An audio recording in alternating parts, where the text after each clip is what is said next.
Welcome to the AMSTREAM.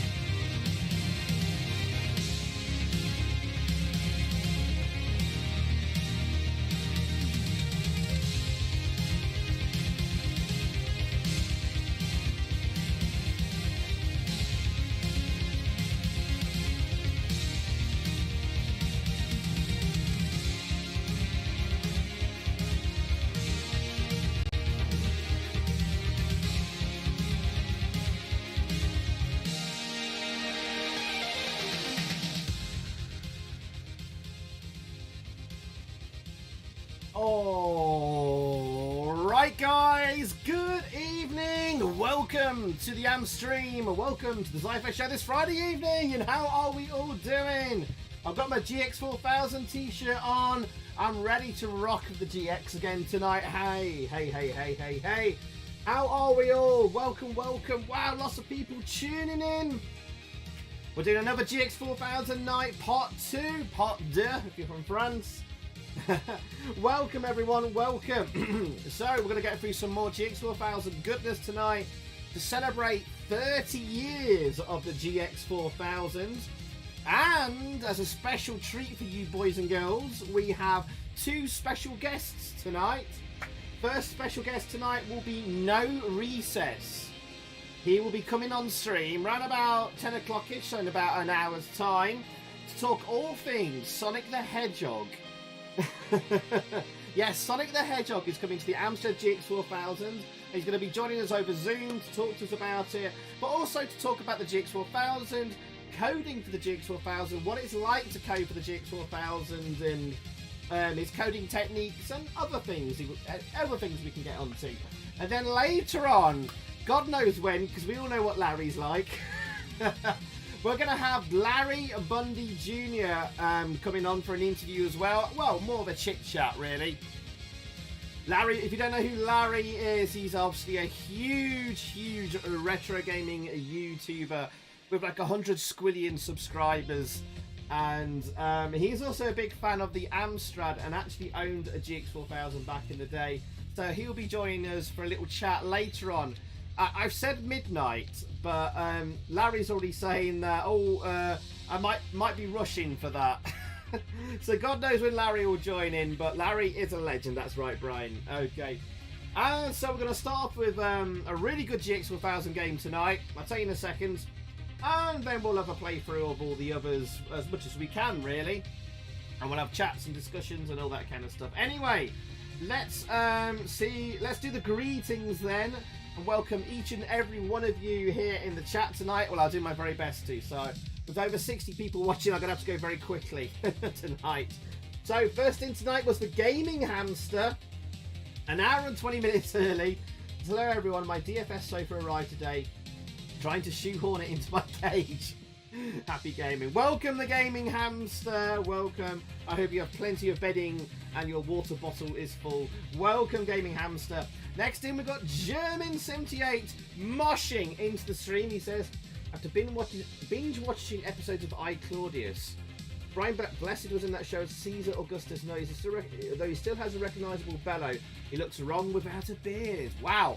I didn't know Brian, the legend that is Brian Blessed, was in it. I'll have to go and watch that. Welcome, German. Hope you're doing well, mate. Next in, we've got Saboteur, who sneaks in, tries on the Outrun t-shirt and sneaks out. Not the Outrun t-shirt tonight, though. It's the GX t-shirt tonight. Welcome, Saboteur. Then we have the legend. That is Mr. Pete Walker, who, whilst the stream was starting up, when I was getting ready, did this. Pete Walker with the £50 donation. Holy crap. Wow. Well, why not? Thank you very much, Pete. Really no need to. But thank you, man. Have some dancing Lord Sugars And can we have bananas in the chat one more time for Pete Walker? Let's see the bananas rain down one more time. Thank you, Pete. That was extremely, extremely generous of you. And I'll give you some fireworks as well. There we go. Thank you, Pete. Thank you very, very, very much, mate. Thank you so much. I don't know what to say. You've been so generous. But there you go. The bananas coming in again there. Fantastic. Thank you, Pete. And I hope you're doing well, mate. Lots of love to you and the missus. And I hope all things are good at the moment. Thank you, dude. Thank you very much. Right, next. I'm going to have to move on, though, Pete. More people to welcome. Next in, we have Texie88. But hello, you. Well, we'll have to wait to see if Larry shows up. Welcome, Texie88. How's it going, buddy? Oh! Oh! Holy crap! Dimitris Papakos! Oh my god! With a £10 donation through the super chat. Holy crap! Demetrius, thank you so much. What's going on? Thank you, my friends. Thank you. Have some dancing Lord Sugars and let's see the bananas rain down another time. Demetrius, thank you so much. It's very, very kind of you too. Wow. Holy crap. Thank you, man. Thank you. Thank you. I don't know what to say. Demetrius, you're a legend. Along with Pete as well, of course. But thank you, man. Thank you very, very much. Me and the family, thank you. And thank you guys for the bananas there as well. Right. I'm going to have to move on though, Demetrius. Sorry. I've got to get lots of people welcomed here. Kev Howell, good evening, my friends. How are you, Kev? Welcome, sir. Welcome. I hope it will be good tonight, yes. Mrs. Zypho, Kate White is next to the chat there. No, I thankfully got my clothes on before the stream started. Moving swiftly on for that, but thank you, babe, for your support this week as well. And I've been very, very busy making a big GX4000 video for you guys, which might slip a few weeks. Oh! Oh! Oh my god! Simon Osborne, aka Libelsan, has just donated as well. For £5 through the super chat.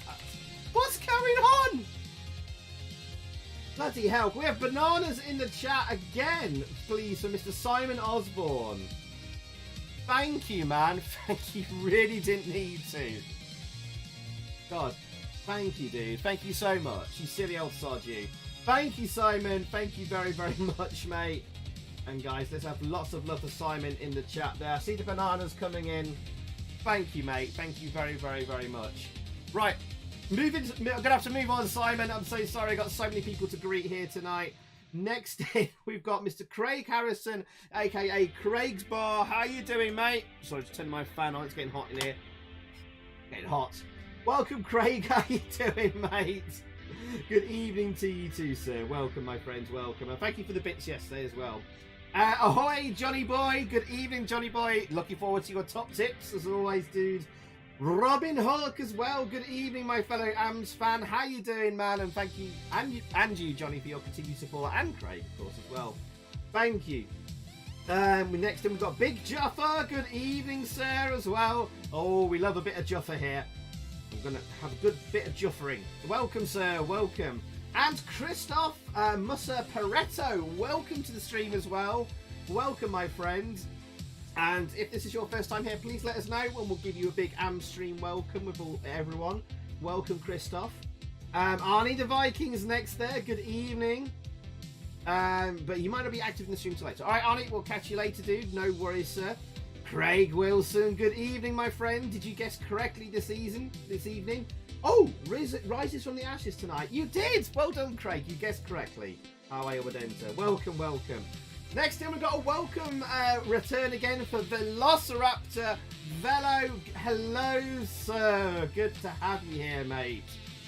I take you got all your work done in time and you're relaxing now. So good stuff, man. Welcome, welcome. And Jerome Lesso, welcome to the stream as well. Again, if this is your first time here, please let me know and we'll give you a big AMSTREAM welcome. Welcome, my friends, welcome. I hope you have a nice time here tonight. Next in was Dimitris Papakos again. Thank you again, buddy, for the donation. Much appreciated. Next, we've got Respergu. Good evening, Respergu. How are you doing, my friend? Good to have you here, as always, and thank you for your continued support, mate. 8-Bit Maniac, welcome to the stream. Is that... I don't know what that is. I thought it might be a poke for a minute there, but I best not enter that into my Amstrad. God knows what it might summon. It might summon a demon from hell, for all I know. Welcome, 8-Bit Maniac. Welcome to the stream. Dimitris will do an AMS quiz again, maybe next month. That's what I'm thinking. I will do another at Christmas as well. Maybe more. We'll see. We'll see. Scrolling through here. Gorka. Good evening, Mr. Gorka. With the man with the banana knowledge. How you doing, buddy? Welcome, my friends. And then we got the Avocet Paneer here, everyone. Welcome, my friends. Welcome as well. Thank you both for your continued support. Oh! Oh my god! Actually, let's turn off the thumbnail there so we can read that. Lewis Wado! The $9.99 through the super chat there. Holy crap. Oh, I couldn't read the message there. I'll get it up in a second. Lewis, thank you, man. He says, evening, you CPC beauties. Loads of 8-bit CPC love to all. GX4000 for the win was his message. Thank you, Lewis. Thank you very, very, very much, mate. Lewis, you've been so generous, dude. Can we have bananas in the chat one more time tonight, guys, please, for Lewis? Thank you, my friend. Thank you so much. You have been super, super generous, man, and I love you. Cheers, dude. Right, where was I? Where was I? Sorry, lots of people to welcome. We better crack on, Lewis, but it's not forgotten, and thank you, man. Thank you. And next in, we've got Jesse Gruson. Welcome to the stream. Again, if it's your first time here, please let us know in the chat, and we'll give you a big welcome here. But I hope you have a nice time here on the AMSTREAM. Kominar! Welcome, good evening, everyone. Please welcome Kominar. Again, I don't know if I'm pronouncing that right. Kominar is a fantastic streamer on Twitch who raided us last night on Twitch, actually. And he's been streaming a lot of Amstrad. So let's put his link in the chat there. There we go. Everyone make sure they give Kominar a follow on Twitch there. My way of saying thank you again, dude. So thank you. Thank you again for the raid last night. And good to see you here tonight. Welcome, welcome. Right, scrolling through the chat. Judge Dave, good evening. He says he's not got all night. All right, mate. I'm cracking on. I'm cracking on. And welcome again. German, I'm ignoring that comment about Forest. Same to you, Juffa. Rainer Watt, how you doing as well? Good evening. Lots of overstimulation tonight for Rainer. Oof, good stuff, good stuff. Darren Cole, welcome, my friend, as well. Thank you for your continued support, dude, and hope you have a nice time here tonight. And hope your week's been good. Now we've got the Yellow Belly here. Oh my goodness. What's going on? Los Bananas has donated £2. The oils within the inside of a banana skin actually help inflammation. The oils within the inside of a banana skin can actually help inflammation and itching caused by insect bites. Wow, thank you, Los Bananas. I believe that is Gorka. Gorka with the banana knowledge again. Thank you, Gorka. I assume it is you, Gorka. If it's someone else, I apologise. I see the bananas in the chat for Gorka there as well. Thank you so much, guys. Thank you very, very, very, very much. I'm lost where I am now. I think I know where I am now. Welcome, and thank you, Gorka. Much love, dude. Much love. Thank you, dude. Where was I? Yellow Belly's here. Yellow Belly, please hit the chat now if you're streaming on Sunday, of course. And who your special guest is. Welcome, my friends. Welcome. I hope you're safe and well. Sebastian Racido, welcome to the stream as well. How you doing, my dude? Welcome. Good to have you back here, as well as Don Facacaro as well. Good evening, sir. And good evening to Maine Hayes as well. Hello, gentlemen. I hope you're doing well. Welcome, welcome. Edouard Berger, if I'm pronouncing that right. Welcome back to the stream, my friend. Good to have you here, dude. Welcome, welcome. And we have Gordon Blues here calling everyone an AMSPerv. Love it. We are all AMSPervs here. Welcome, fellow AMSPerv. Gordon. Mikey Smith live is here as well. Mikey, good to see you here nice and early, buddy. Always a pleasure and a treat to see you. And again, please let the chat know if you're streaming on Sunday, my dude. And everyone make sure they're following Mikey Smith as well for some great live streams. David AST as well, good evening. Welcome back to you as well, my friends. Good to see you too. And Brian, the lovely Brian is here, ladies and gentlemen. Good evening, my friends.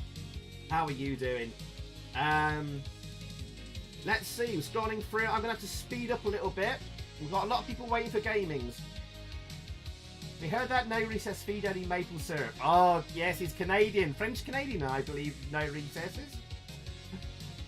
Right. Oh, God, my chat just re-scrolled itself. I've just lost where I was. So if I miss anyone, I do apologise.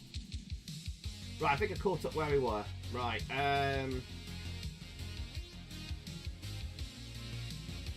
Where are we? Morden. Good evening, Mr. Morden, as well. Welcome, my friends. Welcome. Always lovely to have you here.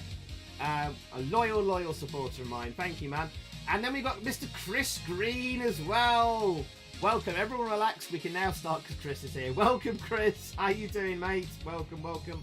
Oh, we have Toto on the moon. Toto, one of the coders of the R-Type remake on the Amstrad is here tonight. Welcome, Toto.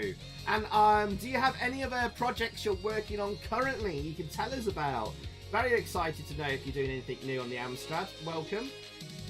Good to see you though, mate. Jimmy Taylor, good evening, my friend. And hello to Jane as well, matey. I hope you're doing well. Oh, hi back to Jane as well. Excellent. Welcome, Jane. Welcome, Jimmy. Love to see you, mate. And hope you had a good week. Mirko Ragovic, good evening, dude. Lovely to see you too, mate. And you always put a smile on my face when you pop into chats. Good to see you, mate. Magic Knight as well. Good evening, sir, with the awesome Zub avatar. Welcome, my friends. Welcome. Hey, Novabug is here as well. Welcome, Novabug.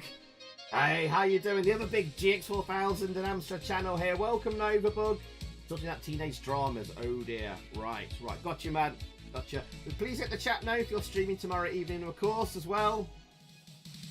I'm going to have to scroll through quickly here. If I miss anyone, I apologise. Byron Barry, welcome back to the stream as well. I remember you. Welcome, my friends. Welcome. I hope you have a nice time here tonight. Good evening, sir. Good evening. Melodic Hard Rock Revival. Good evening as well. Welcome to the stream. Hello to you too, sir. Welcome. And Yasiek is here, everyone. Welcome, Yasiek. Good evening, sir. Good to have you back here.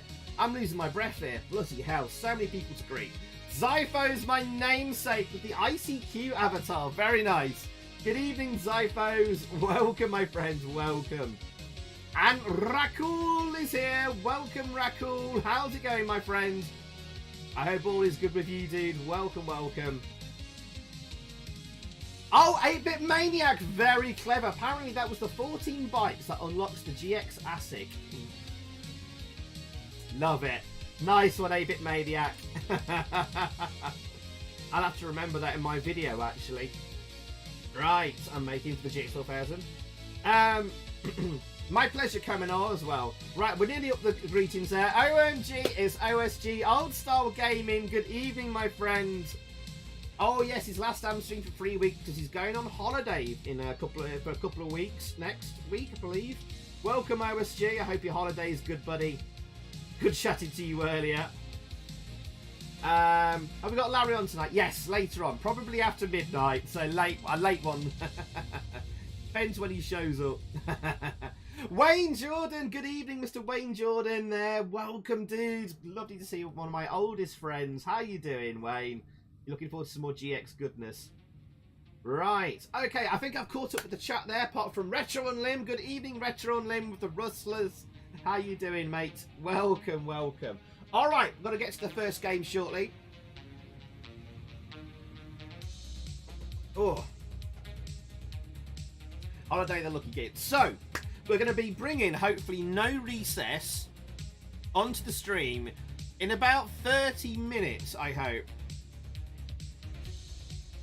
Cool. Yeah, he's replying to me in Twitter messages, so he's ready to rock in about 30 mins, hopefully. I'll just send him a message there quickly. Larry's not read any of my messages for the last 3 hours, so that's a good sign. Alright, but Larry should be on after midnight, hopefully. What is that crocodile? Asked OSG. Is it a game or mascot, Zypho? Well, it's known as... I think it's just known as Croc. And it was only used in France, the Croc. There he is. By Amstrad. I think Amstrad France, was it Marion Vanier that ran Amstrad France? I think she told Lord Sugar that you have to have a mascot in France for good advertising and marketing. In fact, I've got something to show you guys. This is very dusty. It might not show up in the camera very well, but I've actually got a collection of pin badges of the Amstrad Croc there. Maybe you can see them all. There's one. There's the other one. There, cool Croc in a leather jacket. I think the camera's ruining the colours on it at the moment because of the green screen and chroma key, but there you go. That's another little sort of prized possession of mine. A lot of Amstrad Croc pin badges, but it was France only. Has Larry gone to bed? Go and wake him up. Yes, that's right. When Mrs. Zypho is very excited by the Sonic GX game, and she's demanded to be on the AMSTREAM when it arrives, and she will be. Okay, Technic, good evening, dude. Good evening, my friend. All right, let's get rid of the thumbnail here.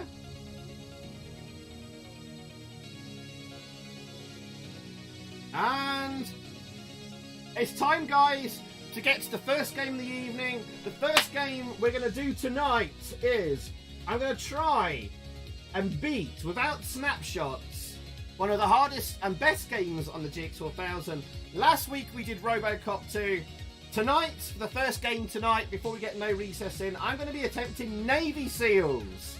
I'm going to put the cart in the GX there. And we're going to try and beat it, and all in one go. We're going to see if we can do it. Anyway, all right, let's pause the music. Let's do the Batman transition and get into the game. There we go. It's game time. And boy, is this a tough game. We've had a few practice runs. We had a go at it. I'm going to have to turn this down a little. Zypho's at the ready. We had a go at this last week, and we've had a couple of goes on Twitch in the week, all in preparation and practice for beating it tonight. So we'll see how it goes. It's a tough game. Ultimate Kitten, welcome to the stream. Is this your first time here tonight? So please let us know, and we'll give you a big AMSTREAM welcome. Yeah, it's not a great movie, is it, coming up? Zombie Pigs, good evening, dude, as well. Welcome, welcome. And we have a Ruben here as well, a Ruffrim. Good evening, Ruffrim. How you doing, dude? Welcome. Zombie Pigs, good to see you back here again, mate. Good to see you back here. Oh, the music is great. Gravy deals. And Darren Connor, good evening, sir, as well. Welcome, welcome. If there's anyone I miss saying hello to, please say hello in the chat again. I don't want to miss you out. So, but also I'm going to have to concentrate for each of these levels here, guys. So my eye will be off the chat a little bit here. I always thought seals are more of a grey colour, says OSG. Maybe in bad light they could be mistaken for navy, though. But tumbleweed and yes, dad jokes from OSG there. Oh, nice! Yellow Betty Technics, your special guest on Sunday. Fantastic. Awesome, awesome. I'll be looking forward to watching that. Beardo, good evening, my friends. Welcome, and hello to Mrs. Beardo. She's watching. No, you haven't missed anything yet. I've still been chit-chatting for ages. I'm here all night, folks, as OSG. God, I fail. Hey, Gollum13, good evening as well. Welcome. How's the Ghosts and Goblins coming along? All right, I'm gonna get into this. Let's see if we can do this, guys. I will allow myself 2 continues. You do get 2 continues in this game if you fail. But no snapshots, no cheats. That's what we're going to try and do. And off we go. My joystick will work. Right, there we go. Deep breaths. Did you, OSG? Nice. Right, off we go. You've got to defuse all the bombs on the level.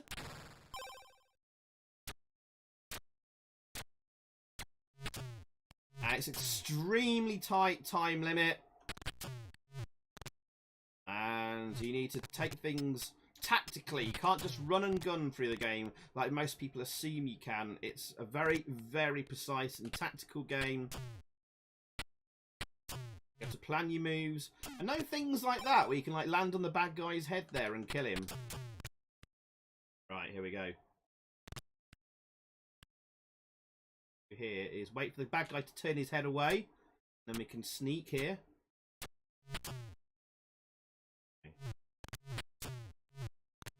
We're taking out the bad guys one by one. Oh, no. We have to wait for this guy. He's easing up precious time on this level, though. Don't.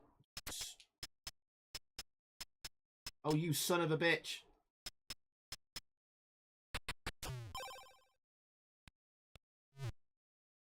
This is going to be a close one then. I've got to... Oh, God. That's going to take a lot of energy off. Okay, well, I've screwed up already. I'm just going to try and be as quick as I can here. If we fail, we'll call... Oh, no. Go on, go, go, go, go, go, go, go, go, go. No! What? See, I was panicking then, trying to rush. I'm going to start again. Right, we can do this quickly. Call that as a practice warm-up there. Practice and warm-up, okay? Shocking. Come on, I can do this.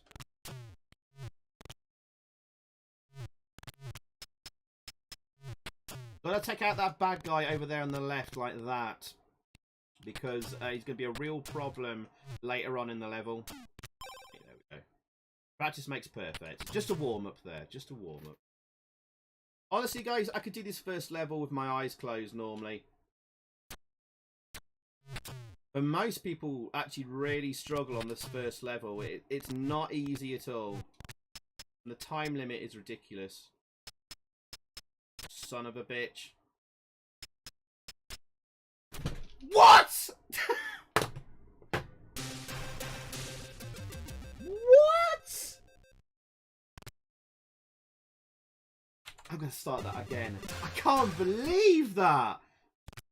I'm not. What? He doesn't normally turn around that quick. I hate the randomness of this game sometimes. Mostly, 90% of the time, it's predictable. Steve Godric, thank you for subscribing. Welcome to the AMSTREAM. Come out and say hello in the chat and we'll give you a big welcome here. Try closing your eyes.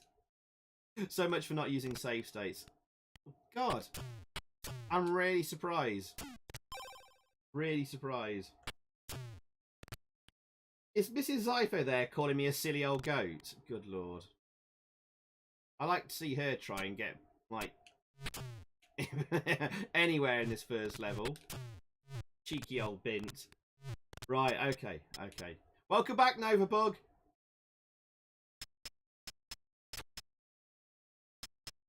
Kidding me.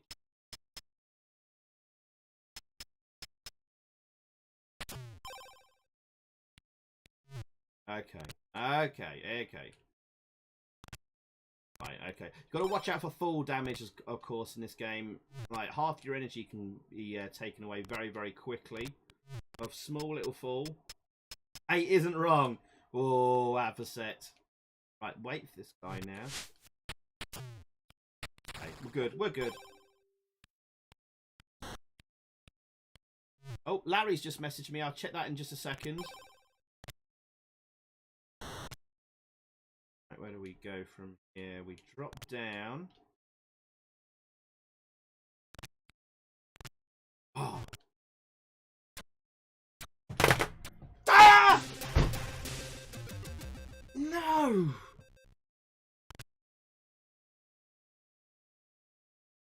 You are kidding me. Kidding me.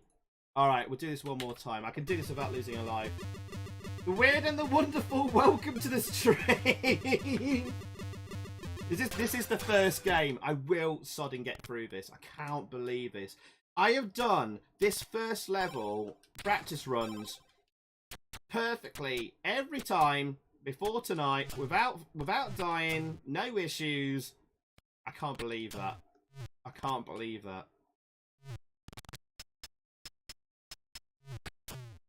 I'm not going to try and explain that away. We'll just move on. I just had a message from Larry. He has just confirmed he will be on later. So good news, everyone. Just when it will be, I'm not sure. So Larry, our second special guest tonight, just confirmed because I got a bit nervous. He had a lot of work to do today, so it looks like he's on top of it. That's just good. Right. Okay. Come on, Zai. Unbelievable.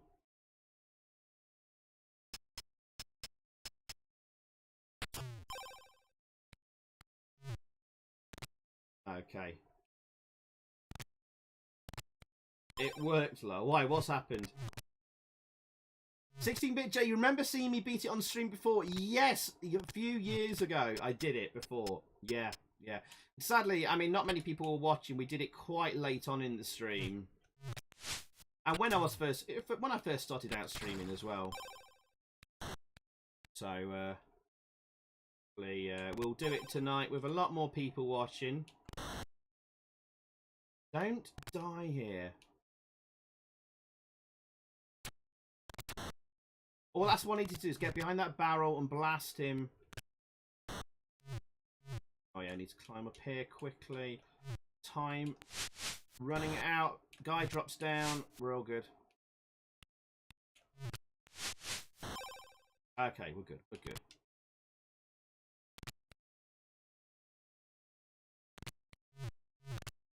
Okay, we should be good for the rest of the level now. Most tricky bits are over and done with. We're just against the clock now. Oh God, nearly fell there.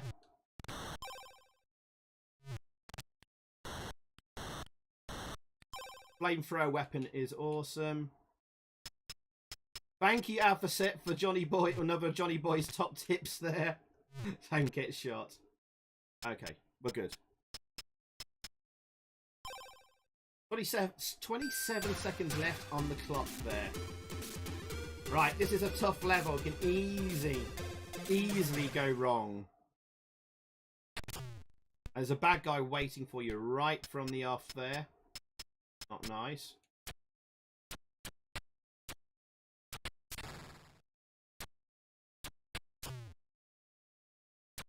Oh.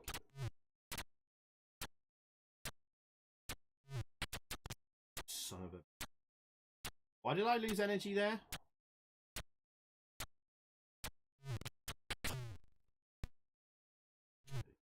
Land on the crate then so you don't take any fall damage.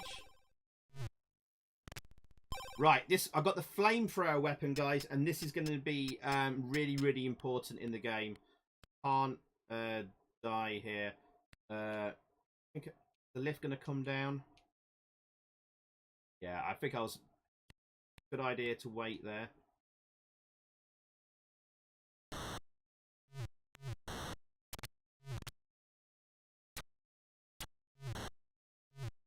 We're going to use the flamethrower to take out as many enemies as we can to give us a better run through this level.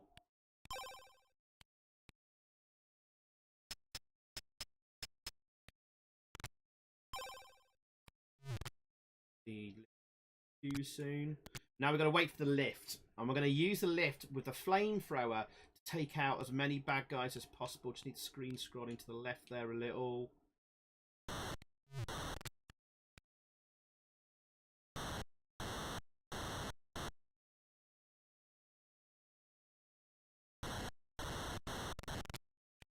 Right, oh God, that didn't take him out. Right, more bad guys to take out. We're going to wait for the lift and be patient. It will eat up a bit of time. But that's how it is. Okay, we should have... I think there was a guy over to the left we missed as well. Sugar. Okay, oh, God, time ticking away there. Just waiting for the lift.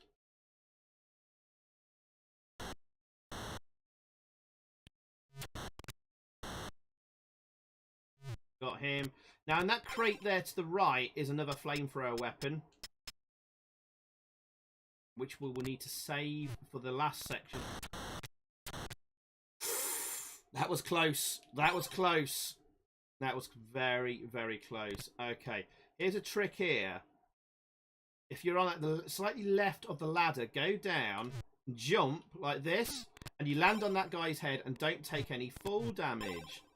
Similarly, there's a guy in the middle here, and you can boop on his head like that, Super Mario style, and not die. 16-bit J, welcome again, my friend. And CPC Game Reviews, Nish, good to see you here, buddy. Welcome, welcome. Might be a bad guy we missed somewhere around here. Gotta be careful. Okay, we're doing well on this level so far.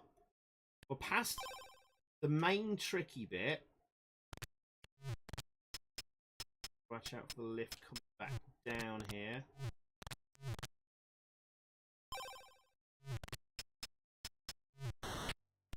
Right, we need to blow up this crate, because with the crate not blown up, we can't get through to get to the one of the bombs there. Good. This is good. Get up here now. Actually, we're going to have the lift come up to the top there, and it's going to stay there. That's going to be a problem. What we need to do is get the flamethrower weapon, which is over on the top right there. We have to climb up here. Some difficult climbing here. Matt Commodore! Welcome back to the stream. Good to see you again, dude. Welcome, my friend. How's tricks, man? Yeah, that flamethrower can shoot through walls, Nish. It's such an important weapon in this game. Okay, now this lift, which has been waiting for us at the top there, will now take us all the way down to the bottom section, where bad guys, where a last bit awaits.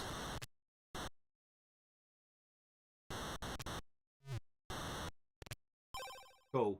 We're good. We've got one more bomb left. We've got 2 minutes 40 on the clock to get there. We should be good. Make sure you get in the centre of this ladder here. Sometimes positioning your guy could be a little bit awkward there. Got the stink virus. Do you mean, you don't mean the COVID, do you, dude? I hope you're alright, man.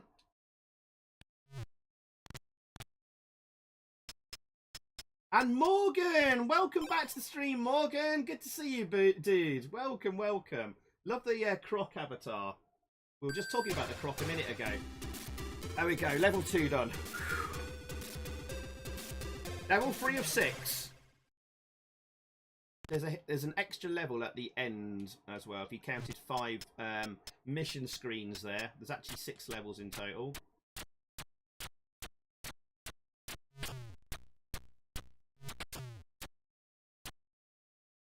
Hey, get that. Jump shoot that guy there. Nice. Oh, right. Thank you, Kev, for encouraging the likes and the thumbs up. Guys, if you do like what you're seeing, please give us a like and a thumbs up on the video. I would very, very, very much appreciate it. It helps get the stream more noticed by more people, and then the video tomorrow morning more noticed by the Google algorithms and all that. Thank you, Kev. You're a good dude.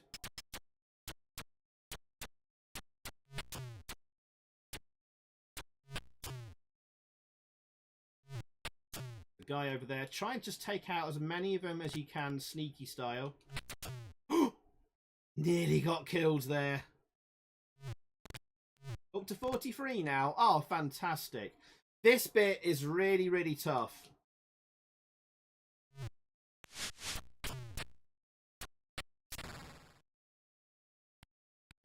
Got it. We should be good. We've got a flamethrower now. Don't screw this up. Ow. Come on.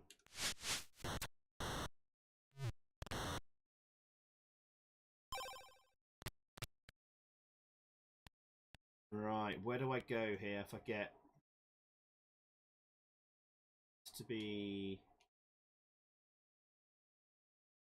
Boop!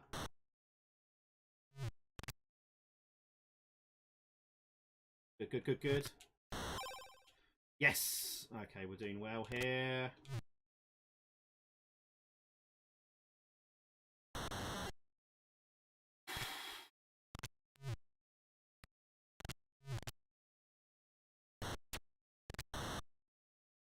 Nearly forgot about that guy there.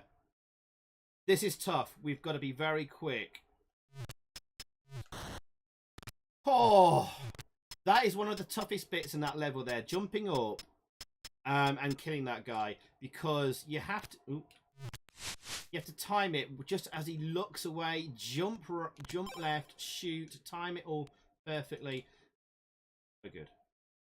We've only got one more...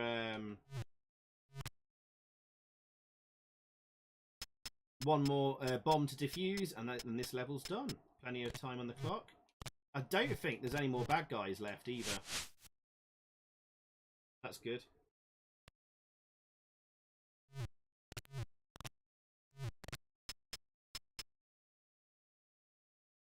Yeah. Get up here.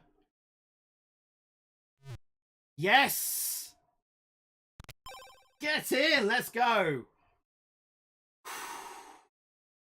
Would you say this or Robocop is harder? This is harder. Not by much. But both games is just learning the levels, practice them over and over, learning the layouts and where the enemies are and stuff like that. More so this game with the enemies than Robocop, because there's very few enemies in Robocop to actually shoot and kill. Oops.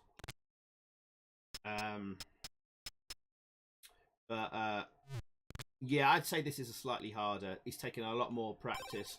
You always take full damage there, which is annoying. Can't do anything about that there. I'm already down to half energy. There's no other way to do that without losing energy that I found anyway. And we've got some very, very difficult jumps here. Okay.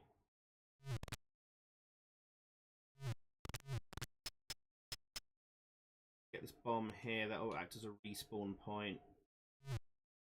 No! Okay, first life lost. Sucks, but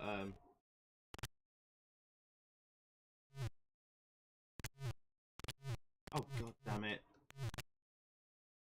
Walden Newman, good evening, sir. Welcome. If you want to look, that is totally fine, my friend. Welcome, Walden. Welcome. Does this use the plus features? Oh yeah, very, very much so. It's using hardware scrolling. It's using hardware sprites. It's using loads of colours from the available 4096 palette. However you want to pronounce it. Damn. I might not do this on one credit now. David's impressed though. Oh, thank you, man. Thank you.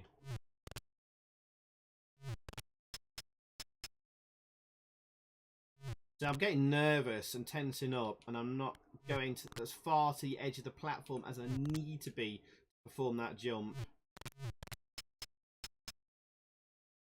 Here we are again. No! Ooh, I did it. I thought I was short there again.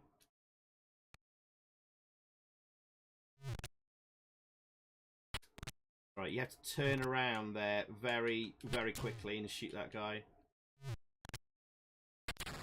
Gun here. This is a grenade launcher. Watching that guy's head turning left to right there, you see. God, he nearly got me there.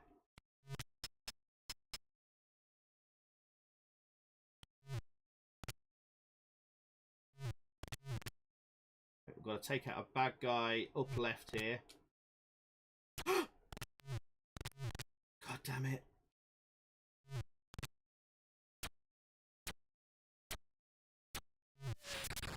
Okay.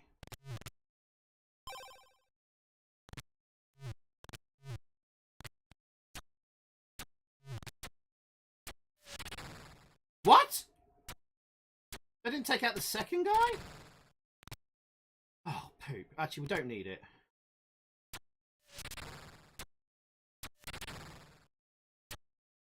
That normally takes out both of them. What the fart? I've done that like 100 times, and that gun will take out both bad guys there. I did it anyway. Right, time is running short, so I'm going to have to speed up here. You have to be very, very quick there. We're dealing with that guy there. Oh, yeah, we can jump on this guy's head. Watch this, guys. No! I missed. Oh, I did get the jump right. You can land on that guy's head and not take much damage at all.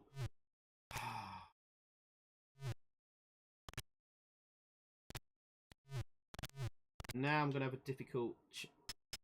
Did both of them die? Yeah, both of them died there. Got a difficult bomb to defuse there. We're going to have to go a lot quicker. We've only got 2 minutes left. Doctor disrespected the game. You can literally just fall down here and land on a guy's head. Not take any damage. Cool, cool. One more bomb up here. 1 minute 30 on the clock. I'm getting tense because I know time is running out.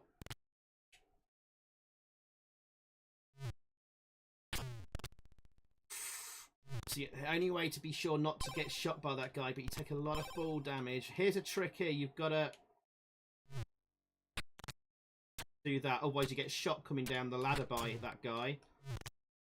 So you have to do that jump off the ladder there. And now I'm doing this very, very quickly because we're running out of time! God damn it!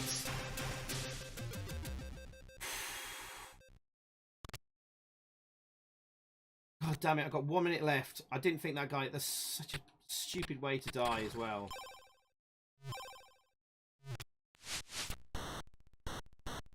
Right, quickly, quickly, quickly. Come on, we've got 50 seconds. Oh, God.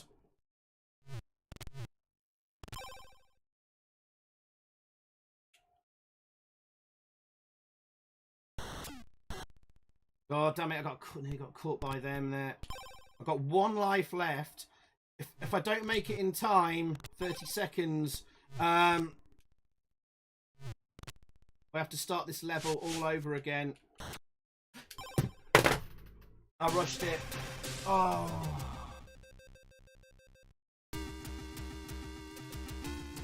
Don't worry, we've got 2 more continues. We've got 2 more continues.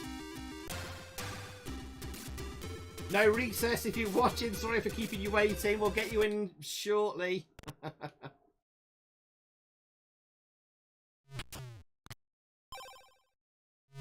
Right.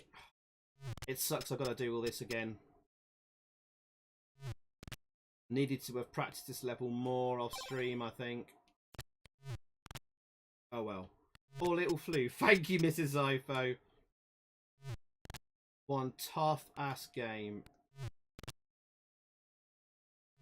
It's the time limit that did me there. I had to sort of like rush a lot quicker than I would normally do at the end of that level. Try and not get timed out. And of course it makes you more anxious at the time.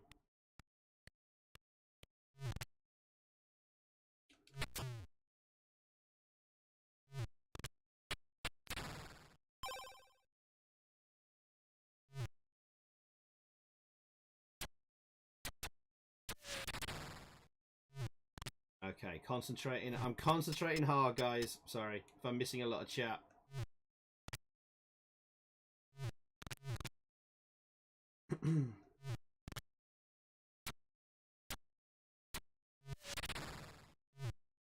At least I haven't died this time getting up this top section.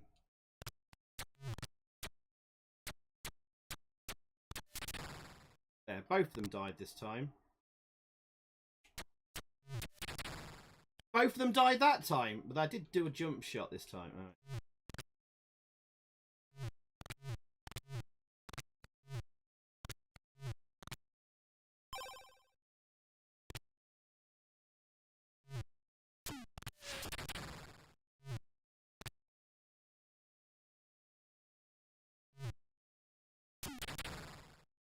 There you go.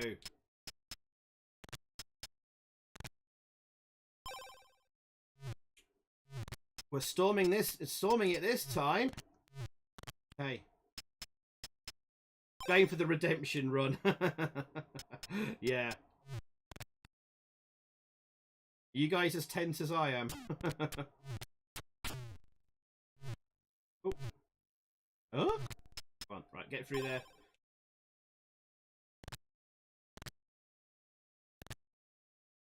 Technique says easy peasy. Oh, blimey. Okay, okay.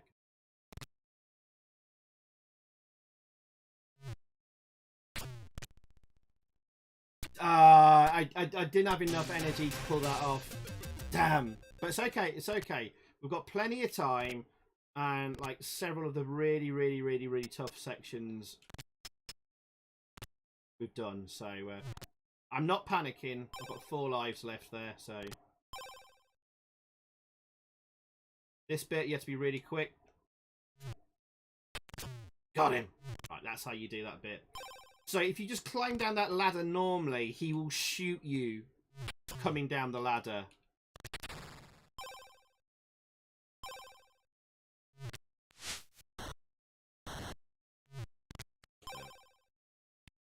Wow, look at that. 2 minutes 38 left on the clock. So we've done this really speedily.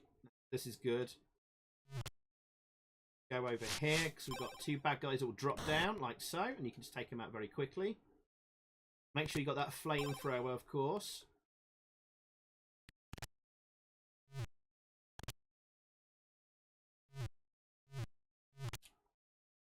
Right, all the way over here.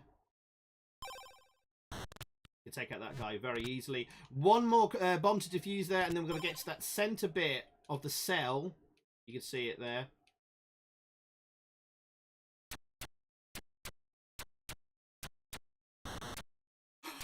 Sugar!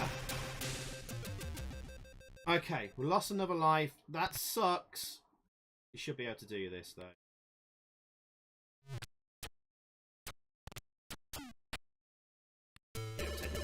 What the hell? There we go, GG.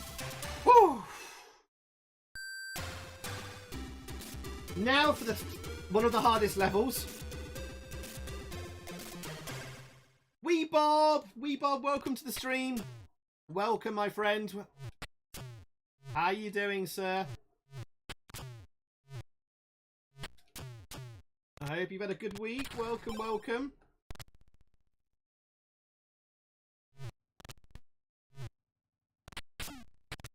So, didn't need to take that damage there, but gets me past. Oh,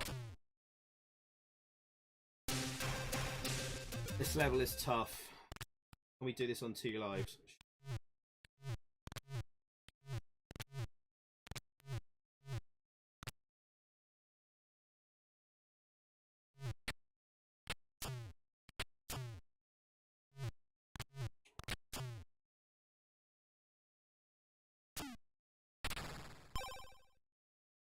Okay, good.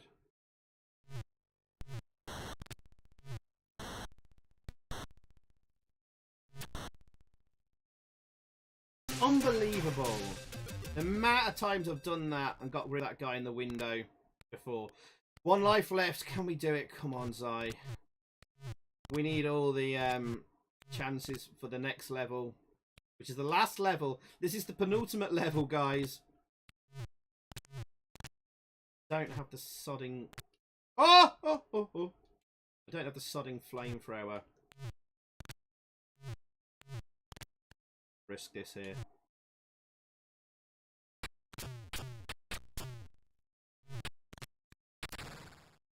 Got another flamethrower. Cool. I'm happy boy. I didn't know there was another flamethrower there. I don't normally have to come back for that. Okay. Little shortcut on this level here, there.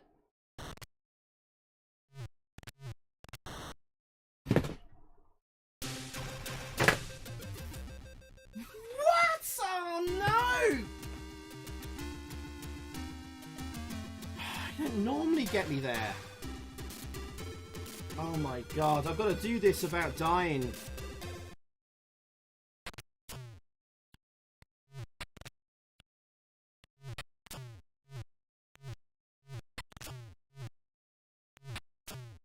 Unbelievable. The amount of times, again, that I did that bit there after the rope climb. God damn it! Come on, Zai.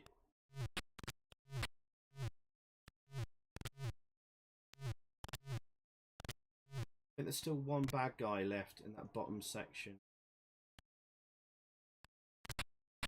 No, we got him. We got him. Okay. This guy is a real pain in the arse there. Right, we got him though. No. Sugar. I need my lives for the next level. I'm making mistakes that I should have known there was another bad guy there. Should have known.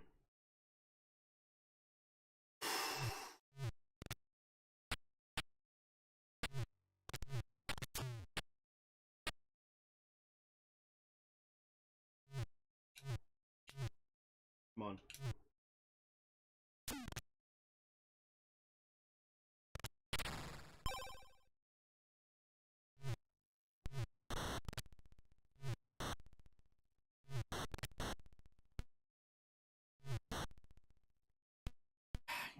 Okay, he's out the way. This is where we died before.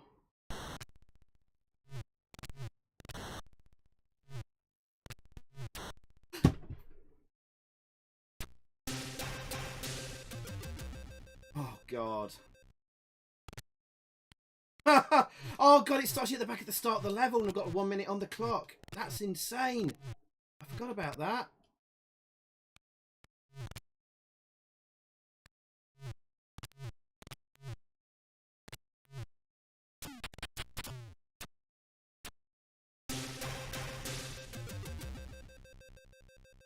I'm not going to do it, guys, am I? I don't know whether to take a snapshot here.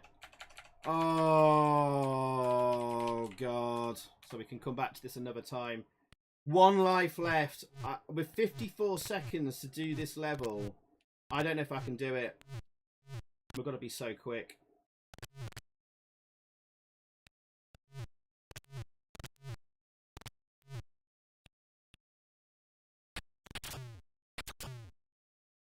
Oh, no.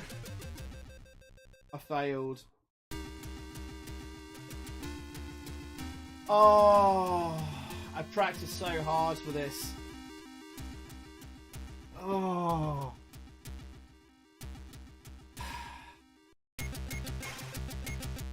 Listen, before we get no recess in, I'm gonna reload. I took a snapshot before I died there with 1 life left. I'll give this one more go and 1 life. I don't want to do. I'll leave it like that.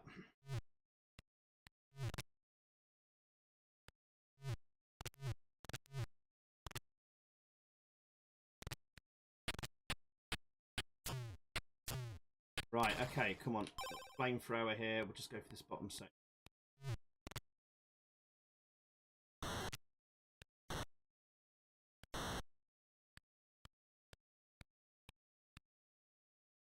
Crap.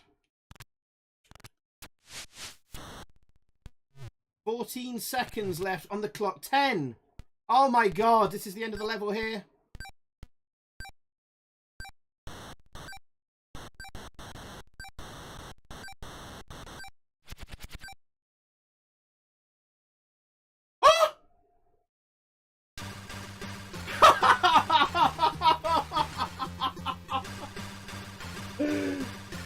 That's like 007 time in there.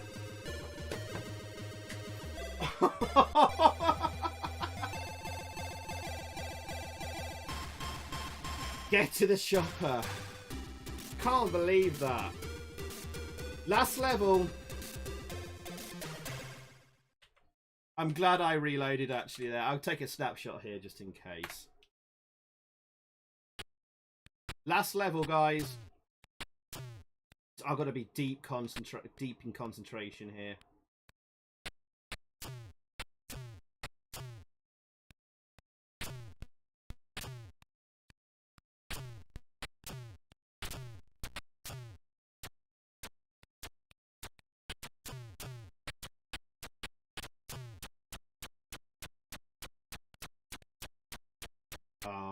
I'll try that again. Okay. I'll allow myself one reload. I think what I'll do at the end of the stream tonight, I will try and beat Navy SEALs in one go, no snapshots. That was my goal tonight. I don't want to finish this on a bummer. Oh god. But at the end of the stream, the last thing, we'll try one more run on Navy SEALs.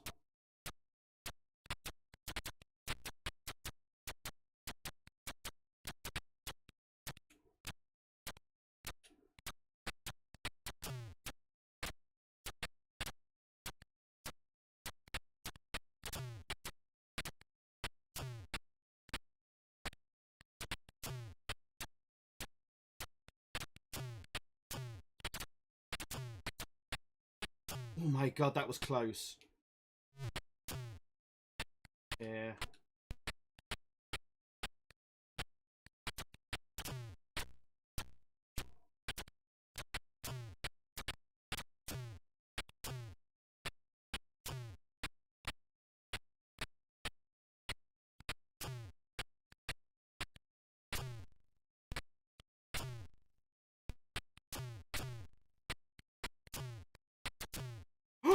Yes! There you go, that is the end of Navy SEALs. We didn't do it all in one go, but like, oh my god, that was close. GG's in the chat if we can.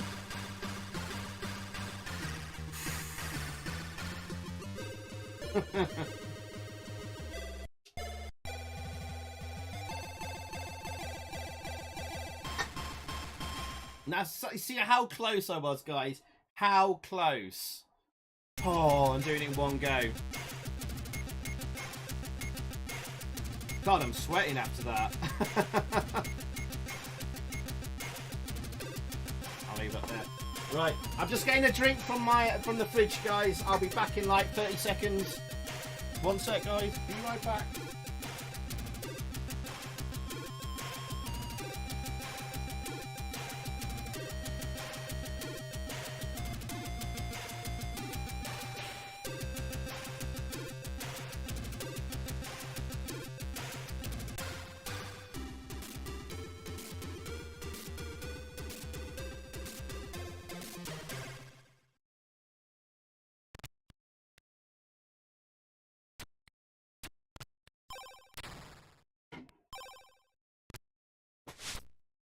All right. Thank you, guys. Thank you for the GGs there and the rustlers and the well dones and stuff. Who is BJ? Oh, actually, that's a good question, actually. Hang on. Navy SEALs. Why have I forgotten his name? It's James Higgins. I don't know why he gave himself the initials of BJ, but it's James Higgins as the programmer of that. Right. Okay, guys. So, I think it's time to get Mr. Norecess into the stream. I believe he's been watching as well. So just give us a second, guys. We want to get Norecess into the stream. While we're doing that, I'm going to play the video preview of his Sonic GX game from his YouTube channel. And I'll let you guys watch that. Just get you guys ready and hyped. So, Norecess is making Sonic the Hedgehog for the GX4000. I'm just setting up things here. Ready? Right, okay. So I'm going to pause my music. I'll let you guys have a watch of this. I'm sure most of you have seen this, but it's bloody fantastic. Right.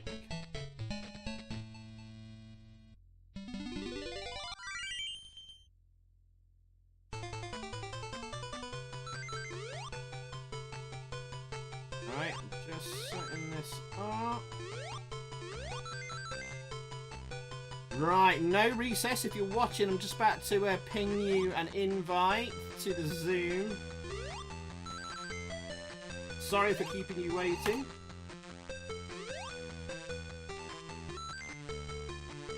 Right, Norecess, if you're watching, you should have a link now.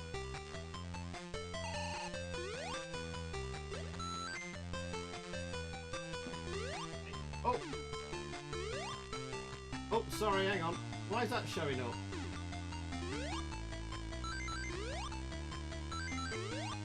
Uh-oh. What's going on there? Why did that switch? Streams in his Twitter. Unlucky. There you go. Sorry to ruin the video there, guys. So what I'll do is I will replay it again for you guys, okay? And then I'll pull recess into the Zoom in like 1 minute. Okay. Also, I think there's not the aspect ratio of my capture is not brilliant, so it should be more like that ratio wise. This, by the way, guys, is full screen on the AMSTRAD. There are no borders around the outside. This is just the YouTube black squares around. Oh, Chris, he just pointed it out as well there. Yeah, it's roughly about right now. It's just that my capture was a bit...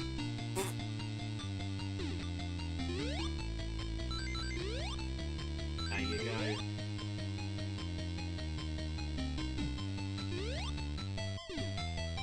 It is full screen on the real hardware. In fact, we can actually show you that in just a second, just to prove it. No, OSD, it's not out yet. It's probably not going to be till next year. But we'll discuss that with no recess in just a second. There you go.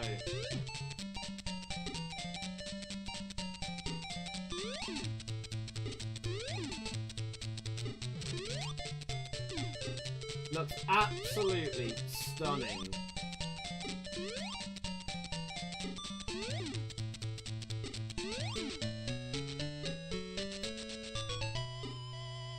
There we go. And just quickly before we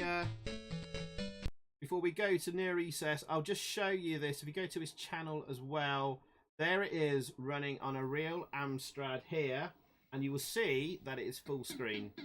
Look at that, no borders. There it is in action.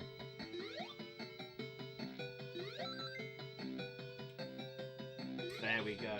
Right, I think it's time to pull him in then. Let's see, let's turn off the browser capture. Let me just check he's ready. Yeah, it's ready. Hang on then, so let's get my zoom in here. We'll get the music on in the background, but I'll turn the music right down. Hopefully you guys, right, we're going to pull in no recess now. Here we go, ladies and gentlemen. Right, here he comes. Hello! Oh, can you... Oh, sorry. Yeah, I was mute. Hey, no worries, man. Hey, how you doing? I'm fine. I saw you playing the Sims. And first, I want to congratulate. Good game. I mean, I'm really impressed how you are able to finish the game. I never finished a single game with the AMSTRAD. Well, thank you very much. Thank you, man. Just before we start talking, chat, can you please let us know in the chat, can you hear no recess fine? Do we need to... I pumped up the volume a little bit. Yeah, my volume is not correct. I think maybe if you could turn your mic up a little bit, if that's possible. Okay, so just wait. Is it in Zoom or the audio stuff? Tell you what, I'll just turn you up on my stream end. So yeah. Okay. So, do you want to just say test or something? Hello, I'm here. Test. Okay. Can everyone hear him now? Is that better? Can you hear him clearly? Sorry, there's a bit of a chat delay. So when I say something, it takes about 30 seconds for the chat to respond.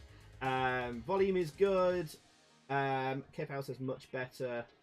Ruppin says fine, that's better. Excellent. So how would you like me to call you? Would you want me to call you No Recess, or I don't know your real name? So you don't have to say you don't want to, but No Recess fine.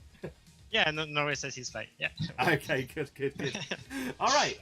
So welcome to the AMSTREAM. Thank you very, very much for coming to talk to us tonight. We've all been just marveling there at the Sonic GX there. But let's go back to your beginnings first of all. I mean, how long have you been coding for? And can you give us a quick list of like the projects on the AMSTRAD you've done? Well, Big questions. Okay. A long story. Long story. Yeah. So the AMSTRAD I started when I was a kid. So I really love the AMSTRAD machines.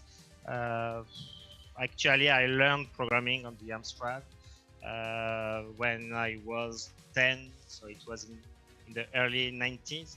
And after that, I left the platform. I did nothing serious. I did few demo scene things like Disc Mag and few demos, but you know, everybody was doing that. So, yeah. And back 10 years ago, I got some new interest for the platform. And yeah, so I was back making demos. The first demo were not super great, but with time I got new skills, and I think that with so we did the Philon demo, it was great. The Fortem demo, it was even better. I teamed up with Sid for that. So it's a graphical artist, and since then we did everything together, and I really enjoy working with him. And so yes, and 2 years ago we went to the revision. So it's the biggest demo party in the world. Yeah. And we were ranked. We were ranked second at the demo compo. Fantastic. So, well done. Yeah. Yeah, with the PHX demo, and Sure. If anybody in the chat would like me to play the PHX demo, I can do. We'll have to stop the chat for a minute, but if anybody would like to see it, please let me know in the chat. But I've seen the demo; it's absolutely fantastic. Was that the last demo you did before starting work on Sonic? You mean was it my last demo, my last production before Sonic? Yeah. It was actually, I spent 5 years on that demo, and it's really the big production for me. It was a massive investment for me, and right after that, I did not wish to once again create a new demo. I needed to see something else, and I got some various inspiration for that already while in the process of making the PHX demo. There were some great things created for the AMSTRAD Plus and the AMSTRAD GX. There were few triggers for me. First, there was a C4 CPC cartridge. Oh, so it allowed to push a CPR image and run it on the real hardware. Before that, we were not able to do that. We had to burn the program, and it was a complex thing. So this thing, it was really the trigger for me. And obviously there was. Know as well, we're playing the PHX demo in the background, so it's just behind your head on the stream, so everyone can see it. I've just put you in the corner. But so yeah, while we were making that demo, there was my good friend Olivier, so Overflow from Logan System, and he has been making the Airy Forest demo. Oh yes, like the Shadow of the Beast, but on the GX. Yeah, not the game itself, but like the effects of Shadow of the Beast. Yeah, it just just one screen, but I was amazed by the visuals and also the audio parts, and I was really interested by that. I'll tell you what I'll do is I will just pause your demo quickly and I'll bring it up on the stream so people know what you're talking about. So it was Eerie Forest. Yeah. AMSTRAD. Should be able to find that quickly. I paused the music on it, but like people can see it now. I don't know if you got the stream open, but you can see it running there now. There you go. Lots and lots of parallax going on there. So this was a big inspiration for you, was it? Yes, definitively, because it's a demo. It shows the real power of the platform, and the screen is just fantastic. I mean, I did not count the number of different layers, but all the thing at one time you have a giant tree passing, and it's like, wow, super big. And if you see everything on screen, it's super impressive. I should point out to everyone, yes, of course, this is using the plus features. You won't see this on a normal CPU. But okay, I'm going to bring back your demo in the background there. Sure. So of course, I mean, the AMSTRAD was your first computer, right? Yeah, and so. Is there something you want to know? Yeah. Well, actually, just quickly, were you born in France? So did you have the AMSTRAD in France, or you're in Canada now, aren't you? So yeah. So so of course I grew up in France, and after that I had a professional opportunity to work in Canada.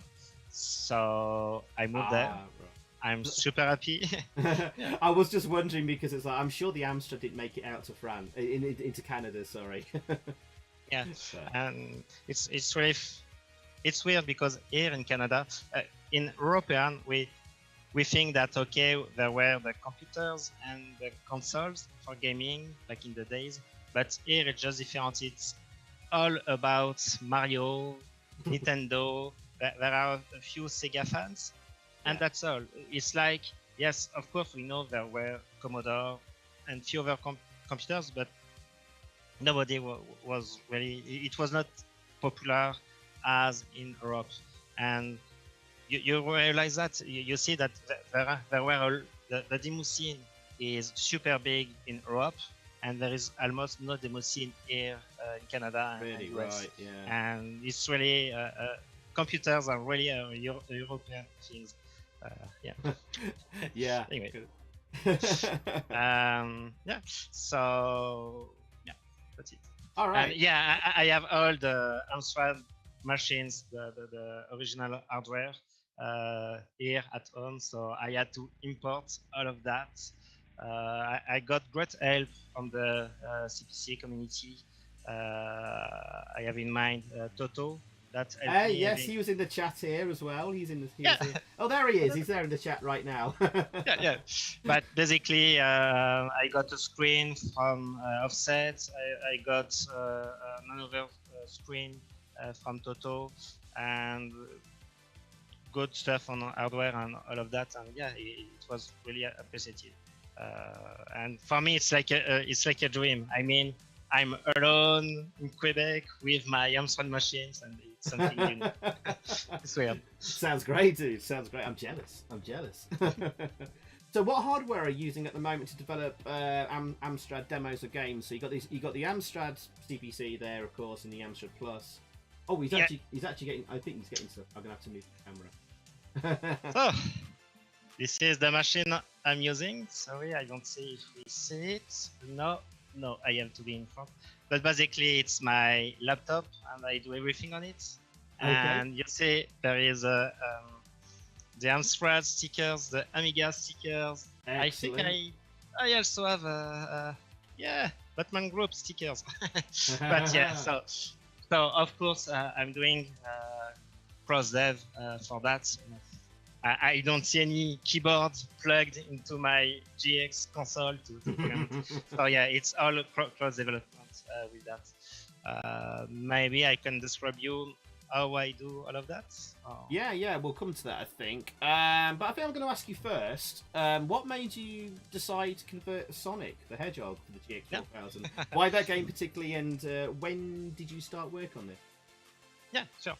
So first, I don't know how it was in UK regarding the reception of the AMSTRAD Plus and the GX, but here in France it was really dramatic. I mean that at school, if you had an AMSTRAD, wow. Yeah. It was you were the poor guy and the unlucky guy with that. So one of my first motivation is to show that hey, finally the platform is not that bad, and Yes. and Sonic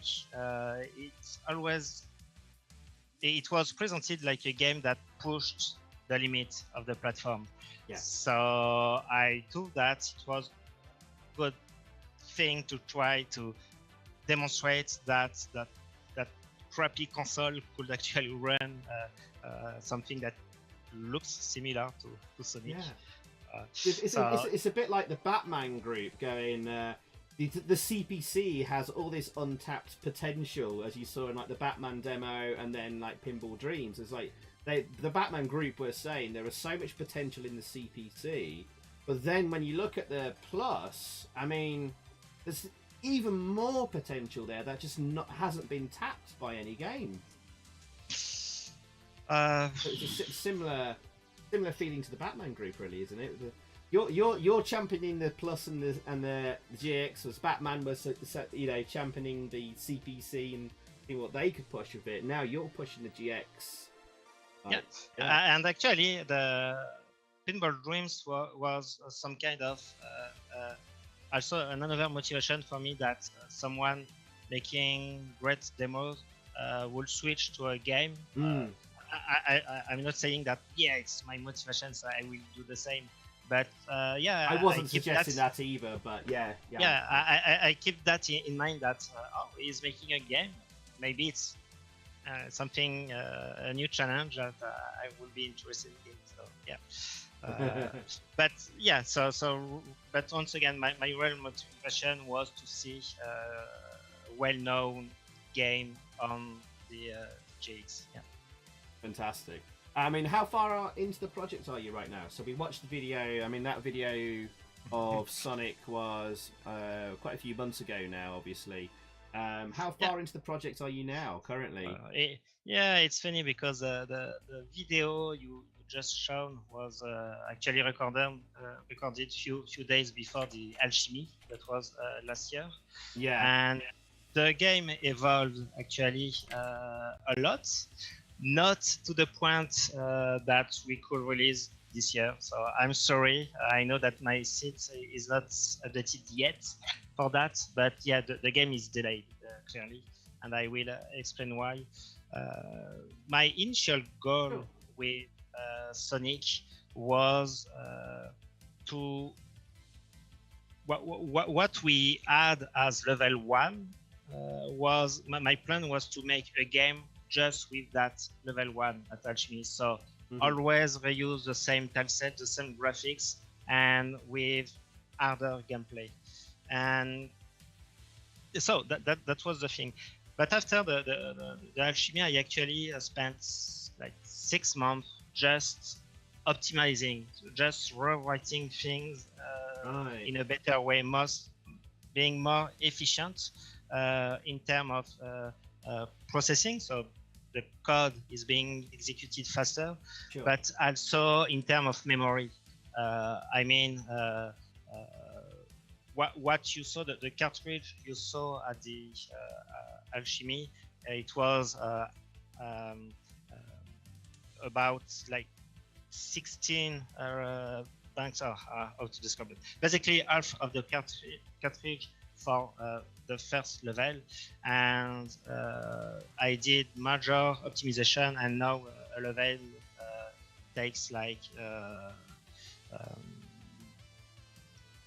I did optimization size. So it's all about saving space as well at the moment. Yeah, that's it. Yeah. And so that's one thing. And each time I was making space, I was able to inject new things in it, and so the game evolved. The level 2 is almost done. The level 3 is work in progress. I added many different things. Maybe you do you want to know more about that? Yeah, sure. I think we all do. Yeah, So, absolutely. So I'm sorry to disappoint because I'm not going to show a video today. No, that's fine. I have a plan for that actually. Last year I released the preview 1 for the Alchemy, and officially on my website I will send an official update later this year. And later this year I want to show preview 2. So there will be the full thing. Okay, we are here and look at what we have right now. But I don't want to send too much preview, so we are lost and think, okay, there will be preview 2. It's clear for everyone. So we might have like a second preview video later this year, you said? It's not you might have. There will. There will be another preview video. Yeah. It'll be a Christmas present, right? Kind of, yeah. So it's kind of okay. I'm not going to release this year, but it's for the better because actually we added that. Yeah. So from the thing we can expect, it's new level, new enemies, and few technical progress, like for example the number of rings that you can display on screen. I did some programming tricks for that actually, and we can now display up to 40 rings on screen. Wow, so that sounds impressive. Yeah, that's a good thing. And the level 2 is actually really inspired from the Master System and Game Gear version, and so now we have all the different corridors, so Sonic can, there are multiple paths in the level. And it's, I wonder, do you know if it's easily just, I will just try to change my virtual background, okay? Not just what was that, see sorry? Yeah, you know in Zoom you have the virtual background thing. Well, okay. I'll show you won't be background. showing. Oh, did you want me to show a video? Yes, just wait, it won't be long, okay? But yeah, maybe... no problems. We wait patiently, like we wait for the game. Don't worry. Yeah. Okay, I saw here. Okay, so this is the preview 2. I don't know if you can see that, but basically it's a preview of the level 2. Oh, so we do get an exclusive tonight. We do see some new stuff. Yeah. Hey, there we go. Yeah. So I will let this as a background, and also something, since we are here just for fun, it's work in progress, so you will see. Okay, and that's all, but I will keep that screen for yeah, fantastic. Oh, that's great. So yeah, it's the but honestly, so, it's like when you feel like you have done, you know, we will wait patiently. I think it's going to be worth it. You know, we waited patiently for the Batman group with Pinball Dreams, and they took about 2 or 3 years.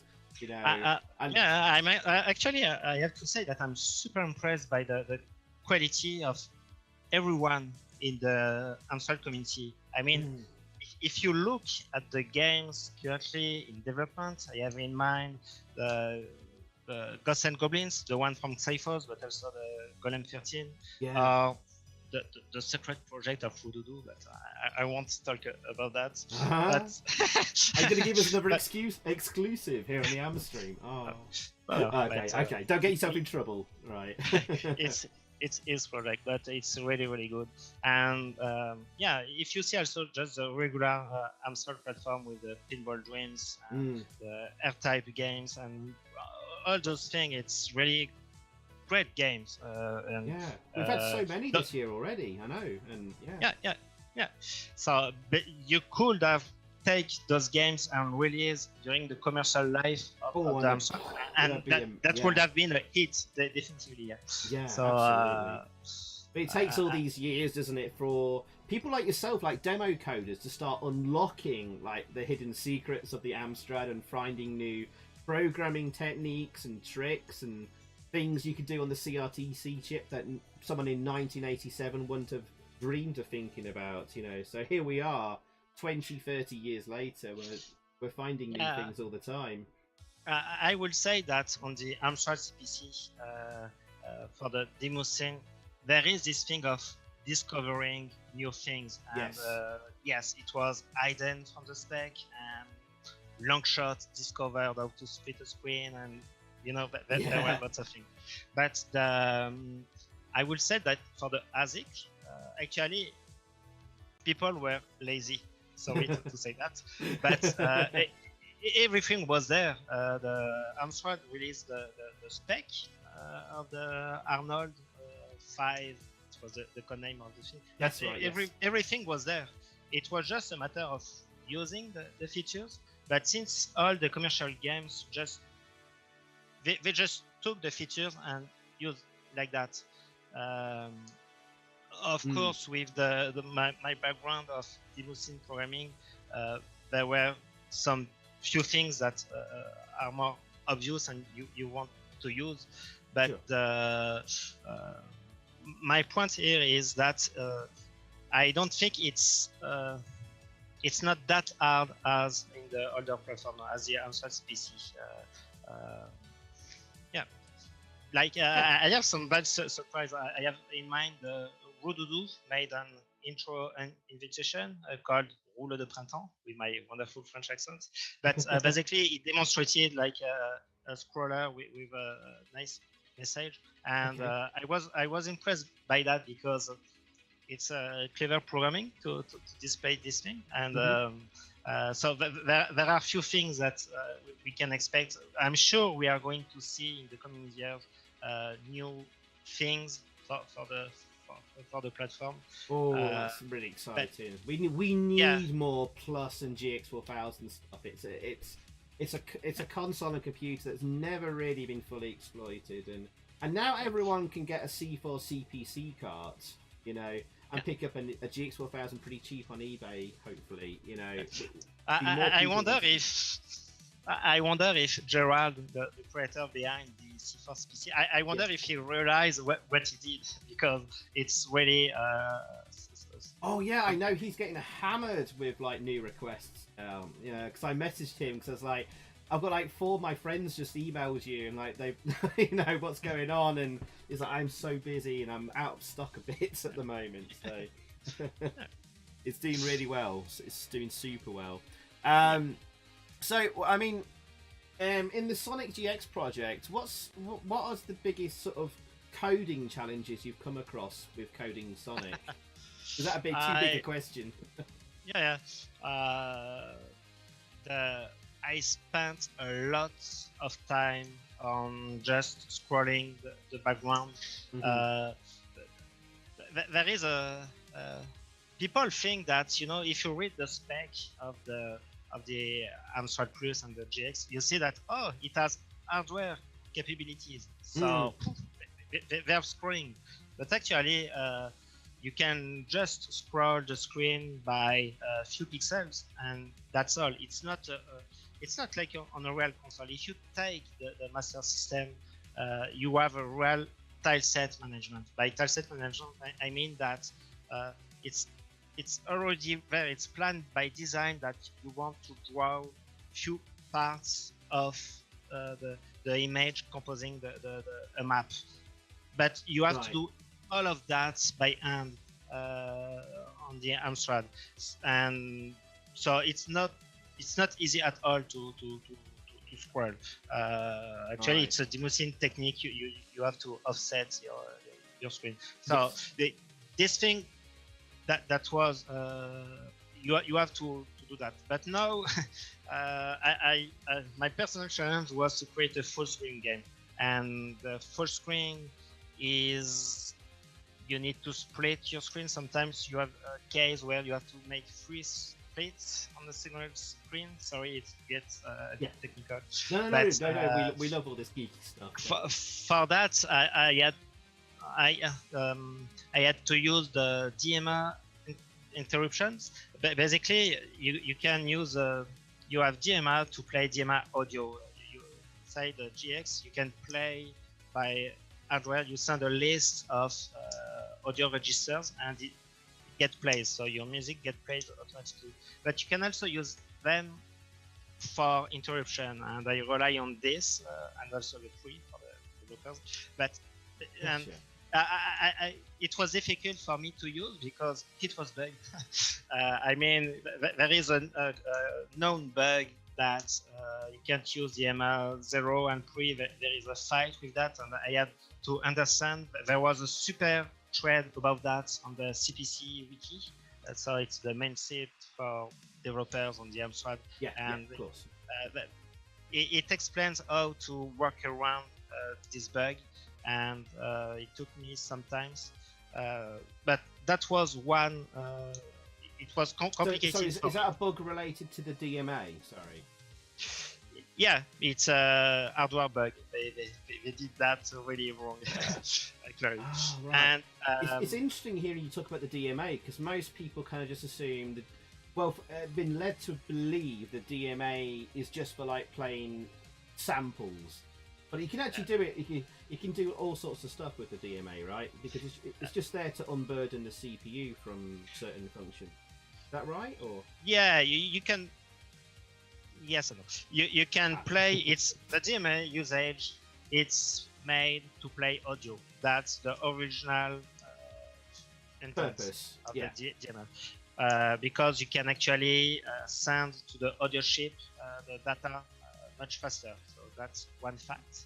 But for a reason that I completely ignore, they also added the feature on the DMA for the interruption. So you can decide to interrupt. When we talk about interruption, just to let you know, it allows to say, okay, I want to get notified when the screen is going to draw a given line. And so from there, you can eventually decide to draw sprites or make the splits or change data and things like that. Yeah, so yeah, I lost the beginning of the conversation. So basically, there are other uses of the DMA. Yeah, sorry, okay. Yeah, so back to the demo. So that's one thing. And yes, you can send a lot of data to generate samples with that. But and Airy, the demo from Overflow, makes it's incredible the use they do with the DMA. I mean, it's used for sampling, but also to interrupt the screen, as I said, and it was not easy to do that. But back to the original question about the difficulty to the biggest coding challenges, so far. Also the emulators. I assume I use Win8 emulator.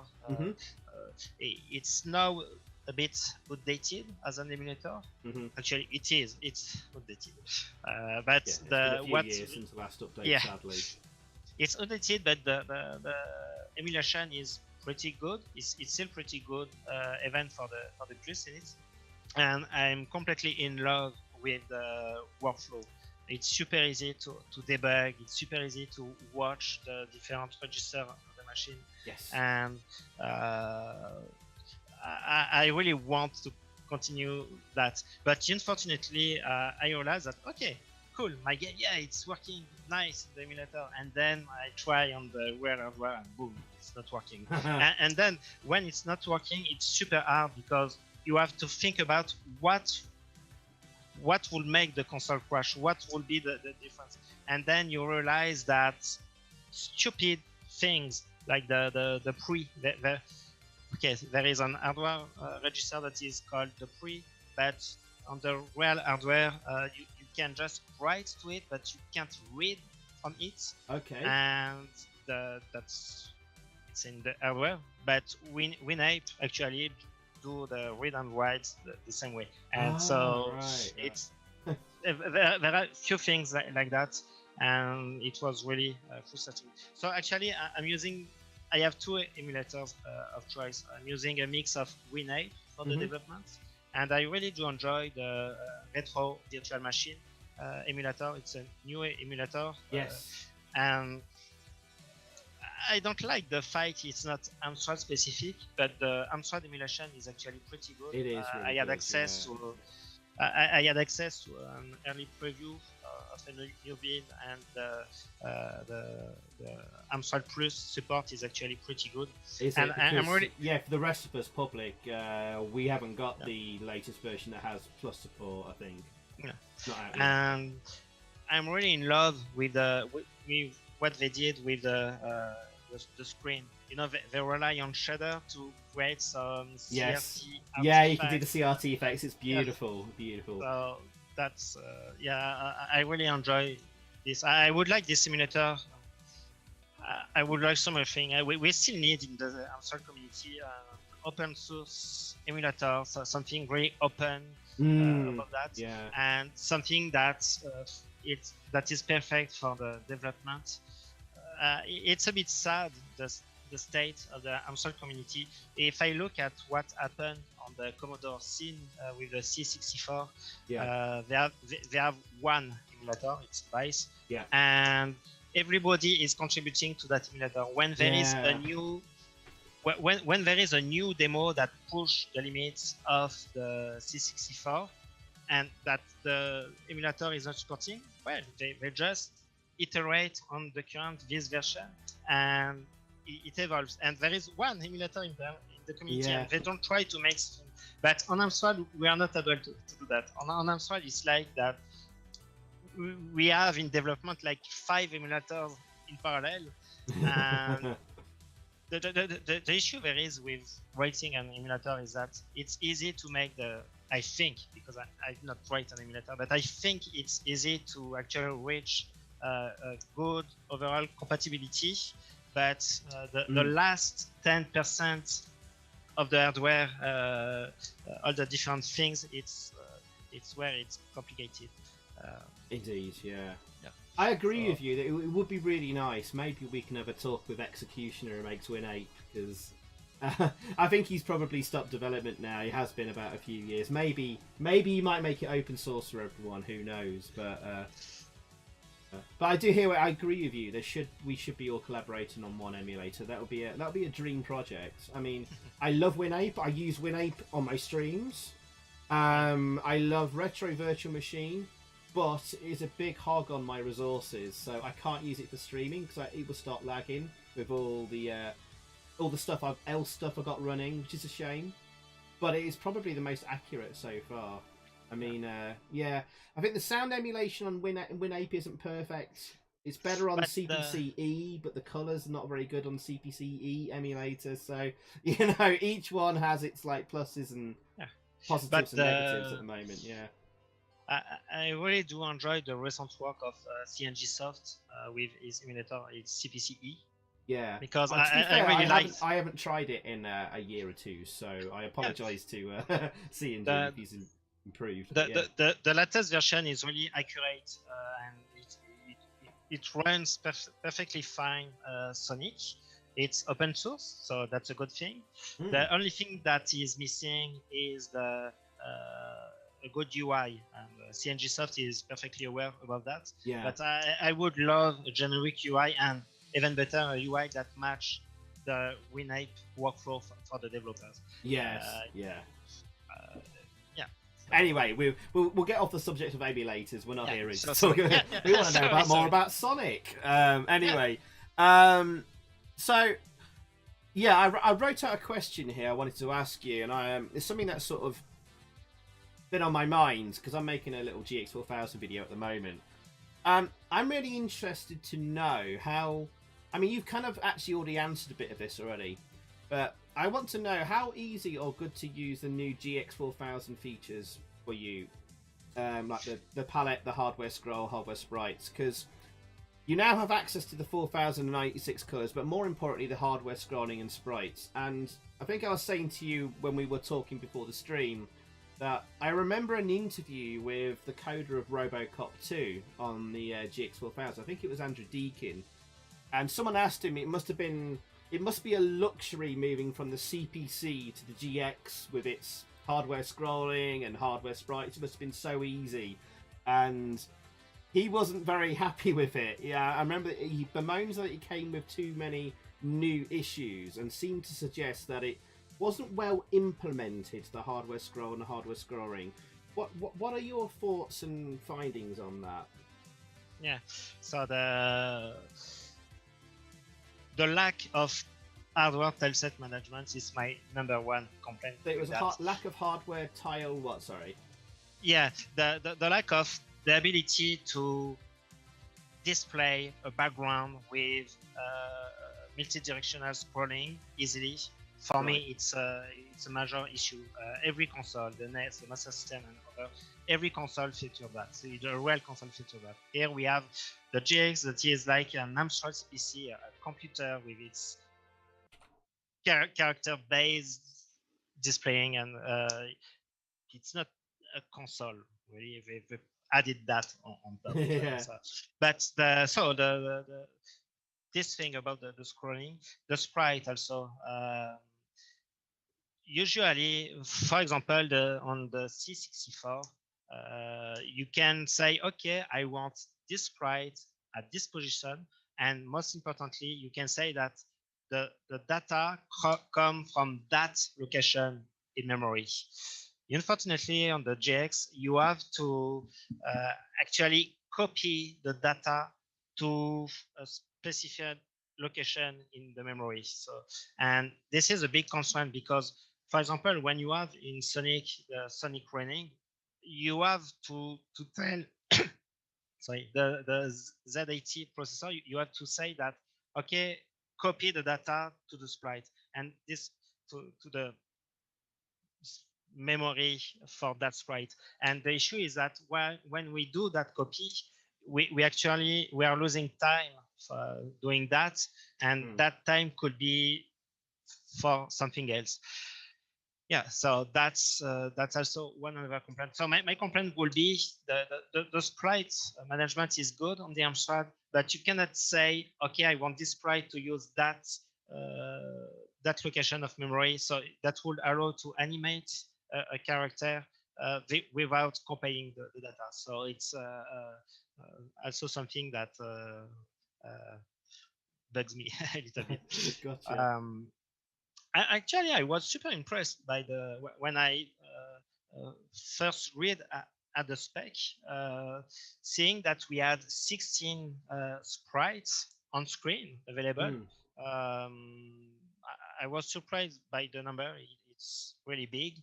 The storage also, we can create we can create cartridge up to 512 kilobytes, and it's a lot. If you compare that number to what we can store on the original 3-inch diskette, it's actually a very great amount of memory. This was really a good surprise, and yeah, actually, it's funny to discuss about that because so on Sonic, I spent a lot of time to create the game engine in general, so the low level, anything like that. And actually, I forgot. I forgot because those days I'm focusing on the gameplay, creating content, and it's more a matter of managing the right data, writing things. But my engine is already there, so I a bit forgot all those details, and I'm happy to actually just make the game and focus on creating the game and not fighting every time each regarding the hardware. It's really a pleasant status in the project. Yeah. So yeah, really happy. You got the engine nailed down. It's now level design and putting things in place. Yeah. I mean, in terms of sorry. So yeah, I'm going to interrupt you. I saw something that I don't like. I really dislike with the GX and the AMSTRAD Plus. It's this the controller. It really sucks. I don't know which gamepad you use to play the game in your stream, but the original controller, it's a nightmare. You can't go right and go down at the same time. That's why it's not the worst gamepad I've ever come across, but yeah, it's cheap. It's cheap. It's terribly cheap. I had to adapt those controls for Sonic. I'm really lucky with Sonic because it's just a matter of going left, right, push button, so it's super easy. Yeah. And but we are never in the case where I need to do that. And I really prefer the original Master System gamepad in replacement of that. Oh yeah, yeah. So I mean, with Sonic, is it a case of you going for more the like the Master System version more than the Mega Drive version, or are you going somewhere in between the Master System and Mega Drive where you're aiming? Yeah. That's a good question. Actually, it started when I saw the graphics that I went to a website and I was able to see the Master System and the Game Gear version, and I realized that okay, that's nice because for the background it used 16 color, and for the sprite it used another 16 color. I'm talking about palettes, and I, I I really took those the, those graphics and have a proof of concept running Yeah. the GX, and it's not the same resolution. So I asked said to actually double the size vertically, and he did a really good job. Yeah, it really appears on the palm trees and things like that. Yes. So how it compares regarding the Master System? The Master System has actually higher resolution, so that's one thing. But I think that regarding the visuals, we are much better because of the double resolution in the graphics, as I said. But also, it really helps to have the sky in the background using the raster techniques. So I changed the color. We have up to 40 colors at the same time on screen. Wow. It's more than the Master System. So, and there are few things that looks close to what an Amiga would actually produce for the visuals.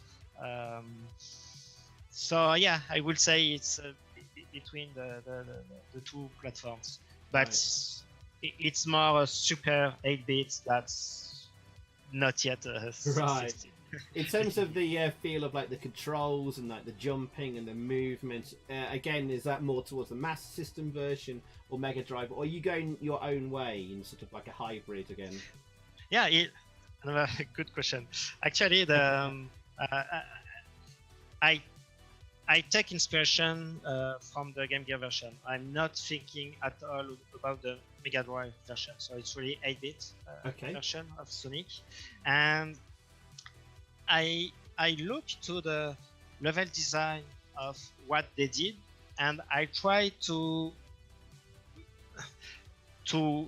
take some elements of the level design, but then I just stop there. I take the biggest elements, and my engine is not the same that what Sega did with the original Sonics. So I actually had to adapt the level design to the constraints of my engine. Yes. And this makes some interesting thing.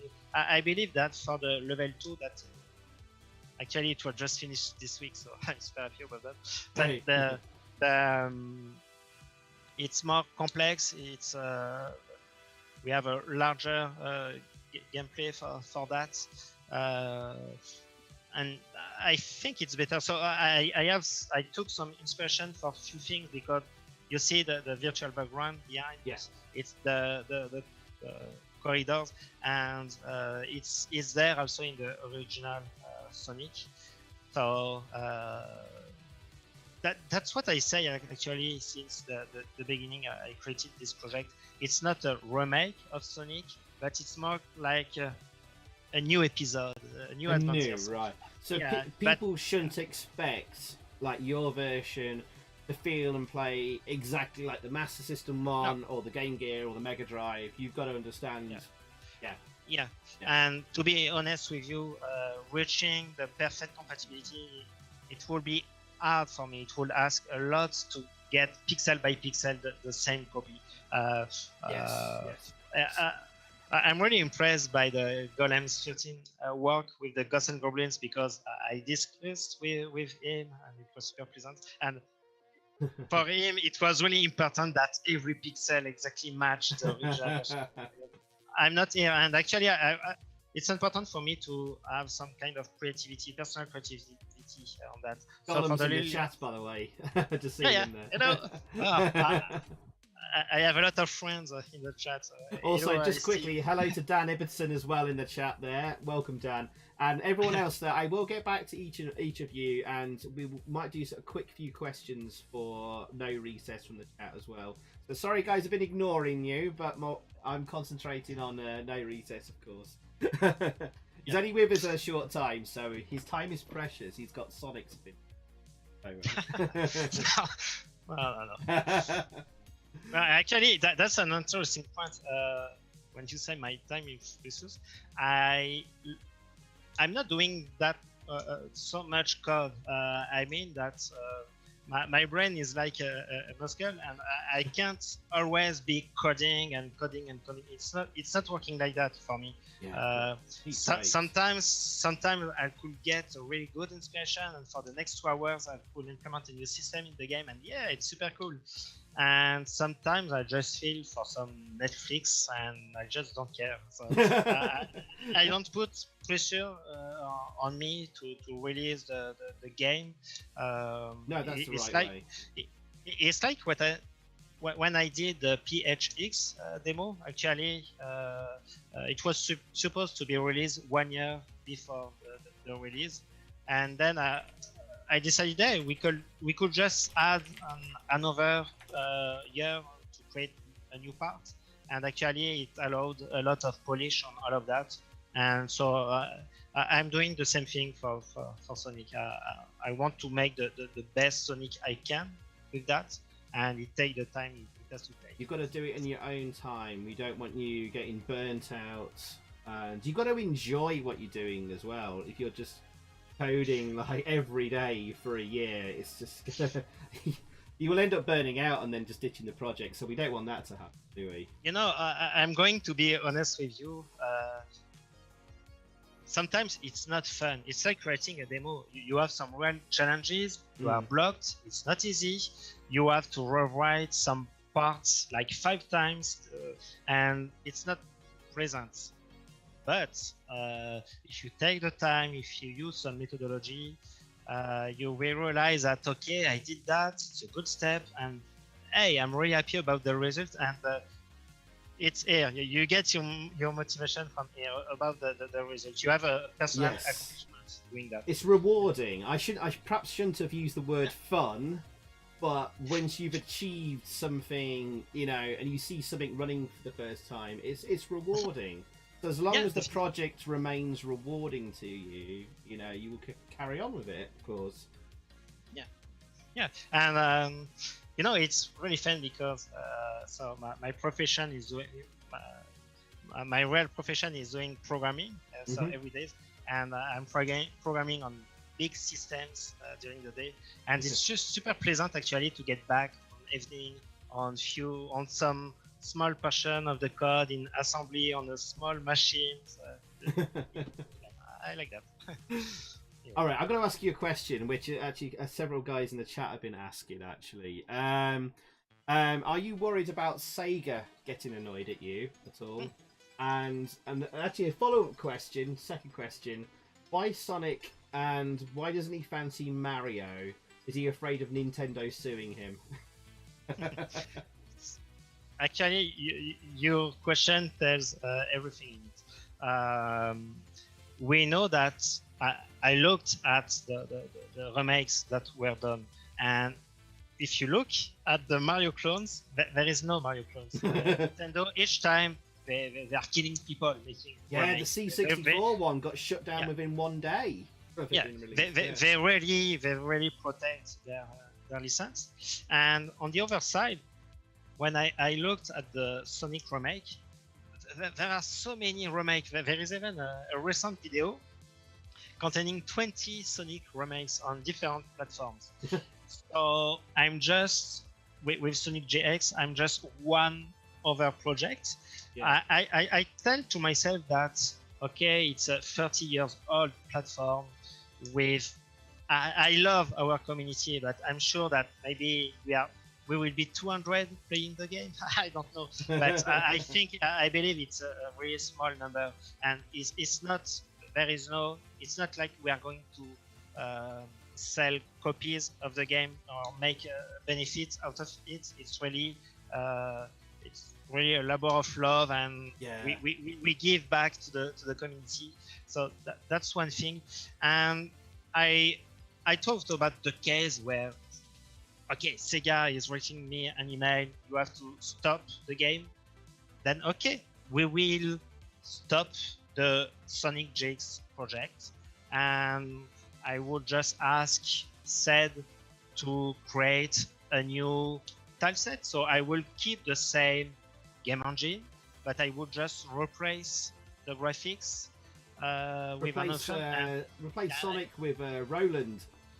Actually, maybe, or maybe not. But you know, something like instead of Sonic, you will get Bionic, and just change the name, change the sprites, but keep the regular platform game as it is right now.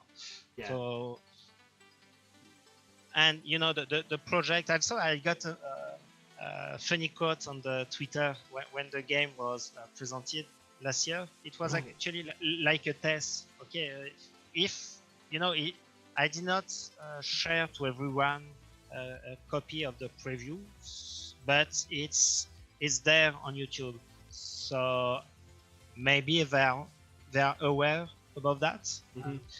So that was also one way to check that. I don't think so. I don't think Sega care too much. I think I think they'll be okay with it, and even if they haven't heard about it and they hear about it soon or next year, I don't think you'll have any trouble from them at all, as you found. So thank you for asking that question. Chat, if you've got any burning questions, please feel free to post them now. I'll read them out. I'll just see if I've got any other questions quickly for you. I know you can't stop too long tonight. No, that's okay, actually. Yeah. I'm okay. You know, for me, it's still I'm in Canada, and I can still see the sun today. So sure, no I'm okay. I did have a list of questions, and you've kind of actually answered most of them in bits of when you've been talking anyway. I mean, actually, no, you've already answered that. Actually, I'll move up from that question. Is everything hardware scrolling and sprites in Sonic GX? Are you using like kind of software sprites at any point? Yes, of course. Yeah. Thanks for asking, because actually it was also another technical challenge for me. If you notice on the Sonic, you have the background, so it's managed in hardware. Yeah, with a mix of software to do that. It's just a type. But you have the flower, you have the glowing flower, but also the tornasol that rotates, and those are really it's software sprites, so it's not managed at all by the hardware capabilities of the GX. Okay. My first implementation, I was actually using an hardware sprite for the vegetables, but I actually needed the sprite for other things, and also there was a limitation with the palette.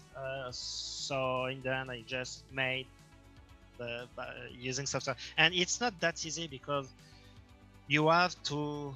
It's scrolling, and you have to calculate the right position where to write, but where to write the sprite in the memory, the VRAM, and it's complicated. I spent some time on it, and something that is super important is optimization. I have to do to draw super fast the scrolling and those sprites. You know, it's funny because in Sonic, you will be surprised by the implementation. You will think that, wow, everything is shiny, super fast, optimized, and things like that. It's not that. Actually, I just focus. There are few parts that are implemented really using the demo maker tricks. So with really clever code, and it's really important part of the code because it's to draw the tile set, and we are spending a lot of time. So it's important to put a lot of love on that. Yes. But you will be surprised to learn that the gameplay itself of Sonic, so when it moves, when it has to collide and things like that, I'm actually using the C language for that. Right. So it's not. I know that when I discuss with some other people, they are generally, it's like they are horrified about what you are losing time using C language for that. But it's for me, it's really a lifesaver, a time saver, because doing that, when you implement the game logic of the game, you have multiple conditions. You have sometimes when you jump, you don't want things to operate, or when you fall, you want to collide with some part of, and a lot of things to implement in full assembly language, it gets quickly complicated. So I just prefer a higher language for that. Fair enough. Yeah. Excellent. All right. Quick. We're going to do some quick questions, quick answers, maybe. Brian asks, "Does Sonic have an idle animation? He stood still." Yeah. The Sonic idle animation, I don't understand. Oh, because like when he stood still and you're not moving him, he starts tapping his foot, doesn't he? And yeah. Oh, yeah. So he's got that. Yeah. Of course, yeah. If you just let idle, yeah, that's a good question because the original video does not show that. Probably it's just what? Yes, of course it's idle, but yeah, I did not realize that you are not. Well, it's like a small thing that you might not have decided to put in. You might not have had enough space left, So that's a nice touch. Retro and Lim asks, "Are you doing any bonus stages in Sonic the Hedgehog?" Hello, Richard. Hello, Toto. Yes, that wasn't my plan initially, but Toto really pushed for that. That naughty Toto. He believes that it's a good addition to this, and I actually think he's right. I don't want to tell you what will be the bonus stage because I still have to implement, and maybe I will have surprise and I'm going to do something else. What I can say is it will be something different than the original bonus stage. So it's not the pinball game. It will be something really specific, and that will make a difference with other 8-bit version of the game.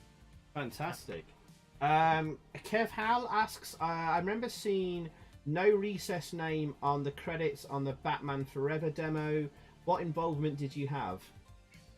Oh, I did everything. Everything. That Rhino guy. We know that guy. I did everything. No, I'm absolutely not in the credit list of Batman Forever, but I'm one of the first names in the greetings list, and I was super happy with that. So Kev, it was a greetings. Obviously, yeah. A lot of demo makers, they give greetings out to like other demo makers on the scene, as a sign of respect and friendship. Mm-hmm. Yeah. All right, where's the question here? Andrea Wire asks, other than Sonic, what other game would Norecess love to work on to convert? Toto, should I say that? Is that a secret collaboration going on here? Yeah, actually I plan making Doom soon. Yeah, it will. No, I'm kidding. No, but honestly, with the game engine I did, you are basically able to have a fast scrolling in all directions at a good frame rate. And if you look at the Amiga, the Commodore platforms, you see that there are a lot of great games released using the same technique. So yeah, I'm just going to say few names, but it doesn't mean that I want to do that, right? But I have in mind but it doesn't mean that I want to work on that. But the games like Micro Machine, for example. Micro machines. Ooh, that Yeah, worked that really well. that's something that would actually work pretty well, I think, for the platforms. And just look at many Commodore games, Amiga games, and it will be easy. Well, it will be doable to port on the platform. Sure. But honestly, regarding my next project, I have no idea. Maybe I will be back to demo scene stuff. I will actually discuss that with the graphist said, because we are a team. I'm not alone with that. I think it's important. So for now, my current challenge is Sonic, and after that, we will see. Yeah, let's just get through Sonic first. You've still got many months ahead of work. Actually, quick question from me: is it all running, moving about 50 frames per second? Is that what you're aiming for, Sonic? Yeah. How am I running that? You mean how I did for that? No, I'm just asking, just checking. Is that what you're aiming for, 50 frames per second? Yeah. For me, it's a must, and also the full screen. It was super important for me to get that. I remind that. Sorry, I remind that I did a version with a head. So you will have the game, the view of the game, and a static bar showing the score and the lives. And I showed that to Toto, and Toto said, no, you should not make that. And so that's why I use the HUD is the ring counter, yes, and the lights. So I had to make a sacrifice. I had to lose 4 sprites out of 16. Okay. Just for that, but in the end, it's there. And I would say on this project there is something funny. It will be easy to just, it's complicated, but see, I'm going to do something else and it will work. But no, I don't take shortcuts. I really try to stick to the complex. If things are complex to do, well, I'm really focusing on make it happen. Of course, yeah. How difficult was it to make it full screen actually, and not have like the borders? What sort of jump up in technical challenge was that? Actually, it's super easy. Is it? I mean, we have extending the screen on AMSTRAD CPC and the GX. It's really easy. We have the CRTC for that. It takes few lines of code to implement. Now implementing a scrolling on top of that, it's something that is more complex. Yeah. Okay, fair enough. All right, let's see if we've got any more questions in the chat. Retro and Lim, I'm not asking him those questions. It's some in-jokes, don't worry about it, don't worry. Okay. Retro and Lim is obsessed with the game Bridget from Amsoft, and we do not want to talk about that. Powpuck asks, does he think the GX4000 can run the Game Boy Color Rayman games? That's a weirdly specific question, Powpuck. I should look at the videos. Maybe. I would say I don't like Rayman, so I am not interested. No, he's not going to port to Rise of the Robots in the GX4000, Retro and Lim. No, I think he's trolling us now, so we'll ignore Retro and Lim in the chat there for a while. That's okay.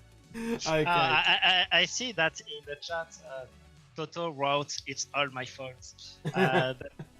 Actually, it's super important for me. If I was alone doing that, I would make tons of mistakes for sure. And it's super important for me to. I sent preview to some friends, and their feedbacks is super important to me. And Toto is one of the best designers in the scene. Yes. He is able to spot when something is wrong and missing, and it's really appreciated. So it's not all your fault. The game will be much better because of you. So thank you again. Fantastic. Perhaps we can make this our last question then, maybe. What are your final thoughts then on like the GX4000 and the Plus machines? What could you leave us with, perhaps in comparison to some of the features that the Commodore 64 had? The Commodore 64 supposedly has hardware scrolling and sprites, and Master System and the NES. Where do you think the GX4000 ranks amongst all those other 8-bit computers? Your final thoughts on the GX? Yeah. Oh, big question. Yeah, big question. First, I had in mind that it's a console that was released too late.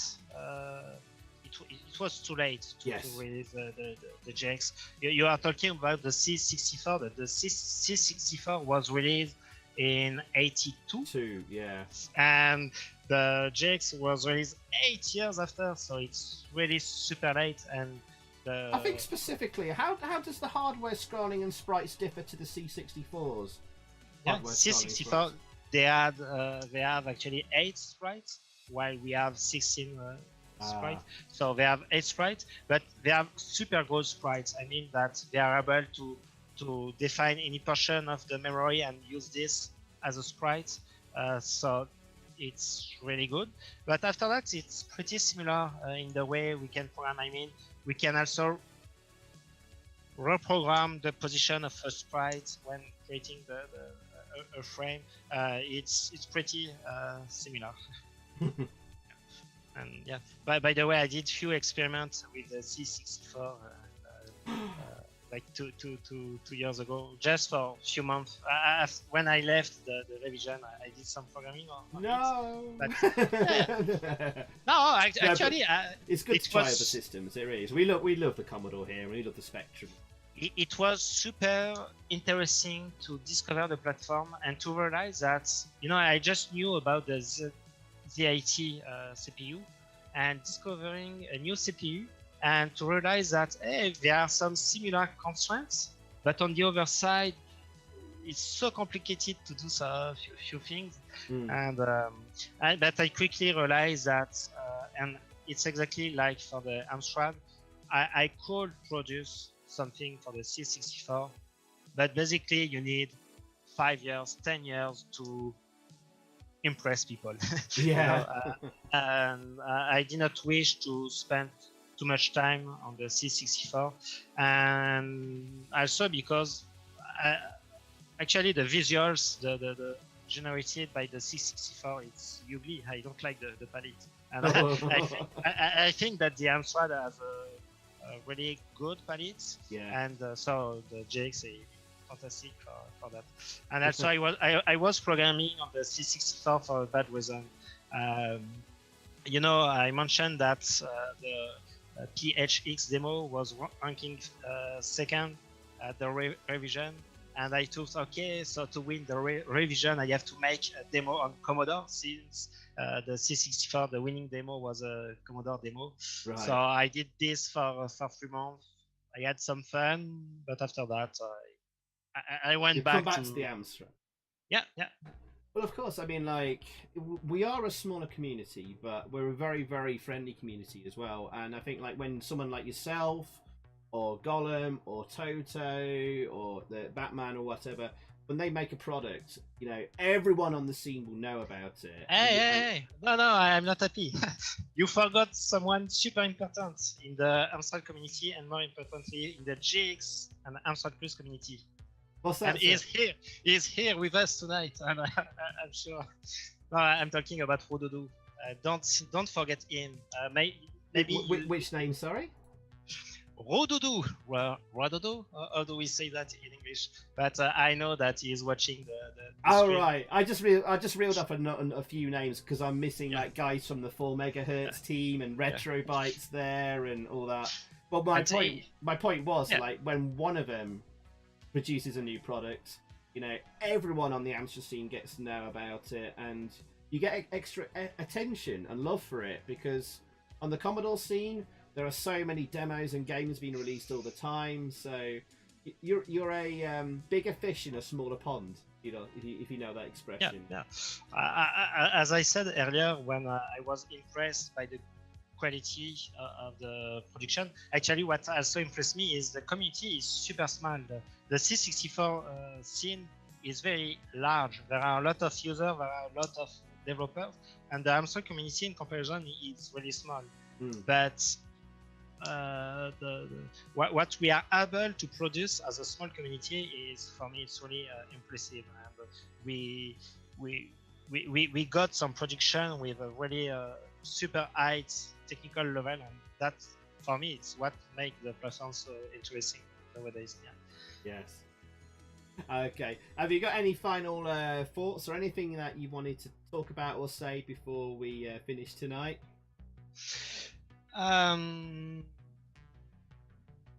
Yeah, maybe a general message for the AMSTRAD community. Okay. I think we are doing super great, and yeah, that's all. And yeah, I would suggest as an advice to everyone to take the time to release something. What I realized through the years is it's actually okay to spend years on one production, because when it will get released with all the polish you add on this, you put on this, the reception will be so much better. So instead of releasing 3 production a year, you should try to make something better and more polished, and the pleasure you will receive from that hard work will be really amplified. I agree. Yeah. You see it especially in games like Orion Prime, the R-Type remake, and Pinball Dreams. So much time was spent and so much love and effort, but there'll be games that we are going to be coming back and loving and playing for years to come. And it makes a difference.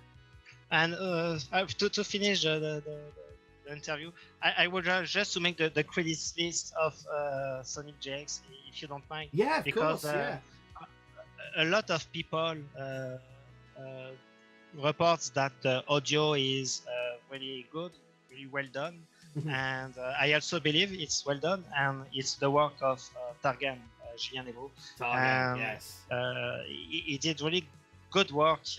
I got someone on YouTube that said, "Hey, you just read you just put the music from the Game Gear and voila, and it was super easy for you." No, it was not super easy. It's actually quite a good compliment then, really, in a way. Yeah, so that's a good thing. So Targan for the audio, Said for the graphics, Toto for the designing, all of that, and I have my private circle of people. They know who they are. That really helped me to improve the game. Yeah, and Yes. yeah, I see a few things about Vespertino. So yeah, someone's asking me, can you ask him if he knows anything about Vespertino? Any more details of Batman Group? Can I comment? Because I have things to say about it. Yeah, go for it. Yeah.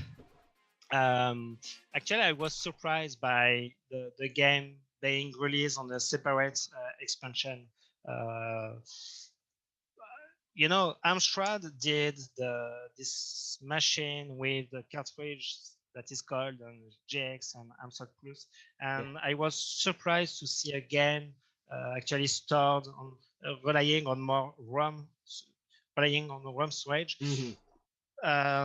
My personal my personal opinion is, okay, you could also do that by using the cartridge that AMSTRAD suggested actually, but that's just one point. I know that many people have different opinion, and that's perfectly correct. I don't judge them, but just a personal thought is, oh, okay. So that's one thing, because also people have expansion sometimes on their AMSTRAD, and so they force, having that cartridge will force you to unplug things or adding on top of already existing expansion. It's kind of weird for me, and also for the distribution, it involves some physical distribution for that. We have the XMEM and other things, but I think it will be complicated to distribute the game. Otherwise, about Vespertino, the few images just so we the chat saw, will know, it'll be on one of these type of cartridges if you can see it screen there. Oh, you have one, okay. Yeah, that's the 4 megahertz team. The Polka Dots, it's got Barber's Palace on and stuff. It is neat, but yeah, you're right. You can't add any add-ons on the back of that. So this is the only thing you could plug in the back of your AMSTRAD. Yeah. But it'd be nice to. Yeah, go on. Sorry. Yeah. No, that's okay. And still about Vespertino, of course, I have been super impressed by the game engine. It's super fast. We never saw a game like that. I'm really curious about the gameplay. Actually, make a game out of it. We had very few images. It looks impressive so far. Yeah. But I know that the game will be a major hit, and I really look forward to see.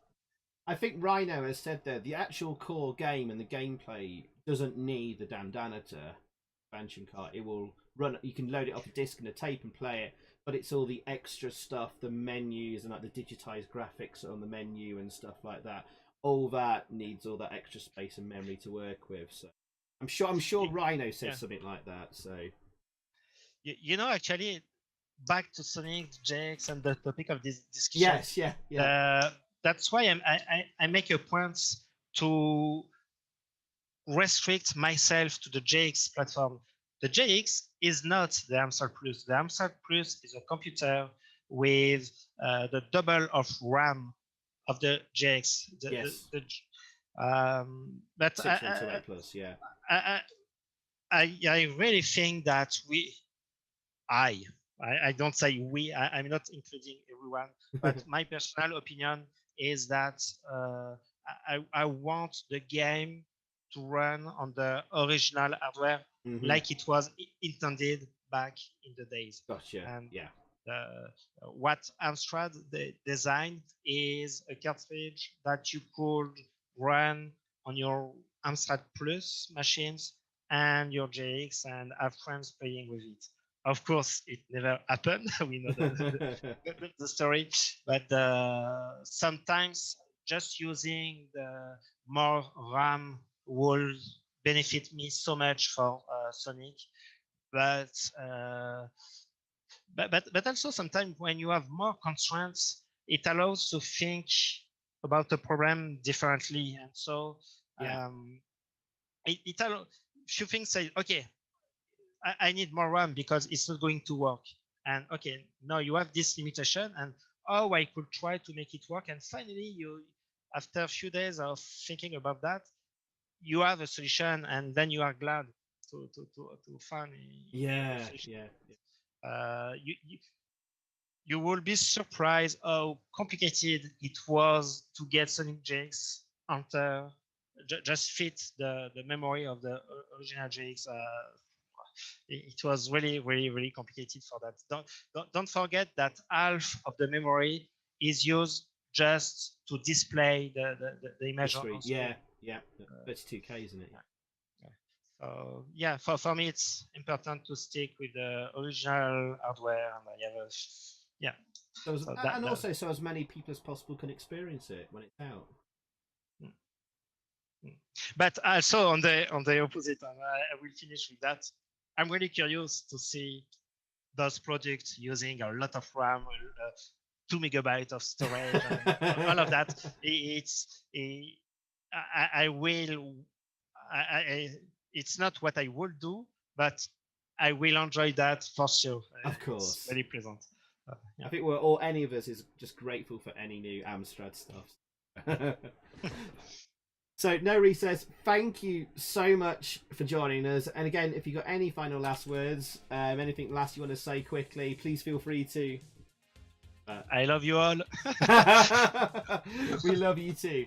Thank you so much. We look forward to seeing the preview 2 video round about Christmas. It will make a very nice Christmas present. And you know, anytime you want to. You need a tester for the game, please let me know. Yeah. You can trust me. Okay. Maybe. Maybe not. Anyway. Okay, seriously, so it thank was you. fun. Thank you a lot. So bye bye everyone. Thank you, man. Thank you so much. All right, you take care, and hope we'll perhaps speak to you again soon. Thank you. He just logged off there. Awkward. Thank you to Norecess there. What a really, really lovely guy. Let me just adjust my volume levels here. I hope you guys enjoyed that, and I'm really, really glad we did that. Oh God, get rid of that. You don't want to see that. There's personal messages again.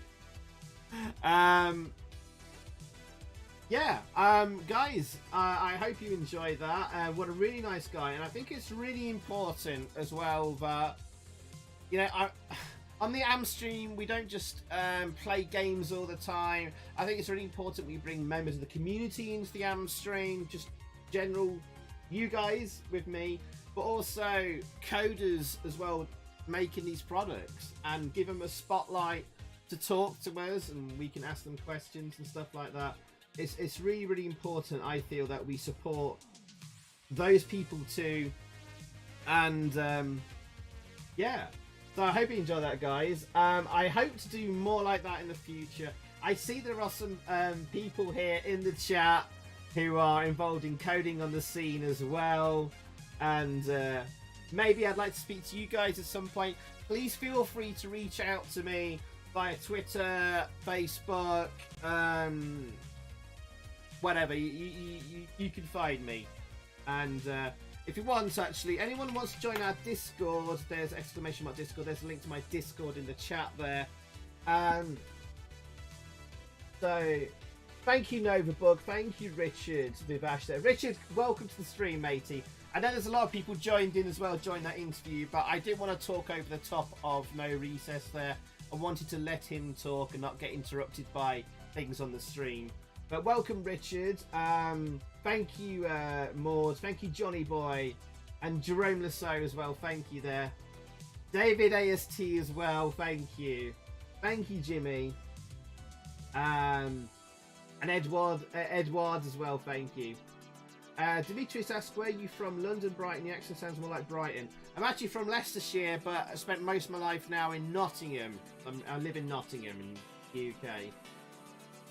And we also got some extra screenshots that have never been seen before. So that's a little bit of an AMSTREAM exclusive there. But I did really love Norecess's like positivity. He's really friendly. You can tell he's really passionate and into what he's doing. And I hope you guys enjoyed that. What a great guy. And OSG, there was a lovely message you posted in the chat earlier. Let me see if I can find that again. Let me just scroll back. Old Style Gaming, of course, is a Commodore 64 fanboy. But he did say this earlier in chat. He says, I'm going to throw it out there now. Because I love the C64, but prefer the AMSTRAD community. It's much friendlier. Oh, that's really nice. And not being meaning to be too biased, but I do think, honestly, I think the AMSTRAD community is one of, if not the friendliest community, retro gaming communities. I've had dabbles in the Commodore 64 community and Spectrum community, and no disrespect to them, but there is a lot of toxicity in just chat rooms and forums between people arguing, and a lot of toxicity sometimes between coders as well. Although it's not so bad as it used to be, I feel. But there can be very tough scenes. But very rare these days we see any fallouts in the AMSTRAD scene between demo makers and coders, and also just fans, you know, in Facebook groups, forums and whatever. We've got a very, very awesome community. So well done everyone in the AMSTRAD community, you're awesome. Well done. There you go. Oxo Good, how you doing, man? Yeah, Larry says he's going to be on later. He did say probably be after midnight, so probably not long. Guys, I'm just going to get another drink from the fridge, right? And then we're going to come back. We'll do some more gaming, and some more GX4000 games. and then we're going to get Larry in for a chat as well when he's ready. So I will be right back in about 30 seconds. Okay, guys, be right back.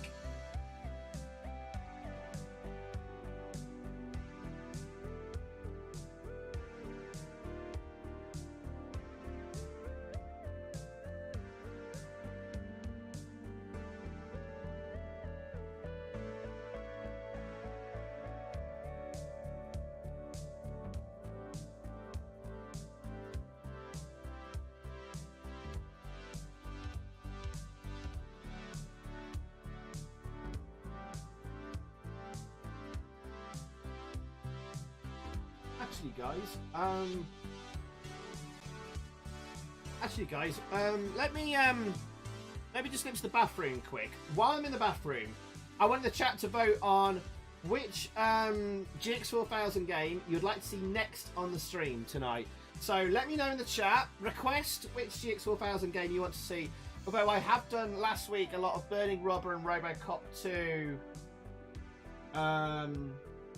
And we did a fair little bit of Pang as well. So those 3 games we did cover a lot last week. But request in the chat for GX4000 games, and I'll be back in like 30 seconds again, alright?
Alright, I'm back. Thank you, guys. Right, Andrew Wyatt says, Zypher, you make this community and you're amazing. You make this such a welcoming place. Thank you so much. Well, thank you. Thank you very much for saying that, Andrea. That's really lovely of you. And one main thing I do is try and make this a very welcoming place and share a bit of positivity in the world. That's my goal. That's my goal. Thank you for saying that and picking up on that. Thank you, Andrea. You're one of the loveliest people in this community, so we're blessed by your presence. Technic says, all the best people from Leicestershire. Technic, are you from Leicestershire? So whereabouts, dude? Johnny B says, was Gaza 2 released on the GX or was that another mythical cartridge? Right. Right. Well, with Gaza 2, I've got a big article on. If you didn't know, guys, I've got a website called gx4000.co.uk. It is years out of date, but if you want to read it more on Gaza 2, here is everything I could possibly find about Gaza 2. We've got screenshots here of Gaza 2. Adverts, and it was reviewed in magazines, and those are actual GX4000 screenshots, and it looks quite different in places to like the normal CPC version. Like that is not on the CPC version, for example. So we do know, like reviewed in Mean Machines here, we do know that it was a finished game that was sent out to several magazines for review. There it is in a French magazine. I forget which one. It's Cent% magazine. They gave it 60%. They didn't like it. So there are copies out there of the game, but No one has seen it since the magazine reviewers, so who knows on Gaza 2 there. But there you go. You can read up more on it on my website. Obviously, I'm going to feature this in the GX4000 video I'm working on at the moment. Retron Lim wants Wild Streets. None of your beers wants... hey, none of your beers, welcome. Panther Kickboxing. Maud wants No Exit. 2 requests for Wild Streets. 3 requests for Wild Streets. An Operation Thunderbolt. Another one for Wild Streets. My god, why does everyone want Wild Streets tonight? Looks like it's Wild Streets. Mark Wheatley, good evening, sir. Welcome. Nice of you to pop in, and I'm glad to hear you have a happy, positive experience here, man. Thank you very much. Southwest here, small village not far from Market Harbour. Alright. I was born in Melton Mowbray, Nick. Home of pork pies and fox hunting. There you go. Zypho, food port. Zypho's seen other retro communities and spoken his mind on those, and yet he overlooks how much he himself has an impact on how the community, AMSTRAD community, is today. Oh, thank you, Arnie, but really I am only a small part of it, and the community was there long before I arrived and started doing live streams and stuff. That's very kind of you to say so, and I think I've tried to, I think maybe what I've done is encourage more of a positive, more positive behaviour, and maybe that has rubbed off. I don't know, but we certainly brought a lot more people together in one place regularly, which is cool. As has Yellow Belly, Novabug, got Ziska on Twitch, Kominar on Twitch now as well, and Uncle Said as well is a new streamer on Twitch, I think. And you know, lots of people have all helped towards that. So no way I can take all, the majority of the credit for that. Excuse me. But yes, it's a big win for Wild Streets then. Good lord. Right, let me just get my car open here. 1 second.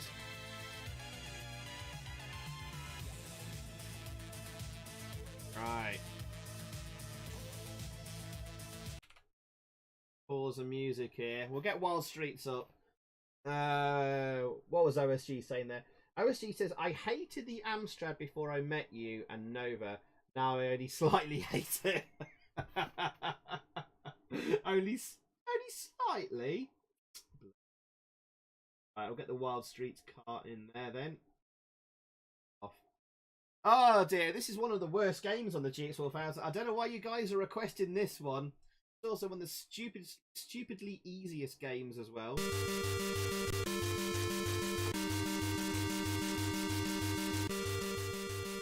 Has it actually started here? I didn't press anything. Turn the volume down a touch. You never see footage of the panther doing anything in Wild Streets. It's not a tiger, it's a panther, by the way. Let's see if I just don't do anything. Let's see what the panther does.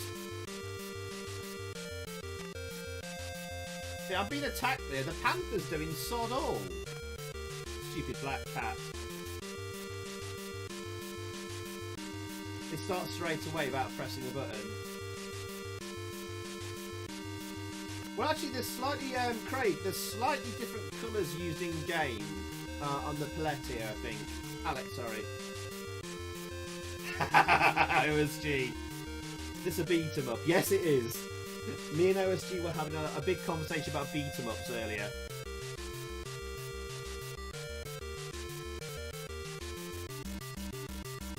Why isn't the panther doing anything? Ah, there he is! He finally jumped!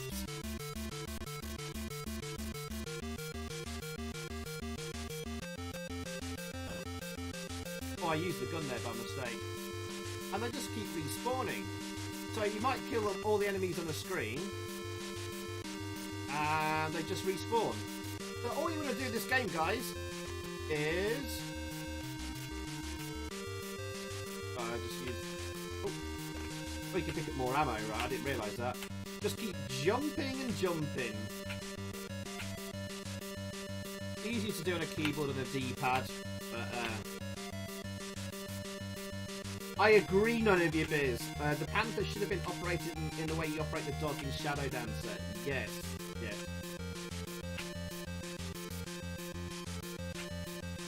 Oh, I got pause there for some reason.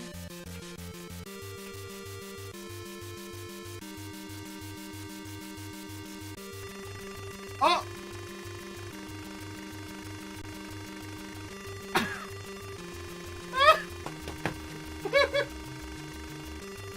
I think I just broke the game.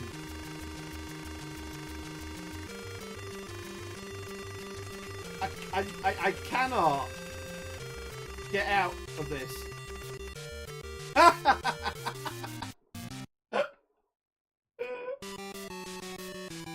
Good lord. Stuck. The player is having a massive fart. Great start there.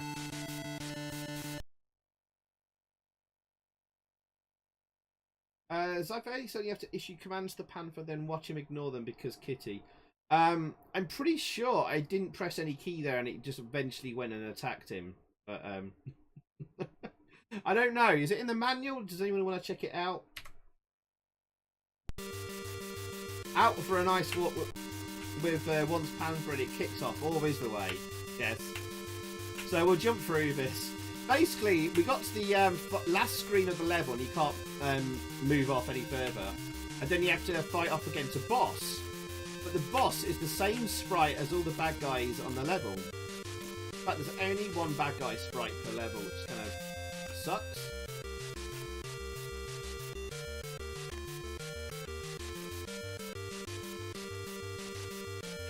I think it's this next screen.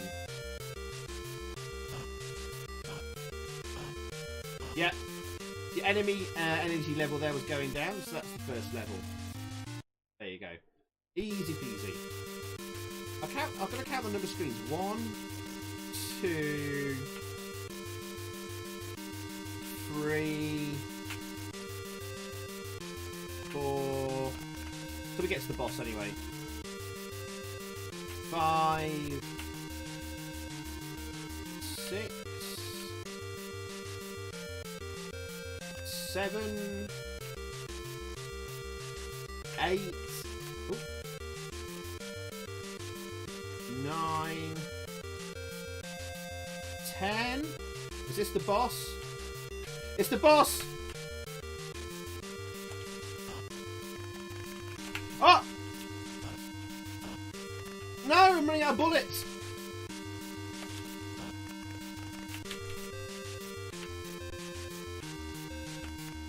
Bloody hell, I might actually die here.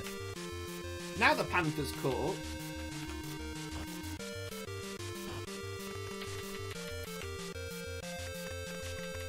We're gonna have to fight the boss here. Oh my god, this is pathetic. Come on! That was close. So it's 10 screens. 1, 2. Got guys with mullets and bright green tracers. 2, 3,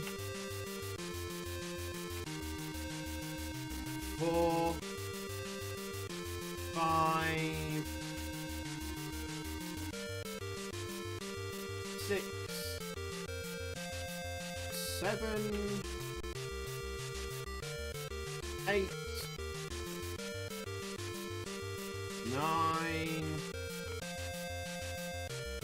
10.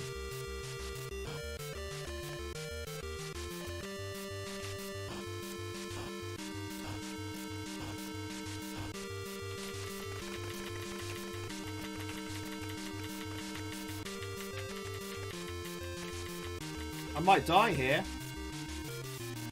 I actually died. Crap. You normally come onto the screen and just use your gun straight away. It's easy peasy.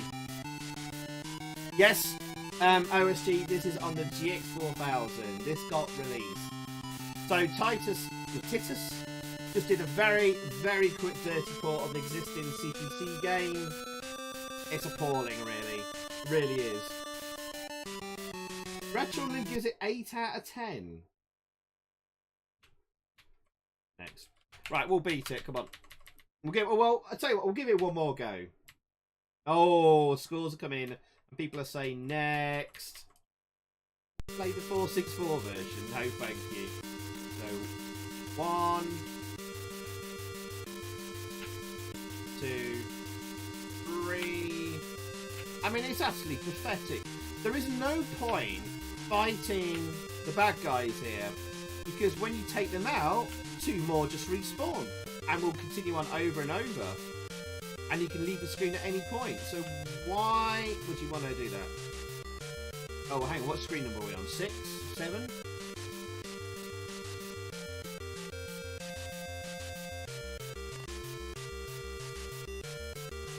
Oh, yeah. We're at the end. No! No! No!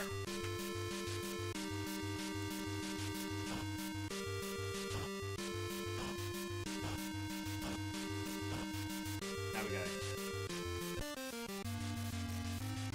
Must remember to count the levels there. Batman 77 gives it 2 out of 10. 2, 3, 4. Oh. 5, 6. Incorrector. Good evening or good morning now. Happy midnight, everyone. This is 7. Oops, I lost count. 8, 9, 10.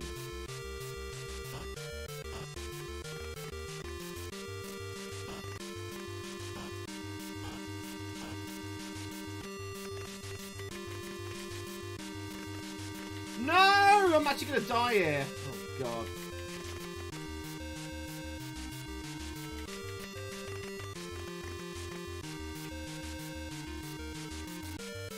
Panther, why aren't you doing anything?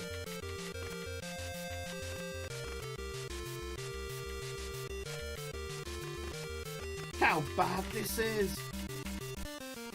Oh, that was close.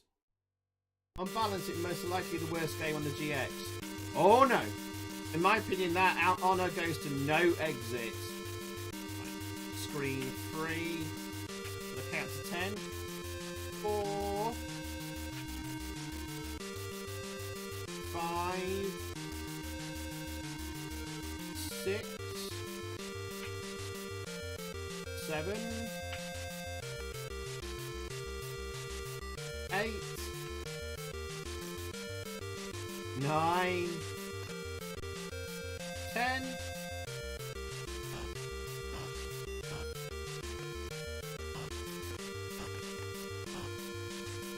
Now just use the gun. Bosh. There you go. 10 out of 10, 1 point for each screen, says Fugazi. Nice. 1, 2, 3. Oh. 4. 5. 6. Oh, ooh, ooh, ooh. Cheeky. 7. 8, 9, 10.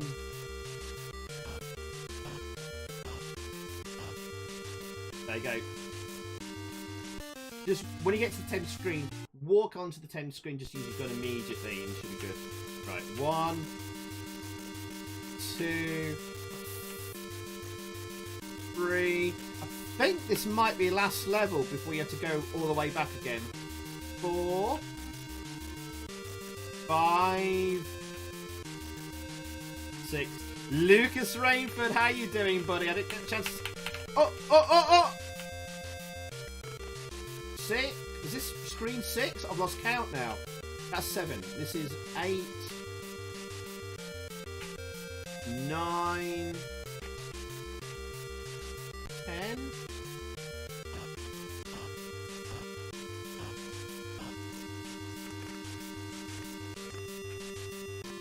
Oh, we now have to go back. Oh my god, we've got no energy. So we now rescued the president. That was the president we just rescued. As he just shuffles along with... looks like no frames of animation. With no energy, can we make it back without getting hit once?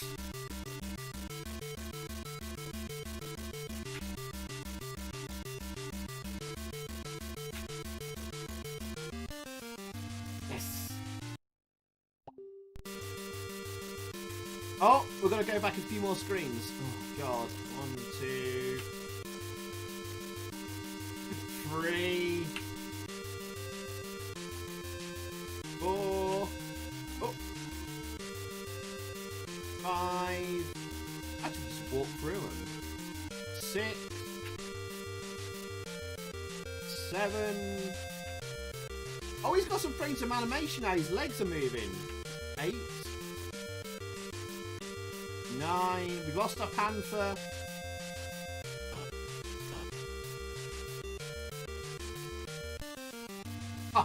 There's no bosses anymore either.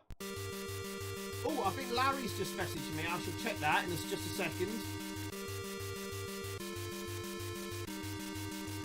Yes, Lucas, this went on sale for £25. £25. Just let that sink in. Rachel Wilson, good evening, Rachel. Welcome back to the stream. How you doing? Enjoying this exciting GX4 action here. God, this is pathetic. Alright, I think it's like 2 more levels, isn't there? Maybe 3. I mean, this is just utter garbage. I mean, this game has its fans, shall I say? I don't think it's too bad, but maybe for like a budget release would have been good. For a full price release on tape disc at $9.99 or $14.99, not good. But on cartridge, for a new console for £25, this is utter toilet. Or arse candle, as Anna says. Here we are, last level. There we go. Or the first level. Oh, they kicked the president there. Also, I have to say the controls are pretty unresponsive. There are times when I'm pressing up for jump and it doesn't happen. Let's try it on keyboard like this.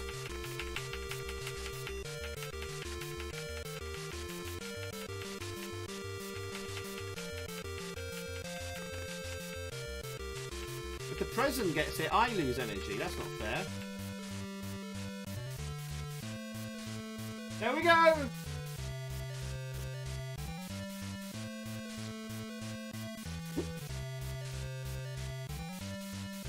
Got some ending music there. That is the game completed! 25 of your finest English sterlings handed over for this.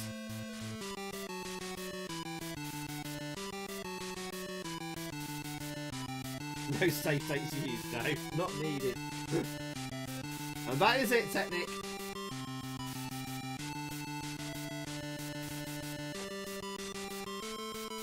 Craig Harrison bought it. Well, back in the day. Oh, God.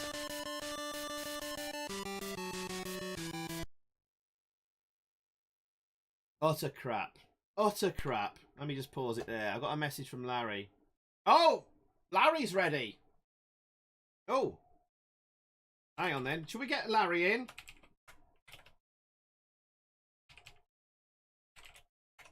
Nice. Right. Oh, well, it's time to pull. I'm surprised. Larry has arrived. Hang on then. Sweet. There we go. Let's get an invite link. Copy invite link. Right. And boom. Right, that should work. Hopefully. Well, we're going to pull the legend that is Larry Bundy Jr. into the AMSTREAM via the power of Zoom.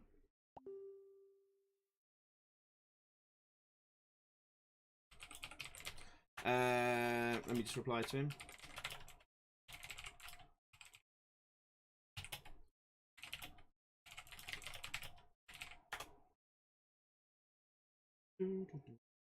Reply to him, and I'll pull him in a second. Let me... What's going on with my bloody thing here? Hang on then. Right, I'll put some background music on. Alright, those of you who don't know, of course you should know who Larry is. Larry is a huge retro YouTuber with a squillion million subscribers, but he's a big fan of the AMSTRAD. Waiting for him to join. And he's here to talk about all things AMSTRAD and GX4000 with us. Our second special guest of the night. Alright, you should be popping in any second. So I'm going to have to stall here. Right.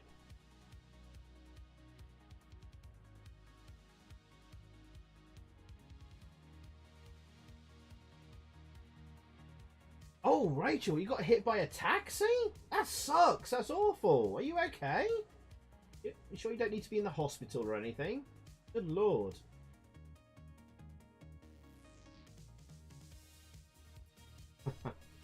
I tell you what, while I'm waiting for Larry to join, oh god, we'll pull up another GX4000 game quickly. Yeah, we'll do that. We'll pull up a quick one. We don't care what happens in. We'll bring up Pinball Magic. Let me see. Saw someone request that earlier.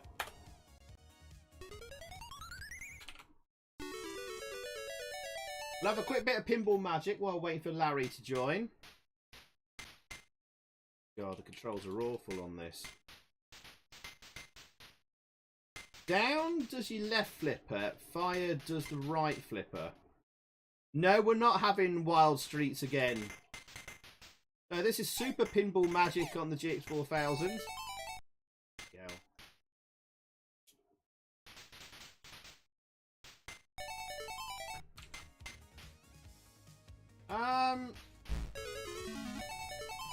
Oh, I did a tilt there by accident. Bugger.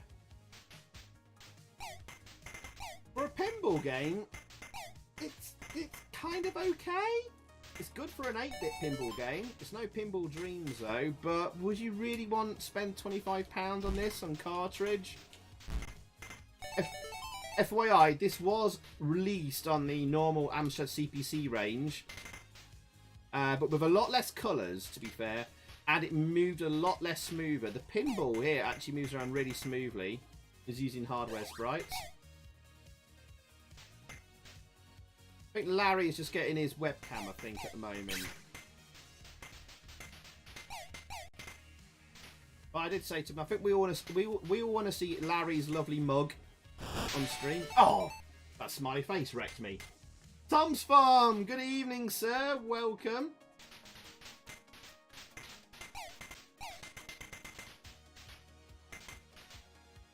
And yes, it does have various table layouts as well.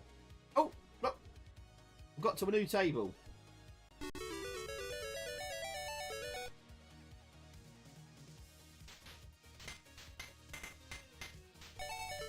Bloody hell.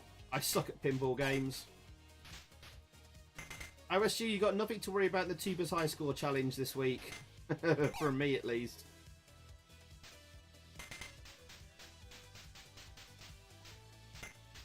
Yeah, Pete was here earlier. Did Pete leave us?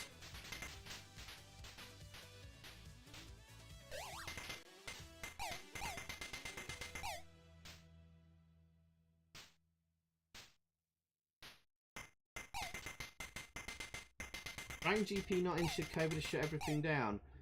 Have you tried NHS Direct? Are you feeling any pain, Rachel? He was here very much so earlier, Andrea. Trust me.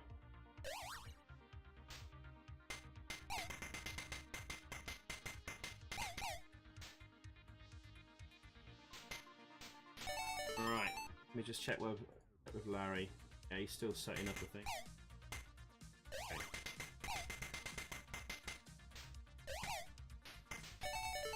God damn it, I suck at pinball.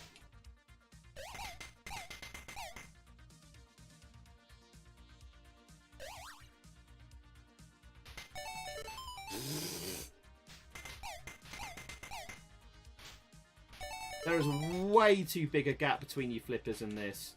Way too big. I think, anyway.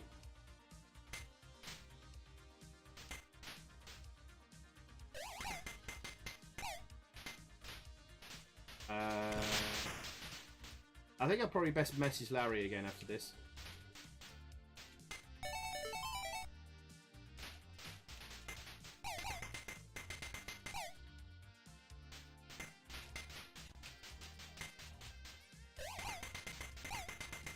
Thank you, Johnny boy, for the top tip there, as always.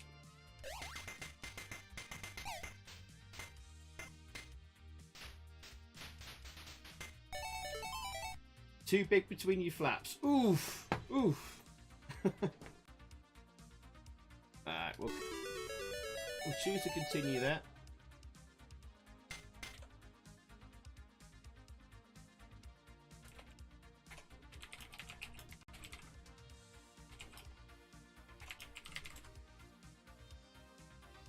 Let me just message Larry back again. There we go. Right. Right, should be sorted with Larry. Hopefully you'll be joining us shortly. Get my Zoom ready. Hey! Good night, Jimmy. Take care, Jimmy. I'm going to call it night. Enjoy the rest of the stream. Everyone's life. A great seeing an interview. Have a great weekend. See you soon. Thank you, Jimmy. Take care, man. Good night, dude. And all the best to Jane as well. Alright, we'll have one more go on Pinball Magic while we're waiting for Larry. God, bloody hell. I suck at pinball.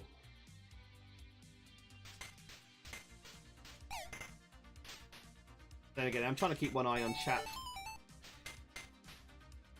It's too big between the flappers.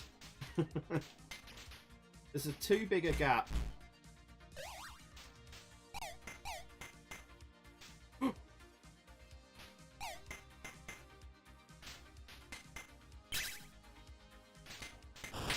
There we go.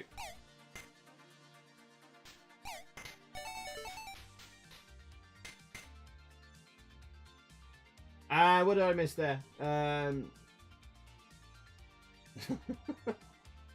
Okay, the board is too small. That's the problem. Nowhere for the ball to go. Ball mechanics seem off. I think the ball physics are all right. It's the table layout and design with too big a gap between me flaps, I think. I don't know. Does anyone else think the ball physics are a bit off? I think they're not. I think they're pretty good for an 8-bit pinball game.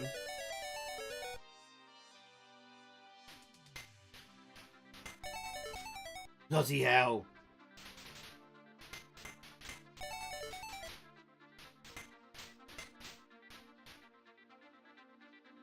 Right, come on. Oh, Larry's waiting! Right, screw Pinball Magic. Sorry, Larry. Right, let's get Larry in. Balls to that. Let's just turn that off. We can bring that up again. Right, let's get my Zoom capture going. And we'll admit Larry into the Zoom call. Currently joining. Ladies and gentlemen, please welcome Larry. Hello. Oh, I think you're muted, sir.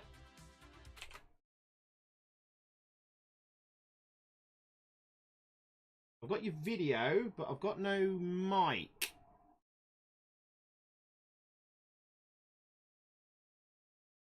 Hello? Hello, can you hear me? Oh, I can hear you now, sir. Welcome. Oh. Hello. Oh, your mic's a bit quiet. Can you see me though? I can okay. see. I can see you. You won't be able to see me in Zoom, but feel free to open the stream up on your computer. Just remember to mute it, because I can only have one camera in one piece of software at a time. Oh, we should. What you want to do is record over Discord, so you can record your sort of screen capture the little things. Oh, you know what? We should have done that. We should have done that instead of Zoom. But I had a Zoom thing set up for the previous guy we had on the stream, so I thought just keep it simple. Right, I'm going to crank your volume up. Can everyone hear Larry? Okay. Hello, testing. 1, 2, 3. There you go. A bit of chat delay before we get people telling us we can't hear you. There you go. Walden I says, look forward good to that. grief, he's so thin. I get that. Oh, yeah, I get that a lot now. I know, he's so svelte and well done, sir. I know. Yeah. We say that a lot recently. We've had you on a few retro and limbs. Yeah, I know. And I think people haven't seen me much. I don't show myself much on camera lately as well, so maybe oh, that's sorry, why. mate. I didn't mean to force you onto camera tonight or anything. No, that's all right. I've lost 18 stone in total now. I've lost it. So. Good grief. 18 stone. Very well done, sir. I'm actually jealous myself now. Yeah. It's quite easy. I could show you how to do it, really. It's just a case of counting calories more than anything. Yeah. I mean, I don't do any exercise or anything. It's like mostly cutting out sugar, isn't it? I heard. Sugar's all right. I mean, I've been using those thingy tablets for like tea and coffee, for stuff like that. I've been using that for a while. But I think it's cutting carbs, like trying to avoid bread, rice, and potatoes as well. Try and cut them out, and they're quite fatty, put on weight. Yeah. Oh, you just went really loud. Well, that's better. Oh, hello. Did you press something or sit on something? I didn't. Oh, that's much That's better. a bit weird. Oh, and you're loud. You're louder too. Hello. Oh. Something got fixed there. So we don't know what it was, but we shall leave it there. Right. Okay. I had some questions for you, Larry. Oh yes. What happened to him? I don't know. I've lost them now, mate. So it's all gone retro and limb on us. But should we get DJ Slope in to do a quiz? Oh bloody hell! He was in it. He was in here earlier, actually. Oh, he wanted me on his stream, but I thought I had to jump off and do this one. Oh, did he? But I didn't. Oh. No, he wanted me on his stream, but I couldn't do it because I was working on a video. But yeah. Oh, I know. Yeah. You may have noticed actually. I put on the thumbnail. I cheekily described you as a GX4000 megafan. Yes. I was taking the piss about that because. Oh, okay. It's not really. It's not accurate. It's not entirely true, is it? But you've always had a fascinating. I've got quite a collection of them. I've got a good 2/3 of the collection of GX4000 games. Yeah, so maybe you are a bit of a mega fan then, but. And I got the monitor to go with it as well. Nice. But you've always had a bit of a fascination with AMSTRAD generally, anyway, and. Yeah, it's like the first computer I had. So AMSTRAD was the first computer, wasn't it? Sorry. Yes, the 464, the original. Actually, I got it almost at launch. Ah, yes. So yes. So what? So did you buy a GX4000 back in the day when it was released? I got it when it come down to 40 quid. Oh, right. I had in my notes here that you bought one when it was released. So. I got it when it come down to 40 quid in Dixon's. Ah. So that. But you know the story. Go on. I'll tell you, you know the story. I had to kill a copy of Robocop 2 that kept frying them. Please tell the story. Go on. Well, basically, I got a GX4000 from Dixon's with a copy of Robocop 2. That's the only gun I ever had for it back in the day. Right. And I put it in, and I played it for about 5 minutes, and then it fried the console. So I took it back. The console don't work. I have another one. Yeah. That fried that one too. I took that one back. Robocop 2. Yeah, I had a copy that fried cartridges, that fried consoles, and I don't know why. Holy shit! I've heard stories. I've heard stories of other games. There's a killer copy of Sonic 1 on the Mega Drive that fried consoles and stuff like that. And some of the action replays on the PS1, they fried controller ports and stuff like that. Yeah. Stuff like that. So somewhere out there is a killer copy of Robocop 2. Bloody hell. Because my mum wouldn't let me have any more, so she demanded a refund and gave me the game. Somebody out there's got my game, and it's frying consoles. Oh, bloody hell. That explains a lot. Actually, it's really weird because I I'm in the middle of doing like a GX4000 documentary video, and one of the things I'm looking at is like almost myth busting the thing of GX4000 power supplies blow up and kill your console and all that kind of stuff. And that's Chinny. That was Chinny telling everyone that. Oh, was it? I remember him. I know you did a video on it. Yeah. So I've had like people like Noel's Retro Lab. He's torn one to pieces and inspected the components inside the PSU, and he says, "Oh, it's all very standard, really," and blah blah blah. Blah. But then, oh no, that's right. Sorry, Dixon's tried it on their demo unit and in the store, and it fried that one as well. Did it? Yeah.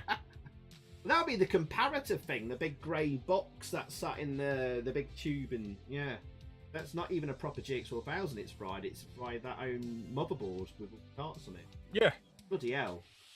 But, so, we've been myth-busting the power supply thing. And what we do know is, you know those C4 CPC carts? Have you heard of them? Yes, it's a multi-cart, isn't it? Yeah. It's like it holds an SD card, and you slip it in your GX4000, and you've got like thousands of AMSTRAD games, blah, blah, blah.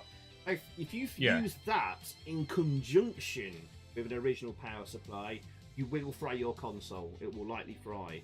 That does say a lot. It's because the actual cart will draw more power than usual than compared to other carts, right?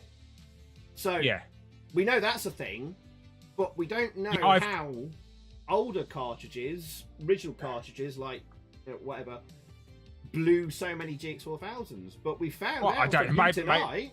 It could be your Robocop 2.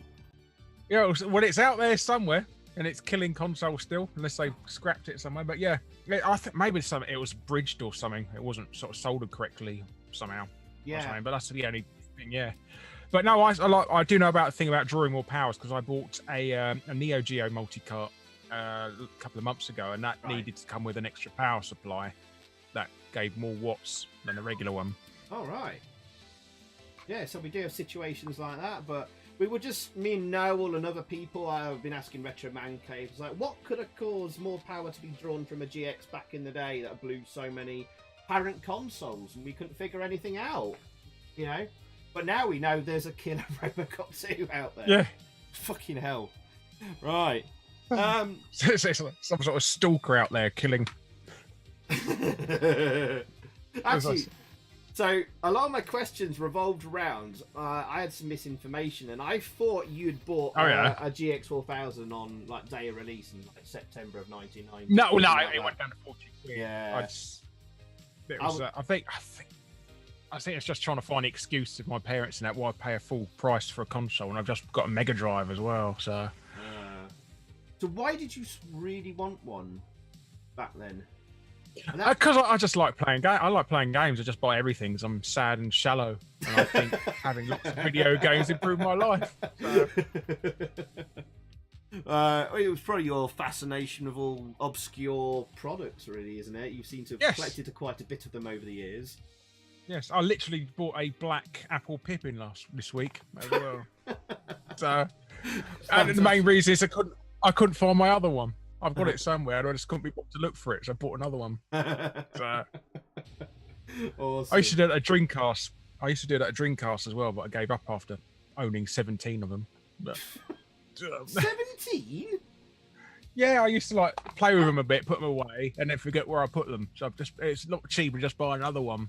It's like they were so cheap, though, weren't they? I mean, you could go in like Game Station and pick them up 15 quid and that. So I mean, I've heard stories of people like, you know, can't be arsed cleaning their pants and socks and just going to Argos Asda and buying some new socks. Argos? What sort of Argos do you have? Slip of the tongue. Did they give you a funny look? But losing consoles and just buying a new one, Larry, that's a new one to me, mate. I mean, have you got like a giant loft of stuff? Is that where you put them? Well, we cleared out the loft, but we've got a couple of sheds now with stuff in them. Right. So. All right, let's get back to the GX quickly, because I'm gonna. If you have anything interesting to say about the GX, I'm gonna use it in the video if you don't mind, right, mate. Go on then. Well, right. You've got the killer cart. Yeah, we've got the killer carts. That's bloody interesting. But when you went you went into Dixon's and got it for 40 quid. So that must have been around, like... I think it's about 6 months after sale or something, I believe. Because the first reports I've seen in newspapers and mags about the price going down was like March of 91. It went down to 80 quid. And I think by July, August, it had gone down to 30. Now, if I'm going off magazines, so do you remember what month you walked into Dixon? I don't know. Maybe it was my birthday. My birthday's in May, so it could have been a birthday present. That would line up with the price decrease. Could be, or you had some birthday money. Was it your own you walked in with? Possibly, quite possibly, yeah. So that would even things out, and that would have been the sort of thing I bought for my birthday. Right. If that were a really disappointing Master System game, which I had a knack for doing. So it might have been May, June time. And do you remember what they said in Dixon's at the time? They're like, were they like, mate, you really don't want this? Come on, go for a Master System here. Was there any? No, I think they're just. I think they're just happy to get rid of the bloody things. Really, stacks of them. I remember them having. They had an entire sort of crate load of them in the middle of the floor, and I always remember that. Really? They had loads of them. Right. Yeah, and they sort of stacked them up into sort of pyramid type thing. Right. Do you remember? I wish I could go back in time and take a photo.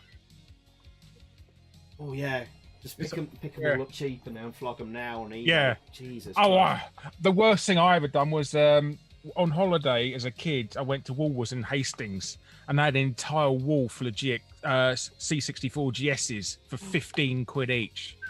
Right. An entire wall of them, and I decided to buy a Catwoman poster instead. Oh well.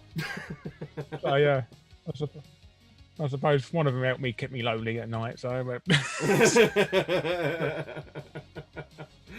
kept me more entertained at night. So yeah. Yeah, true. I think I'd rather GX than GS anyway, but personally. Yeah, I had no interest in them at the time. I mean, even back then, I knew it was just a Commodore 64 without a keyboard. I mean, it was goddamn lazy of them. They hadn't done anything to it. At least Amstrad had added, here's some hardware sprites and 4096 colours and all that kind of. It is a nice case for it, It looked nice. Yeah, I think it still looks nice today. It still looks quite stylish. It does. Today. It does. So you approve of the looks of the GX4000 then? Yes. Yes, I think it's a rather timeless look. Good stuff. And do you remember what game was it? Sorry, I keep interrupting. Oh, I said they could release it today and it still look relevant. Well, nowadays they just release a square box now, don't they, as a console? Yeah. There's no sort of style. So underwhelmed by that Xbox, Jesus. Yeah, it's just they just made a miniature fridge for that one. Well, what's that white? You've got that white one with the speaker grill on the side or something like that. It looks like I saw. Yeah, that one. Yes, which doesn't come with a disc drive, which I see completely pointless. Yes, that's going to be interesting. Certainly with like how they manage your digital games and all that kind of stuff. Yeah, I don't like the idea of digital games on a console because there's no competition. So they've got a monopoly, so they could charge what they want. That's not good. I mean, at least on PC they got Steam and GOG and Uplay and Origin, stuff like that, and also Epic. Yeah, and stuff like that. Because there's a huge competition for lowering the prices. I mean, consoles only one charge what they want, and you're just like, you're stuck with it. Yeah, that's true. Yeah, I mean, I've not really been following that closely. So, what's Microsoft intending to do? So, are they still doing the Game Pass or whatever it is with this? Yeah, well, basically they're tying it in. Basically they're doing it where you can essentially rent the console now. And you get the pass with it. So like £30 a month, you get the console and the EA and Xbox pass with it. And it will allow you to play the same games on PC? I've heard that. I think there's like cross-play and things like that, but I'm not sure how close that is. It seems rather pointless. I don't know. You tend to go like, I'm either going to invest my time and money into a PC or a fat, decent console for the average person. So... yeah, I'm not sure where they're going there. They've got to do something to compete against Sony, though. Do you think they've done enough there with the price as well? I think that making Xbox Live free is a good start. I mean, that's gonna tear some people away. especially with these multi-format games. Yeah. I don't know. The only problem is they ain't got any exclusives, and they've delayed Halo until next year, and that's really sort of put them on the back foot. Yeah. There's no killer game on the Xbox this time. No. I mean, we're not getting a Blinks the Time Sweeper 3 anytime soon or anything. So. And that brings us nicely back to the GX4000 because there wasn't a killer game for that really when it came out. No, I can't believe there wasn't a single football game ever released for the GX4000. It's a European. We got two tennis games. Two bloody tennis games. I know. Both were crap anyway. Yeah. Well, there was Gaza 2. So we were talking about Gaza 2 earlier. That was going to be released. Have you heard about that?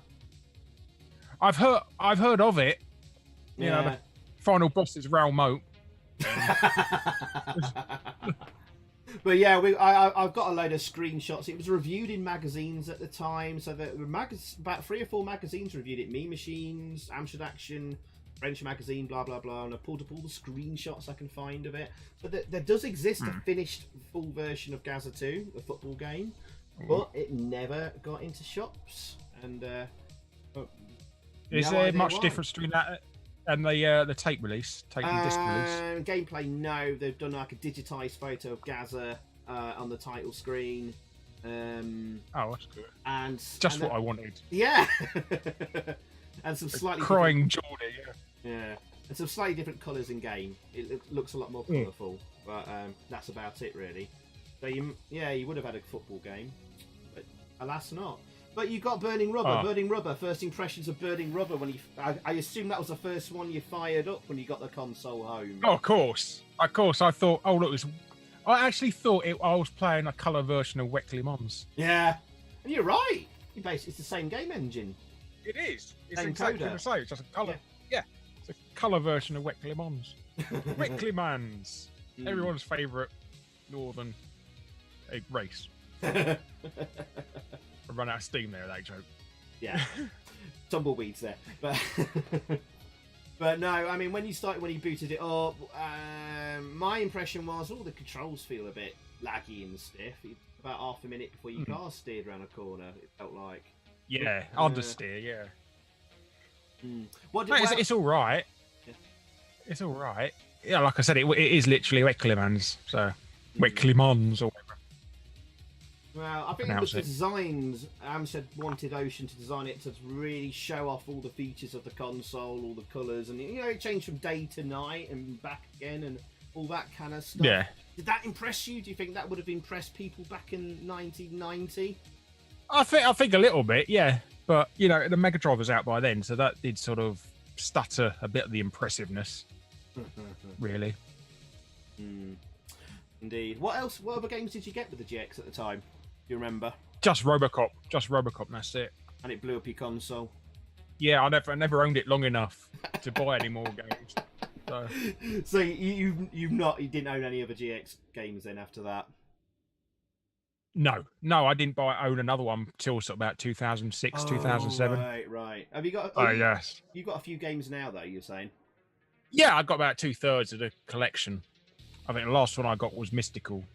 I'm going for sort of getting harder to get ones now. Right. What have you got left? Like Dick Tracy and Copter 2? Yeah, no, Dick Tracy. Yeah, I'm missing a boxed version of Plotting as well, and that's a shame because I really like that game. Yeah. It's not as good as Puzznic, but no, I never got into Plotting, Larry. I got through the first level and quite easily. I don't just blindly throw in blocks. By the second level, I'm like, I'm getting stuck here, and I never understood the game. Well, you don't know what you're doing. It's one of those games. Yeah, it's one of those games that you don't know what you're doing. Really, you sort of think that you know what you're doing. Yeah, it feels like it's telling you you're not playing it right. Sire Polly, thank you for the follow there. Cheers, dude. Sorry, carry on. Oh, I said the arcade version has got both Plotting and Puzznic on it because I bought the arcade board not long ago. Oh, they both come on the same PCB and stuff. Yes, and it's tiny as well. It's about the size of a sandwich, about that big PCB. Tiny one. Wow. Nice. All right, and we'll do a couple more answer questions, and we'll throw it open to the chat as well if they've got any questions for Larry. I can see a couple coming up. No, bloody hell. Retro on Limbs in here. What's a watch out? Oh dear. All right. I mean, I was going to ask you, like, there's been a misconception of like what the GX4000 was destined to be, right? Most people go, like, there was an article that really kind of peed me off on the internet, like, a week ago. It said, like, Amstrad failed to take on Sega and all that. And I'm like, well, it was never intended to take on the Mega Drive. No. Or anything like that. From my research, they intended it to be like a kids console for kids. A budget price entry level console. Entry level, yeah, I was going to say that. Yeah. No, I could see that. I could see that. I mean, they got it's old hardware they released on the cheap, really. I mean, they weren't expecting it to be the next NES or anything, but it was just cheap to get it out there. Yeah, he's reusing existing parts and technology that he knew he worked. Yeah, it's typical Alan Sugar, buy cheap, sell cheap. But it's like, really. When I read up about it, everyone says, oh, it's ridiculous them releasing it. It made no sense or whatever. But actually, when I read up about what Cliff Lawson and Alan Sugar were saying at the time, it kind of sort of makes sense because they had over 50% of the French market already of the CPC. And... Well, Nintendo had sort of not made any inroads in the UK and France with the NES. The Master System had a bit of an abortive launch, didn't they? Nearly bankrupted Mastertronic, and Virgin had to step in, I think. So they hadn't really sold that many. And that lower level console market was wide open, it seems like. And I think, like, the idea was, we'll sell it to kids for under 100 quid with the idea that when they grow up a bit, little Johnny will want to buy a 464 Plus or a 6128 Plus, you know, a proper computer, but he could take his games with them, like upgrade, and would make more money that way, keep them in the Amstrad family sort of thing. When you sort of hear stuff like that, it kind of starts to make sense a bit. At least to me, it's still failed. Yeah. But what's your thoughts on that? No, I see that. I mean, how much was the 464 Plus at the time? Oh, bloody hell. I mean, I know the 6128 Plus was going for over £400. I think it was like 430, and that's Amiga prices. But it includes the monitor, the colour monitor. That's the colour monitor price. Oh, okay. But I think Amstrad had ran out of steam with that idea of bundling a monitor with it. I think it made sense in '84. Yeah. But by then, I think a lot of kids started having tellies in their bedrooms by 1989, so that didn't really wash as well then. But 430 quid, that's Amiga prices. My friend had a TV adapter for his Amstrad, I always remember that. He used to watch TV on his Amstrad monitor. Bloody hell, the MP1 or whatever, yeah. Yeah. Or MP3, I'm getting it wrong. But, okay. Are you, last question then about the GX. Are you interested in getting one of those C4 CPC carts then? To help you out? What, is it an SD card or SD flash card one? Yeah, it's like I'd like one of them. I can't find it. I can't find one of them. I've got the multi-cart thing, but I've never actually used it. But I would look like a SD. Well, I'll put you in touch with Gerald and make some for you if you want. Oh, thank you. All right, good stuff. Right, have we got any questions in the chat for Larry? I really didn't have much of a plan for us talking, Larry. I didn't know when you'd be coming on. Oh, okay. just like your plans for us to play Battle Royale. Oh, bloody hell. I know. We're always up at different times. Question for Larry from Batman. Do you have any fond memories of Reviewmageddon? I used to love that show. It was all right. They made us do it for free because they're on their last legs, and it was their most popular show. I always remember that. What was Reviewmageddon, Larry? I think I missed that. Yeah, it was a review show, basically a review show, but we had to do it all in one take, so it wasn't as polished as we thought it would be. Was this for the telly? Yes, it was for X League TV. I used to present it with Wes. I'm remembering now. Right. Yeah. So yeah, there's if you look on YouTube for Reviewmageddon, you'll find it. Yeah. So yeah, I used to present it with Wes, and I think we've done about 10 episodes in total. How is Wes these days? He's all right. He's a clinical psychotherapist now. Bloody hell. Also, and a wrestler. As you do. And a wrestler, yeah. Quite a weird combination of careers, but yeah, he does that for a living now. Get him and Top Hat in the ring together. I think they want to do that sometime. Top Hat wants to get back into wrestling, so Beautiful. I think they want to have a match together. Yellow Belly asks, "What's the best and worst questions asked in interviews?" Cheers, Yellow Belly. I know. Anybody who asks me what's your favourite game, I hate that. It's the most generic question you could possibly ask someone. Scrubbing that off my list here. Favourite AMSTRAD game, favourite GX game. Gone right. Yeah. Definitely not RoboCop 2. Anyway. No, my favourite probably GX, probably Switchblade. I think. Yeah. All right. Fair enough. So, yeah, I like the. So that's one game I wish I had. Japanese art style on that. Yeah. It's good. Yes. So sort of feels like a Metroidvania game, but isn't. Oh, Novabug says, "Don't use any screw attack footage, Al. You'll get a claim." Cheers for that, Novabug. I wasn't going to. But... Oh yeah, well Rooster Teeth owns them now, don't they? All right, yeah, I'm touching that with a barge pole. Does anyone remember GX4000 on EastEnders? I remember Martin Fowler playing Burning Rubber. Bloody hell! I remember there's a plot line about somebody's divorced father buying them an AMSTRAD copy of Blasteroids, and him smashing it up and got upset with it and smashed up the box. I always remember that. Holy crap! I didn't know about that. Yeah, it's all those sort of stupid things that burn into your mind, isn't it? Sort of tiny images like that. Well, everyone remembers always like bloody Ghosts and Goblins on Neighbours, but I vividly on the remember... AMSTRAD? No, the arcade. It's where Todd, is it Todd? I think it is. Gets obsessed with arcade games. So okay. Paul, what's his name? Paul Robinson. Paul Robinson takes him to the arcade and keeps feeding quarters into the arcade machine until he beats the high score to cure his addiction. It was Ghosts and Goblins. It was a really bizarre episode of Neighbours. Okay, could choose a better game, could they, really, to feed money into? No, because when you beat the game, you got to go over and do it again. Yeah. And plus, like, once he's got the high score, hey, I've got the high score, the arcade machine gets unplugged at the end of the day and it's wiped, so... Yeah. Bit of rubbish episode. Didn't think... Alright, any more questions here for Larry? Alright. There you go. If you were in charge in designing the GX4000, what changes would you have made to the GX4000 before its release? I don't know. Maybe added a cassette tape port. Maybe just play games on. Maybe something like that, or a disc drive. Maybe, would it have maybe copies. Well, maybe something to expand it, so you could add a keyboard and then a cassette thing. Well, then you could sort of build onto it. It's like what Coleco did with the Adam, because that's just a ColecoVision originally. So you could put stuff onto it to expand it into a full computer. Or like the Atari XE, is it, as well? There was an Atari... There was like another Atari console, the white one, the pastel colours on it. Yeah. Wasn't that 5200 or something, but you couldn't really... yeah, it was...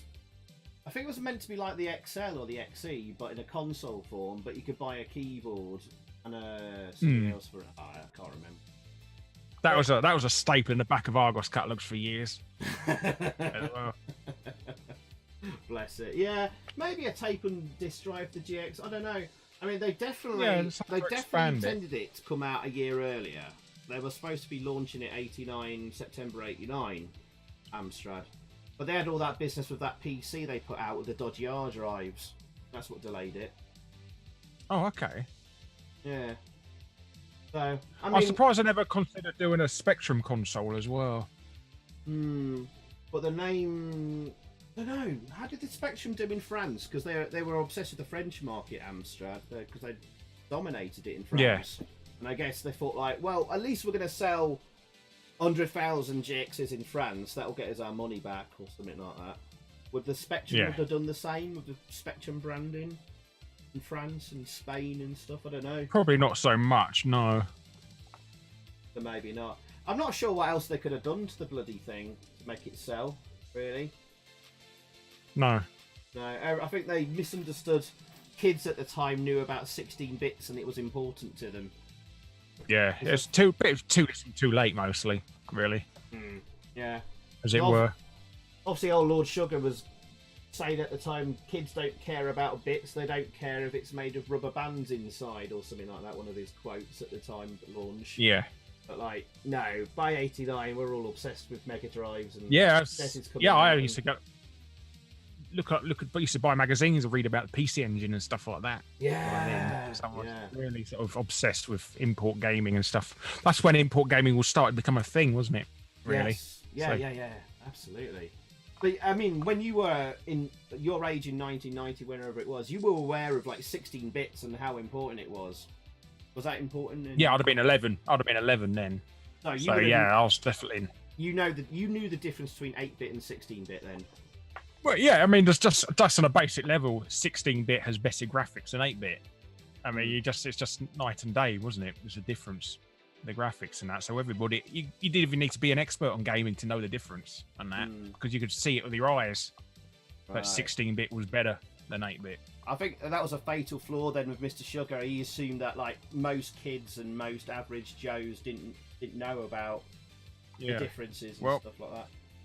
Assumptions are mother of all fuck-ups, as they say. It is indeed. So, all right, let's have a look for more questions quickly then. And he thought the video phone was a great idea. So, God, he went for years on that. He drove everyone mental in Amstrad because there was like 3 different bloody versions of it.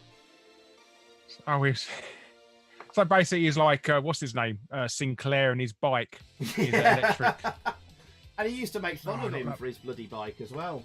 If you read his autobiography, he used to tease Sir Clive about his C5, and he's pretty much, his emailer was his C5.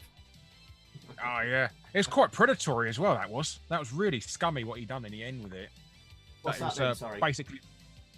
Basically, how he made his money back was because it'll check emails 3 times a day, and that phone call would cost £1.50. Yeah.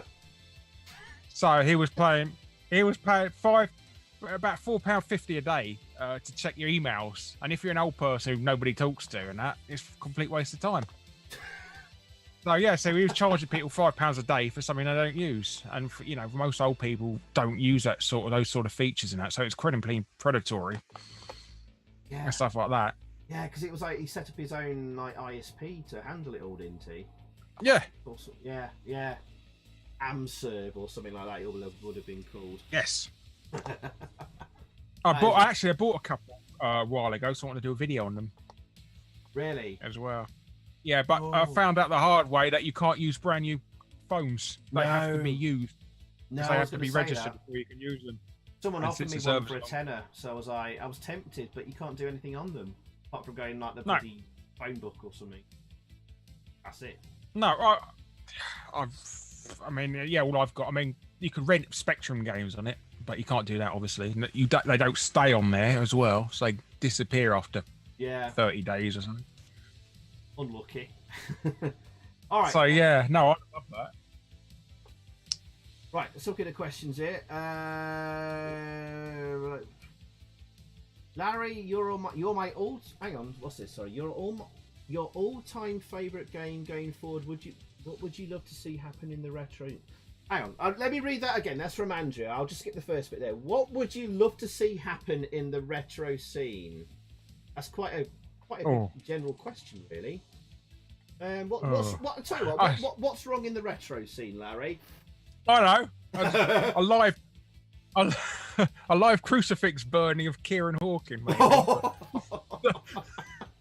Don't unleash him on me. He's been all right with me so far, I think. Oh. Hello. Nah. Hey, I like you because you don't talk about the Atari. No. I quite like the British. I like the British retro community really as it is. I think it's really nice. I mean, the American side's a bit backstabby. I've noticed. Is that like between the content creators you're kind of referring? Yeah, a lot of them are quite cliquey and stuff like that. So I do like the British side a lot more. It's a lot more open and friendly. Right. I know some people think we're a bit cliquey, but I think we're far more open than other groups, as it were. Yeah, it does seem that way. There's weird clicks in it. I mean, obviously we know about you and Pat. We won't drag that up. Oh yeah. Well, I don't mind making up with him. He's just, he just doesn't want to. He's too much. He's too proud to want to sort of make things up and go move on. Yeah. What's your favourite American YouTubers? You like a bit of AVGN, LGR, that Game Chasers? Or... No. No. LGR's a nice. LGR's a nice bloke. Yeah. I'm trying to think. I don't really watch too many, to be honest. OSG, he's on about Pat the NES punk, but we shall not mention his name again. Say it 3 times and he might appear like Beetlejuice or something. Hello. Did someone call my name? What's wrong with the Game Chasers? You screwed your face up there. Yeah, they've blocked me everywhere. Let's put it like that. So. What did you do to them, Larry? I called them out for their e-begging years and years ago, and they didn't like that. Oh. I mean, I've tried to move on and sort things out. All right, let's tell you. It sounds like I'm just dishing up dirt here. That's all right. I know. I've made up with a couple of people this year. I had big arguments with GameSack. I had a big falling out with them, and I've made up with them now, so they're fine. All right. Get on with it quite well, stuff like that. Yeah, no, I just don't like how. I just got a bit upset with how they treat people and stuff like that, and I called them out and that, and they didn't like that. Oh, fair enough. Good for you, dude. So yes. So like I said, I do like the British community. I do really like that. Yeah, the dreaded circle jerk, Larry, says Loverbog. Yes. That is it. All right, let's have a look. We had some questions earlier there. Planning on making any of the Play Expos next year, Larry, when they are back? That's also from Novabug. I would like to, yeah. That would be nice, yes. I mean, hopefully I'll be able to drive by then and get up there, so. Because I was learning to drive before the whole lockdown thing happened. Oh, yeah, I remember. Yeah. Yes. I even bought a bloody car that's been sitting outside for all these months because I can't use the thing. So. You got a car? What did you get, sir? Yeah. Well, I'm just scrolling. I got a Renault Twizy. A Renault Twizy. Nice, very sexy. Yes, it gets a lot of attention. Far more attention than driving a sports. Well, it's like driving a sports car, except you don't get that snobbiness about, pretentious twat by driving a sports car. So yeah. Tazong asks, Larry, is this the most awkward interview you have ever had? No. I think the worst one was somebody just kept talking about Screw Attack to me once. Just after I left, and I was like, I don't want to talk about it. No. So that was like the most awkward one I'd done. And I watched it back. I watched it back a couple of years ago. You can see me increasingly getting pissed off, and sort of trying to hold on to that grin. Yeah, I'm definitely not going to Blackpool in the Twizy. It's only got a range of about 60 miles. So well, I mean, I have to admit, I didn't get much prep done for asking you for a question today. I thought we'd just have a chit chat and see where it went, which is pretty bad of me. But like you, I've been. I know, busy. It's very unprofessional. Very unprofessional. It's also as bad but as I know you wouldn't care. I know you wouldn't care about it though, Larry. So. No, I just like. I mean, I'll tell you now, and I'll tell everyone in the chat now. I've been doing interview questions for Cliff Lawson of Amstrad. Have you heard of him? Oh yeah. So yeah, he's finally got back to me. That's good. So you decided to scrape the bottom of the barrel with me then, did you? So. Nah, you're my star guest, Larry. Star guest. You would have been first on, but we know you don't get up before midnight or something. No, I was just editing a video. Yeah. Trying to find So yeah, a bit of an exclusive for you there, chat. I've got Cliff Lawson from Amstrad. He's agreed to an interview, so I've been talking to him today. I've got Roland Perry back for an interview as well. Been working on that today. And all these questions. Roland goes interviewing. Yes. Did you see that interview I did with him a few weeks back? Briefly, yeah. Yeah. Good. Nice guy, isn't he? But, yeah, looks like a lovely guy. So I'm sorry, actually, Larry, your questions got demoted today because they literally both came through off stream before the stream. So I am a bit unprepared tonight for Larry, but I know he doesn't mind, do you, Larry? No, I do not mind. All right, Arnie asks, question for Larry. If someone would arrange a face-to-face and meet up with him and Peter Molyneux, How would he respond? He probably get that a lot. I do. I don't think he knows who the hell I am, to be honest. No. He probably has no clue I am. So now I'd be all right. He actually did a few segments for my videos about 10, 15 years ago. If you watch some of my Retro Corner videos, he does an intro to each of them. So he has done a video with me, technically. Right. But yeah, no. I didn't want to keep making fun of him in videos because I just felt it wasn't funny anymore. I just felt I was coming across as being bitter by then. I think there's a point where you have to stop, isn't there? I think you stopped at the right time. So yeah. Yeah, because it comes across as sort of being salty, stuff like that. Hasn't he cried in like interviews? Peter Molyneux on video. He has. I think somebody called him why are you always a liar. He got a bit upset about that, and he stopped taking interviews for a couple of years. I don't know if he's done one since. Right. I think the whole Godus thing was sort of the straw that broke the camel's back, though, with people, because it was a Kickstarter using people's money. It wasn't a business money, and when you use, somebody's personal money, then it does get personal. Yeah. So the ridiculing got, turned into pure hatred. Oof. So, got a runny nose today. That's all right. Me too, mate. Actually. God, hope we haven't both got the COVID. Bloody hell. No. Two of my next door neighbours died from it. So. No way. Serious? Yeah. Yeah. Father and son. Yeah. That sucks, dude. Had you been? Had you been anywhere near them yourself, or? No. Luckily, we stayed in properly. I didn't even left the house. Good Lord. To go into the garden at the time and that, but we saw him. Well, we saw him being taken into the ambulance, and he was joking away in there, as they carried him off. And the next day, we found out he was dead. Holy crap! So he looked absolutely fine when he went in. Yikes! So that's the scariest thing.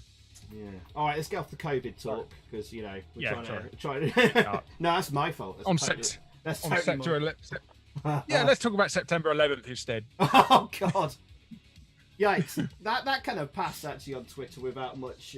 I noticed that there was hardly any talk about it on Twitter, and things like bloody Chris Waddle was trending above, remembering 9/11 and all that. That's kind of a sign of our times, really, isn't it?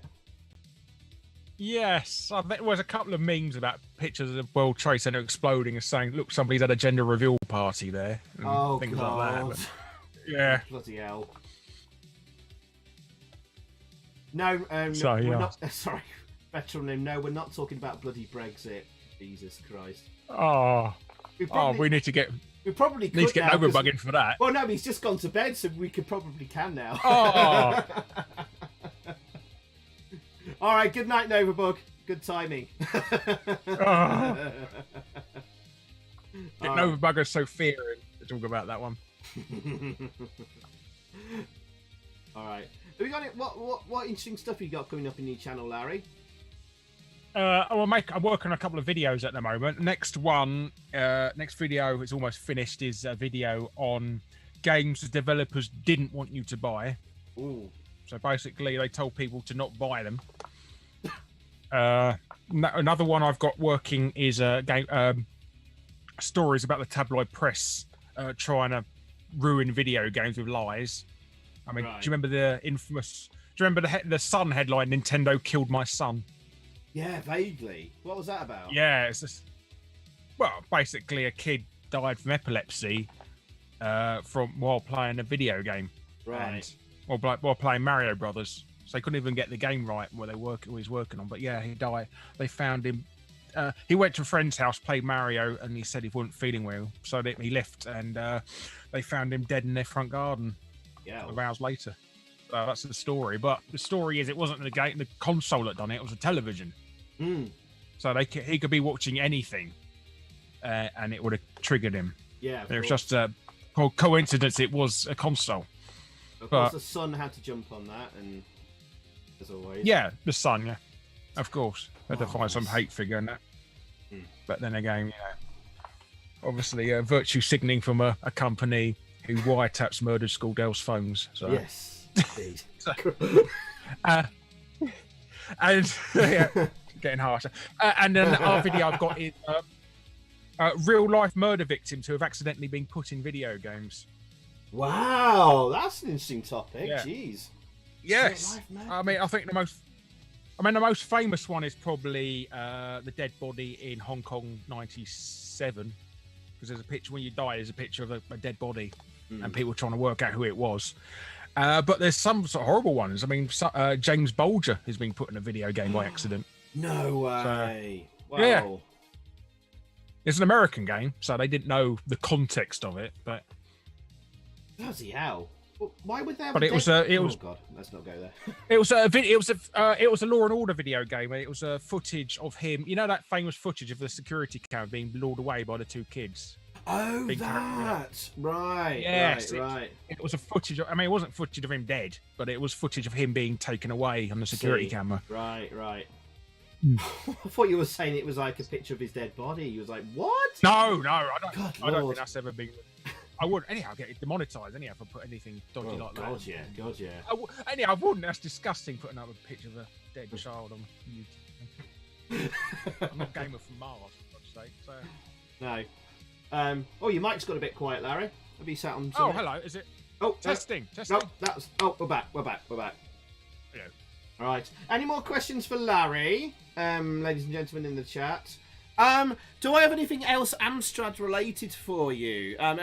We are on an Amstrad stream, and I thought you'd bought the console at launch, and I had loads of questions related to that. Bugger. Well, I mean, all fairness, I never said that I didn't buy it until it's come down to 40 quid. I mean, I only remembered that recently. I've done it. Yeah. But yeah, I'm not that much of a dumbass to buy it full price. I can't remember where I got it in my head that you'd bought it on launch. I think I might be. Oh dear, am I getting you confused with Chinny Vision? That might be a bad thing. Did he buy it? Did he get it at launch? I think so. Yeah, and he apparently bricked 3 of his consoles as well, 3 of them, but not with RoboCop 2. No, unless he had my copy. He's a poor sod who bought it.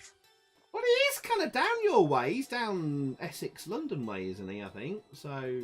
I thought it was more Cornwall way. Maybe then. Maybe I might be wrong. You could have.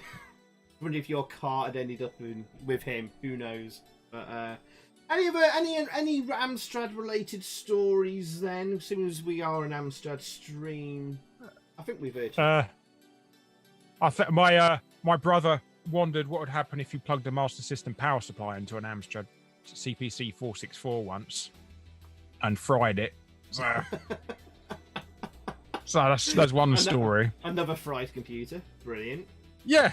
And then I had to send it to a repair shop, and it took like 2 months to get it back. And I was like, that's just absolute torture waiting 2 months to get your computer back. Right. All right. I don't know. What should we do, Larry? Should we just chill, or do you? None of your business asked a question. It says, "What arcade version would you like to see on the GX4000?" Oh, that's good. I'd like to see a nicer version of New Zealand Story. Oh, someone's working on that. Quite nice. Someone is working on I think a GX4000 version actually.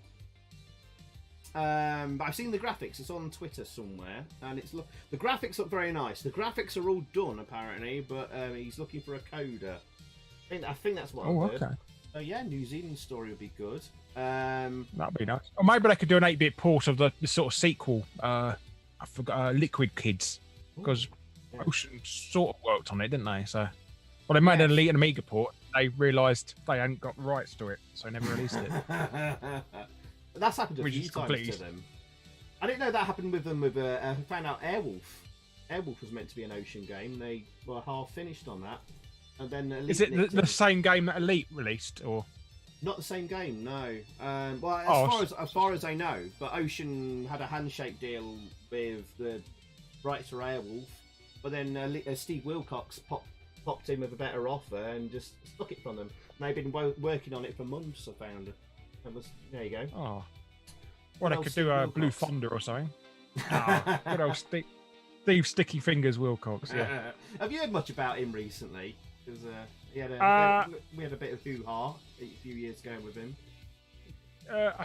When he released that Rubber Key Spectrum thing, and everybody thought it was a proper computer, but it turned out to be just a keyboard. Yeah. I think people got upset about that, and then people were accusing him he didn't have the rights to do it anyway. Yeah. He's been very quiet for the last year or two, hasn't he? I've not seen anything from Yeah, him. well, I've met him. He was a producer on a network called Gamer TV. You know, the stuff on Bravo, and we went. We were going to there. We were going to do a machinima-based sketch show with them, and they were going to fund it. Quite a big, lavish thing. And the guy we were speaking to left, and Steve Wilcox come in and replaced him, and asked if we could do it all for free. And it was literally impossible, so we had to abandon it. So yeah, he got our show cancelled because he wanted us to do it for free. He cheap the git. Yeah. What was he like in person? Nice guy or? Well, I didn't know it was him until years later. Even when I interviewed him for because I'd done that video on the Thundercats video games, didn't I, years ago? I interviewed him on that. He didn't even remember half of it. I had to tell him what was happening, which is the funniest thing. Yeah. He's like, I'm really old now. I can't remember what happened. So I was trying to tell him what happened and sort of fill in the blanks and say, does it sound familiar to you? So. Right. Did he seem like an alright bloke? He's all right. Just when I interviewed him for the Thundercats thing, he was just one of these people to sort of get to the point type people. No chit chat or anything. Yeah. Fair enough. But yeah, he's all right. Yeah. Oh yeah, that's the only thing. He was very when we met him. He was proud that he worked on the Scooby-Doo game. That's all. Right. That's all we knew him as. He's the guy who worked on the Scooby-Doo games. Oh, bless. All right. I don't really want to press him said he worked on Paperboy because I love that game as a kid on the Amstrad. Yeah, that was great. Came out years after the Specky and Commodore versions, didn't it, or something? It was like a year or two late. Yeah. Okay. Yeah. But no sound at all in the game either. That's right, yeah, run out of space or something. And there's a huge glitch where you can just run on the curb and run the entire game without moving. It. Yes. Yeah. Get it just right, get for the whole lot. I also don't know where he lived because there's bloody gates everywhere all over the footpath and that. Who the hell puts gates on a footpath? Right. All right, Larry, I tell you what. Did you ever play? Go on. Did you ever play the Spanish? Did you ever play the Spanish one? The one they sort of scrapped. Yes, I've seen it. Yeah, I've played it. Yeah. Is that better? Because I know the colours weren't as good. No, it's absolutely terrible. So it's just like I think it's just very similar to the Specky version. The Specky version of Paperboy, but it runs about half the speed and it has about the same amount of colours, and it's very buggy from what I remember as well. But weirdly, it's like the Double Dragon. You know, there's like two versions of Double Dragon on the Amstrad, a good version and a bad version. It's weird in that I'm sure like the bad version of Paperboy is made by a British programmer but ended up in Spain. So, and for example, the Spanish versions of Double Dragon are the English crap versions. So it's a real weird how that ended up over in Spain. So the Spain didn't get the good version at all on disc, like of Double Dragon, but but we got it on tape. It's so confusing, but they got a British programmer version. Same thing with Double Dragon and Commodore 64. That had two versions. Yeah, Ocean tried to remake it for the GS, didn't they? And they just didn't make it. Yeah, it wasn't much better than the other one. No, well, if you get the instruction manual, there's an apology to saying how crap it was. Really? Yeah, they admitted it was bad in the instruction manual and apologised. So. I'm gonna have to look that up later. Bloody hell! It's almost as bad as Terminator 2 on the Commodore GS, where you got stuck on the first screen because it was waiting for you to press something on the keyboard. Oh yes, that was a GX4000 one, wasn't it? Because that was supposed to be the bundle game to try and get people to buy it. Well, the GS, not GX. Or something, I believe. oh yeah, the GS one. Sorry, yeah. Yeah, so that was supposed to be their big launch title, and you couldn't even bloody play it. And I don't think Ocean never fixed it or something. Well, I think they produced so many cartridges already because they thought it was going to be super popular, and they had nothing to do with them, so they bundled it with a regular C64. And that's another reason why it failed, because there's only £50 difference between the two. Between what? Sorry, the GS. GS. Between the GS and the regular Commodore 64, it's only £50 price. Is there? So. What? So was the Commodore 64 about 150 quid at the time, and the GS about 99? At that time, yeah. Oh, so right. Why would you pay and you get a bundle of games with the C64. Not just and you get access to hundreds of games for £2 and stuff like that. Thousands of games for £2. Why would you then want to play a system that's locked to one game for 30 quid each? Indeed. Oh, good night, Retro on Limb. Oh, and OSG as well. Good night, OSG. Osk. Poor old Osk. Oh, right. Arnie, cheers for that. I seen that coming in the chat. We'll have a little Dancing Lord Sugar pop up in a minute. Sorry, mate. Oh, God, that's bloody loud. Sorry, the donations just come in and blown everyone's eardrums out because I've cranked your volume up in the stream. Hang on. Arnie, thank you very much. The 750 Icelandic Chroma. Oh, gosh, what does that convert to? Arnie, thank you very, very much, mate. I know, I'm sorry, chat. That was really, really loud. I cranked it up because Zoom's quite quiet. How much is 750 Icelandic Chroma? But thank you, Larry. Not Larry. Thank you, Arnie. Not me. What are you thinking about? Oh, it's £4.31. Oh, Arnie, bless you, mate. Go. Thank you very, very much, mate. Thank you, mate. Bananas in the chat, as we always do, lads. Come on.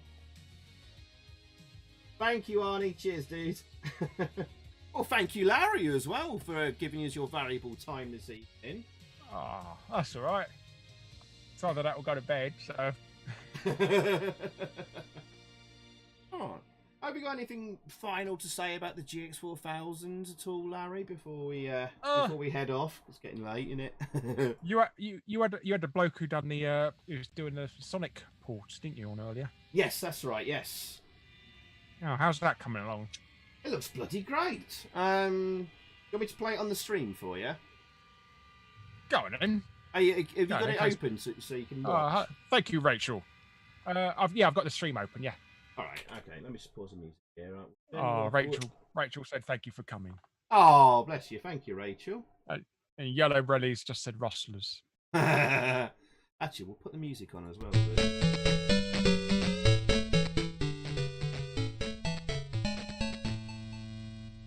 There you go, then.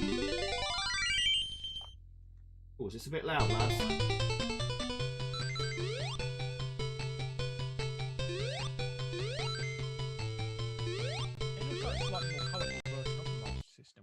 Yeah, I think it's somewhere in between the Master System and the Mega Drive he's aiming for.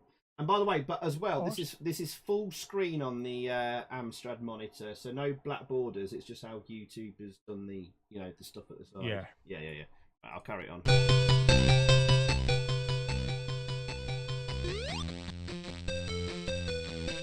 The music is bloody good as well, if you can hear it. Yeah, it sounds just like the Master System one.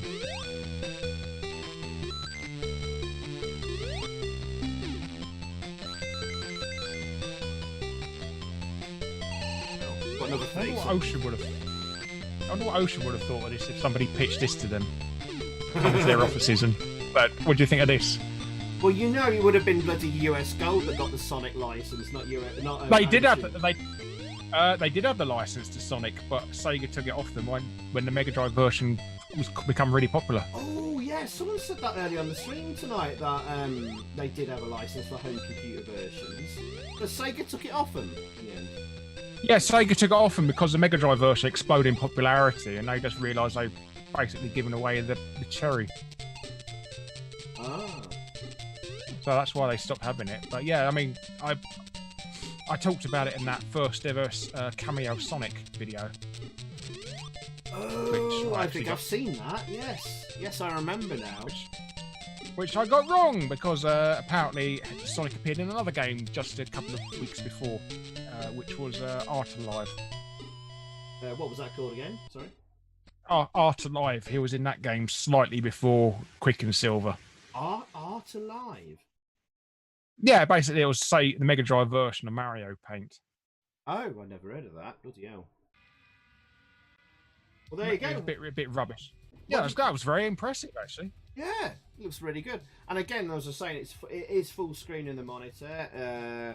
He said it's going to be 50 frames per second at all times, and he's going to do it. He's not aiming for accuracy though. He's sort of like, it's a mix between the Game Gear, Master System, and Mega Drive. So there's things ripped from each game. Yes, and he's going to do his own bonus stages that are different to what you would have found in any of the other free versions. Oh, that's good. Right. I think it's how's this going to be released as well? Is it going to be released on disc or anything, or I think he'll just release it as a digital like cartridge file, like the .cpr file you can use in an emulator. I don't think he's got any interest in making an actual cartridge for it, but you could take that file and with a bright burner, you could put it on your own GX cartridge if you want to, or that C4 CPC we were talking about earlier. Yeah, I've always wanted a cartridge version of Chase HQ because you had one. You've got one, haven't you? Yeah, I've always wanted one of them. It's in a VHS case actually. Oh, okay. I was gonna say, is it a donor cart or anything? Yeah, I'll just get it off my shelf. Actually, I can't get it off my shelf because it's buried under a big pile of stuff. Everything will. Oh, it's just everything will collapse. Playing Jenga. But no, it's just in like an old VHS style case. So. There's Anna Apocalypse saying, "Nice to see me." Hello. Hey, hello, Anna. Hey, Anna, how you doing? Art Alive isn't it? No, it's not a real game. It's just a sort of an art program. You can't even save your pictures. It tells you to record them to VHS. Bloody hell. So, record to VHS? There it is. Yeah, it shows you how to plug in your Mega Drive to the VHS player and sort of record, capture by video. Oh, I've never seen this. Right. If Amsoft had made this game, it would be called Roland and the Rings. Oh. Yes. Sorry, mate. Go on. I keep talking over you. Roland goes ringing. Tazong asked Larry, final question, what did you think about Chase HQ 2? I think he's referring to the famous lost cart on the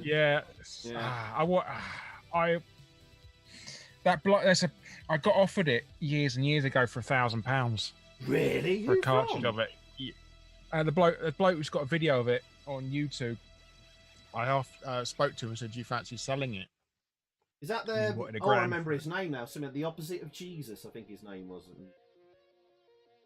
Oh, okay. But yeah, no, I offered. He said he'd sell it for £1,000. Obviously, that was way out of my money back then. Do you know what? Yeah, because there was one that came up on eBay. Was there? How long ago was this? Around about the same time as that video went up, actually, bizarrely enough. Actually, it was just after the auction finished, so I think it was him. And it's called The Opposite of Jesus. That's his YouTube name. Oh. I'll put the link in the chat there.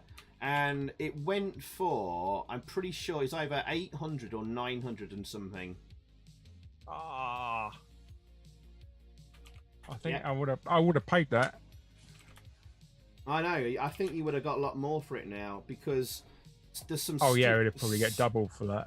There's some silly prices now.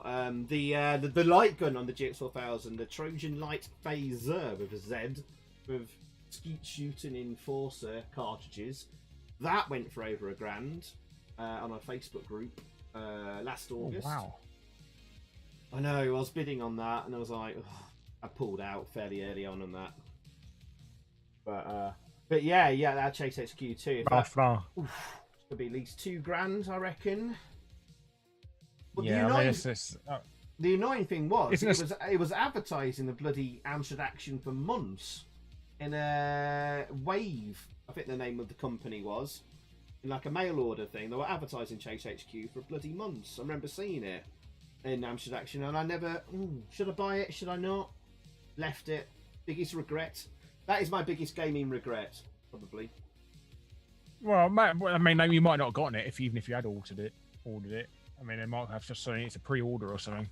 No, that was legit because the guy with the only other copy confirmed to me that's how he got his. He ordered it from Wave. Well, surely these copies exist out there somewhere, so there's more than 2. There must be more. So that's one of the things I'll ask that Cliff Lawson from Amstrad, because he was in control with manufacturing the actual products and stuff. And like, how is it possible that only two complete boxes, instructions, inserts, and cartridges made it out? Because there must have been, you have to do a minimum order on these things, surely. You know, they come over from China in a shipping container, so 1,000 of them must have been shipped. Where's 998 of them gone? Oh, got a few more comments as well. Summing up. Does anyone know how many copies are released? No idea, Tazong. That's what was speculated. Texie says, to Larry, I loved your video about gaming box art theft. That video was how I discovered you. Oh, thank you very much. Yeah, I look very different in that one now. Very different. So yeah, no, that was fun. That one. Yeah. I feel a bit crap about ragging on what's his name, who died, the artist, the guy who done the Ocean box covers.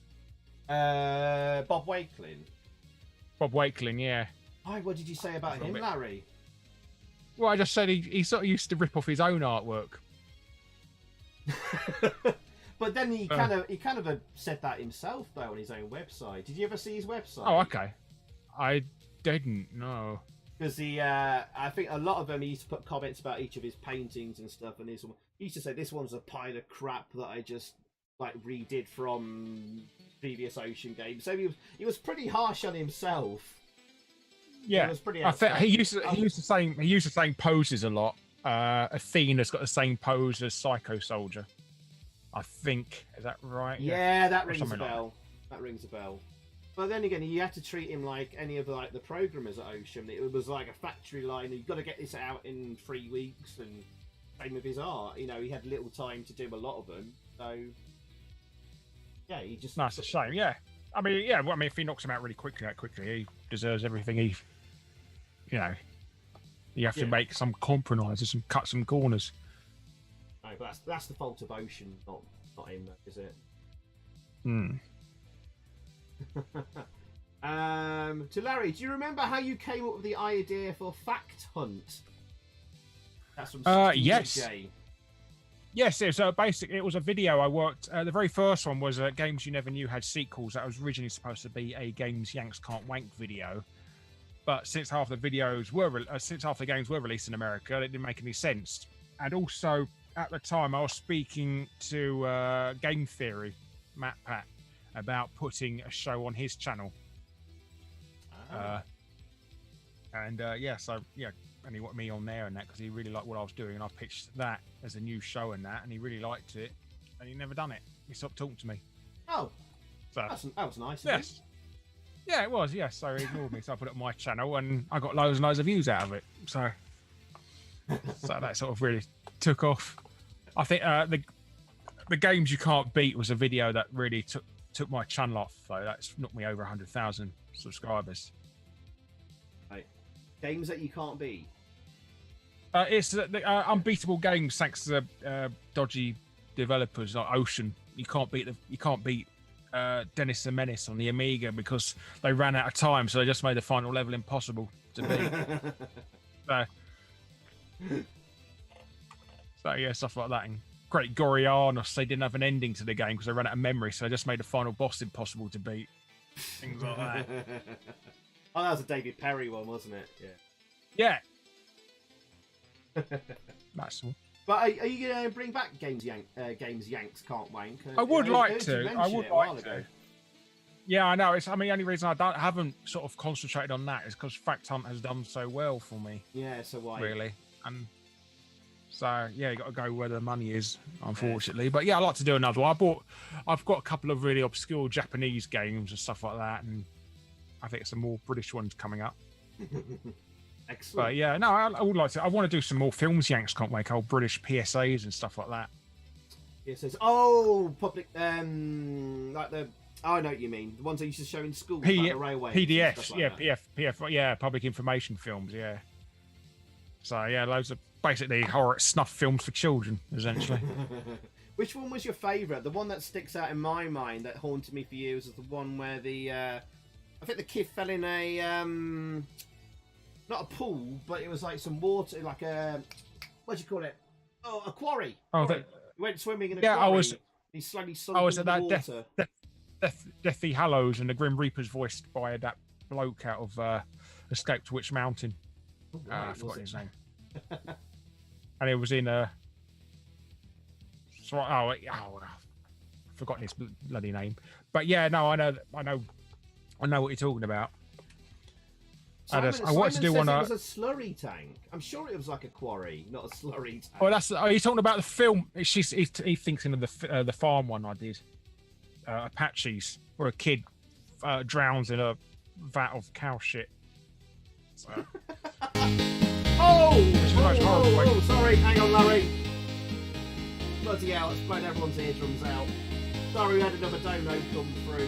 I've got the volume cranked up for talking. Sorry, chat, I'm sorry.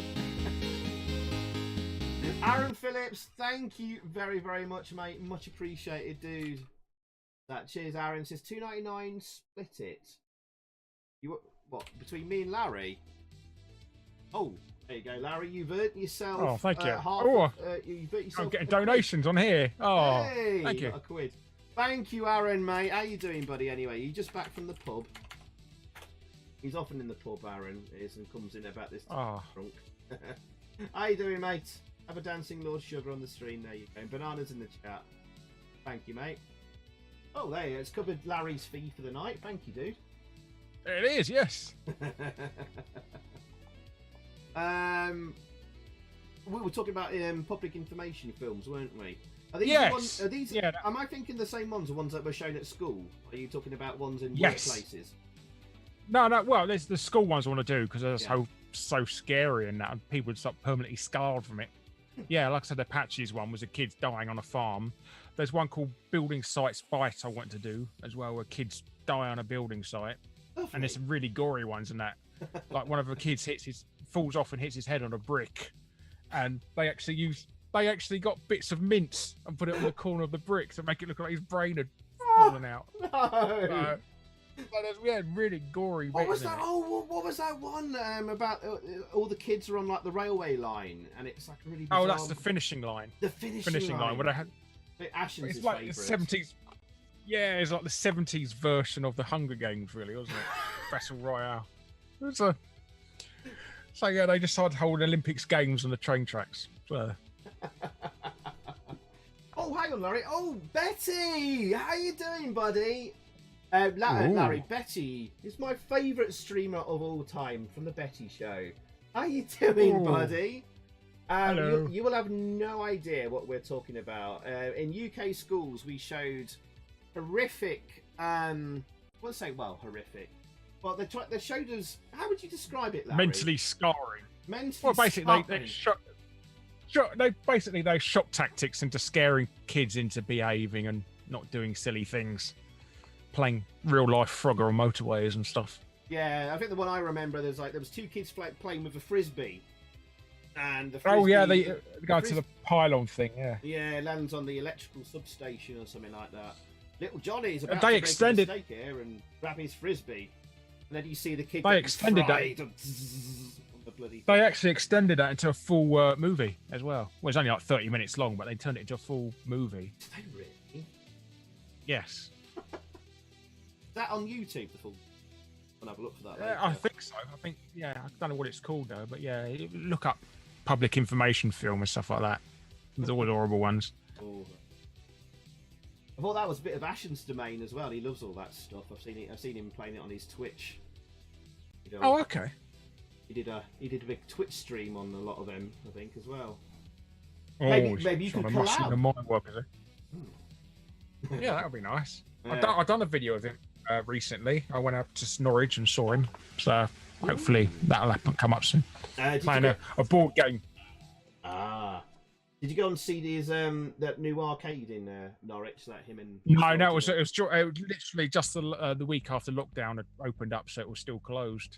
So I didn't get to see it. They wrote to me the other day as well. Oh right, nice. Asked me to spam their thing on Twitter. Right, let's just see if there's any other comments or questions for Larry. Let me see. Larry, was you paid for this interview? It's comedy gold. I think you are drunk tonight. Well done. It's been scripted, yeah. Yeah, clearly. Simon Osborne says Fact Hunt is like Watch Mojo but good. I think he's yes. Well, it is Watch Mojo. It's Watch Mojo before it's been stolen. Yeah. Poor old Larry getting his content stolen.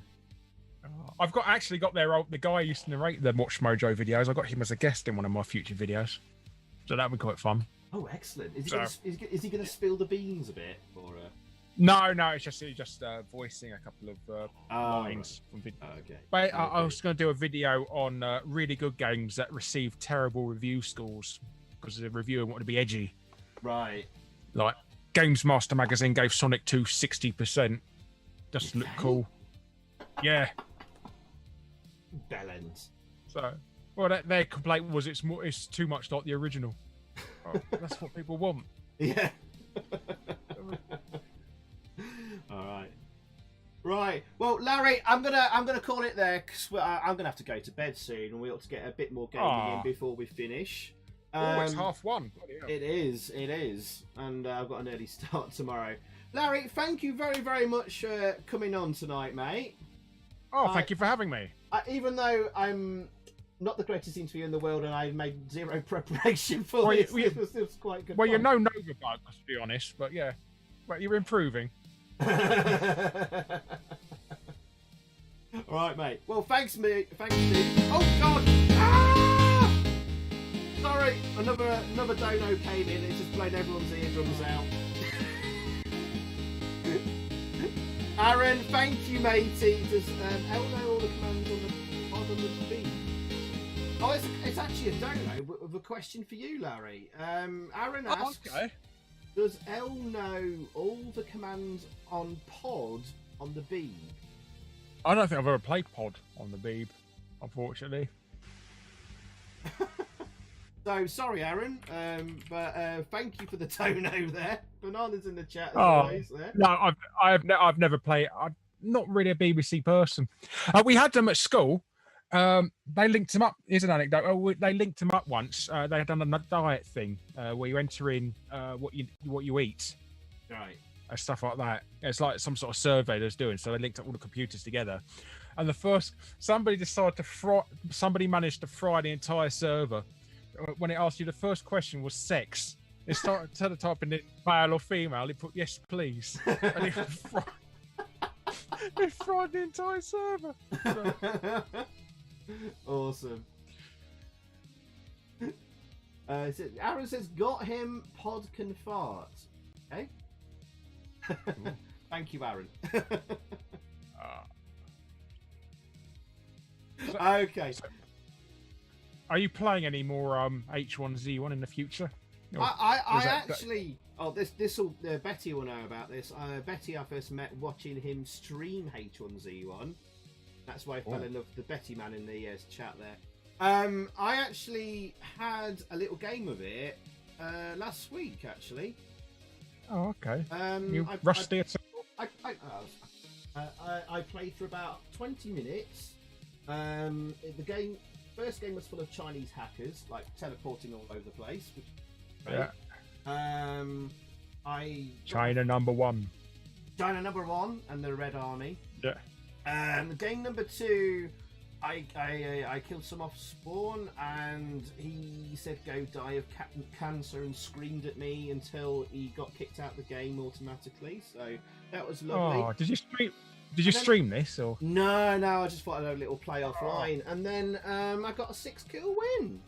So it's kind of the roller coaster of H1Z1 right there. Chinese hackers, people being salty and swearing at you, and getting the win eventually. So yeah, good fun. You made a video once, didn't you? Of all the you done a video once, didn't you? Of all the saltiness you got. It was sort of yeah. There was a little section of like a season compilation I did, but I was intending to make a whole compilation just of angry salty players because it's so funny.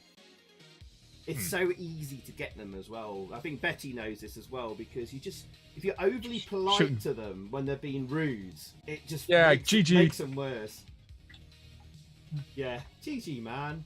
Oh yeah. And he's screaming. Kill him back with at you. kindness. Kill him with kindness. Exactly. There we go.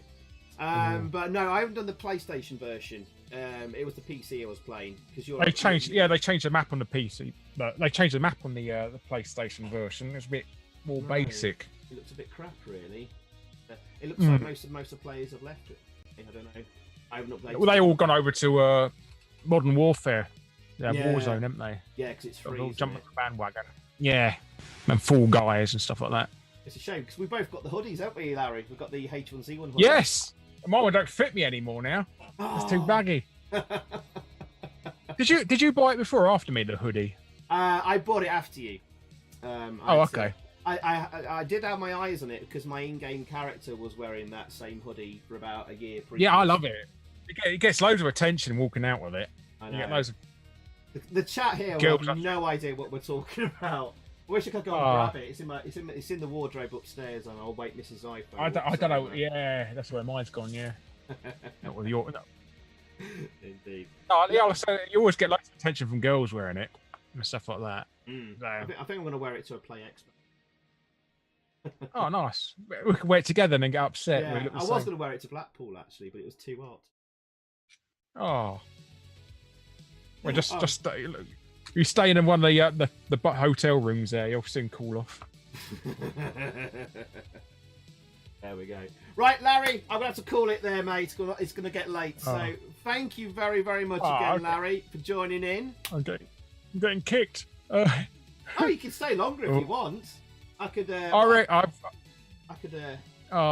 Aaron says I've got I've got all the JSXQ2 GX4000s in my loft. You could possibly have. You've lost about 12 Dreamcasts in your house somewhere. Could be a lost Space HQ. I found 5 Amiga 500s in the loft once. I have no idea how they got there. Just got an entire box full of Amiga 500s, and I can't remember ever buying them. Oh. The Simon says third attempt to get rid of Larry. No, not at all. I always see, like what kicks in with me is like I feel like I've captured him against his will and keeping him here. I'm giving him an out. Because he knows I won't come back for another 3 years. That's why. No, Larry can stay as long as he wants. I bet it's almost 2 a.m., isn't it? I know. It's all good though. Larry, have you considered growing a beard and wearing glasses? What? I don't know. I've got stubble. I've got a shadow at the moment. 5 o'clock shadow at the moment, but that's gonna suit you. Oh. No, Right, I've not. That was a question. Oh. Cool Hand James, welcome to the stream, dude. He says, I can't believe this is Larry. You're literally half the man I knew before. Yes. Yes. I'm not half the man I used to be, yeah. Actually, I'm a third. I lost 18 stones. I've lost 2 people so far. So I'm a third of the man I used to be. Again, really impressive, dude. So it was just calorie counting, like you were said at the start of the stream, wasn't it? Yes. Just consuming less calories than you burn. I thought the key to it, Larry, I mentioned this, I thought it was a sugar thing because I follow like Kevin Smith, you know, the director of Clark's and Jane Silent Bob and all that. Yeah. I mean, he was a huge guy and he's gone down to like, and he says all he did was like he just stopped all sugar, pretty much. Yeah, I suppose I can see that. I mean, I drink like Coke Zero and Pepsi Max, and I have those thingy tablets, 3-Tex tablets, and tea and coffee and that. So I have cut out a lot of sugar now. Yeah. But like I said, it's also avoiding stuff like potatoes, bread, and rice, all sort of carb stuff. Do you think you could keep that up though, Larry? You know, there's certain foods that we would all miss and stuff like that. Well, no, like I said, I'm not being perfect. I have cheated a couple of times, and I have like my birthday and Christmas and stuff like that when I'm on holiday. Oh, sorry, everyone's here. John's another dono's coming. Oh, I wish I could do Zoom volume differently. Sorry, lads and lasses.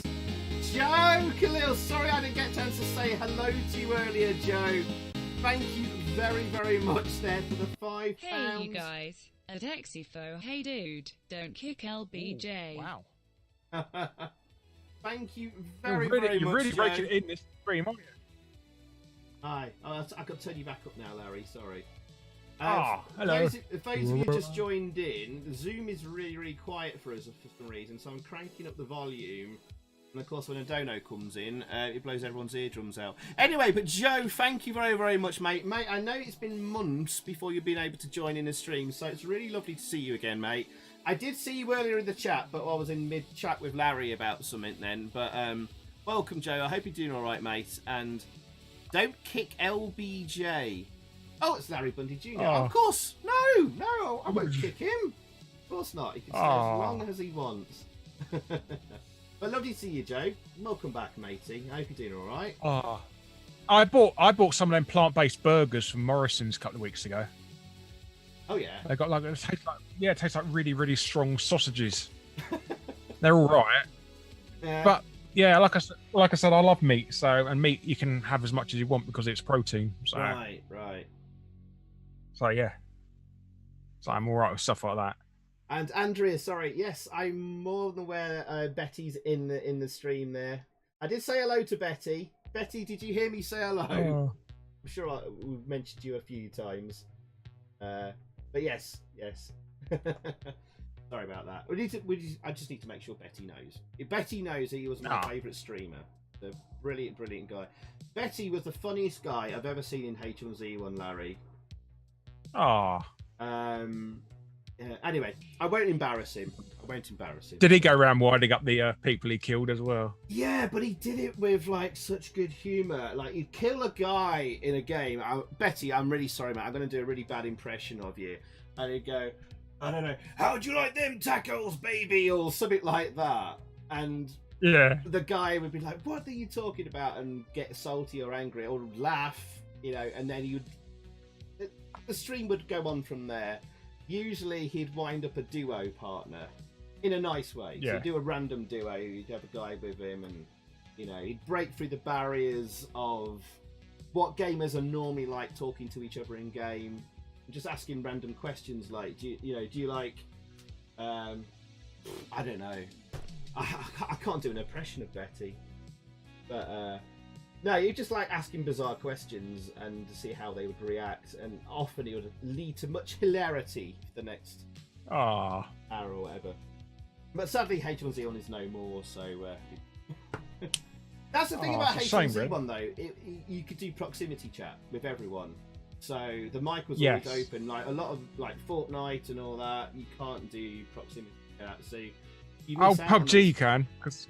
Can you? PUBG you can, because I used to piss about with that. Because I remember we was in a group once, and we was hiding in a house, and we could hear the team underneath going, "I think there's somebody upstairs," and I just thought it'd be funny. Go, "No, there isn't," and they was, no, "It's only us mouse.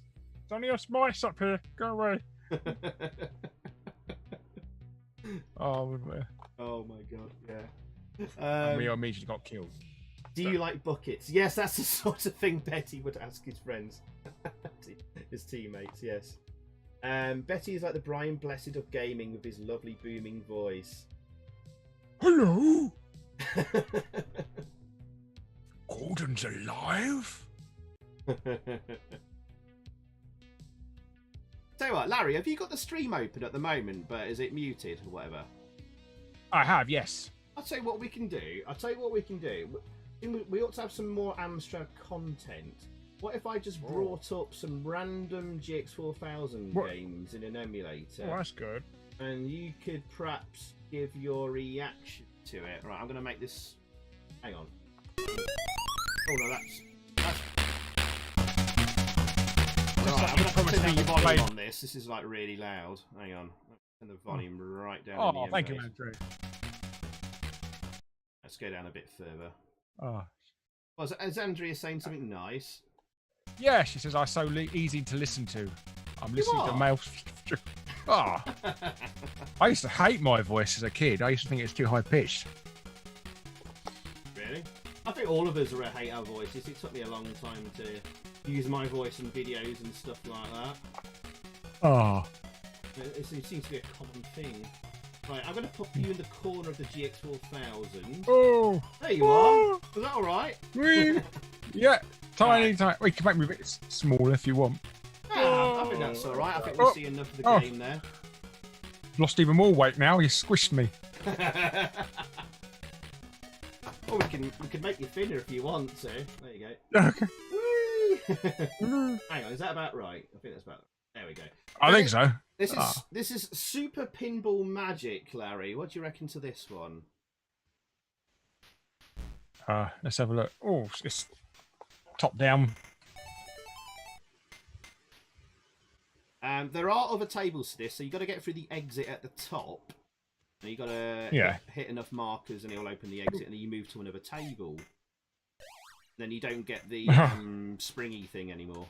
That's what I mean. So if you die, you just drop down to the table below, which is rather. Are you actually playing this? It's not a video. Yeah. I'm playing this right now. Oh, okay. Playing this live. And I was moaning earlier. The gap between your flippers is too big. Yeah. And you die a lot. So there you go.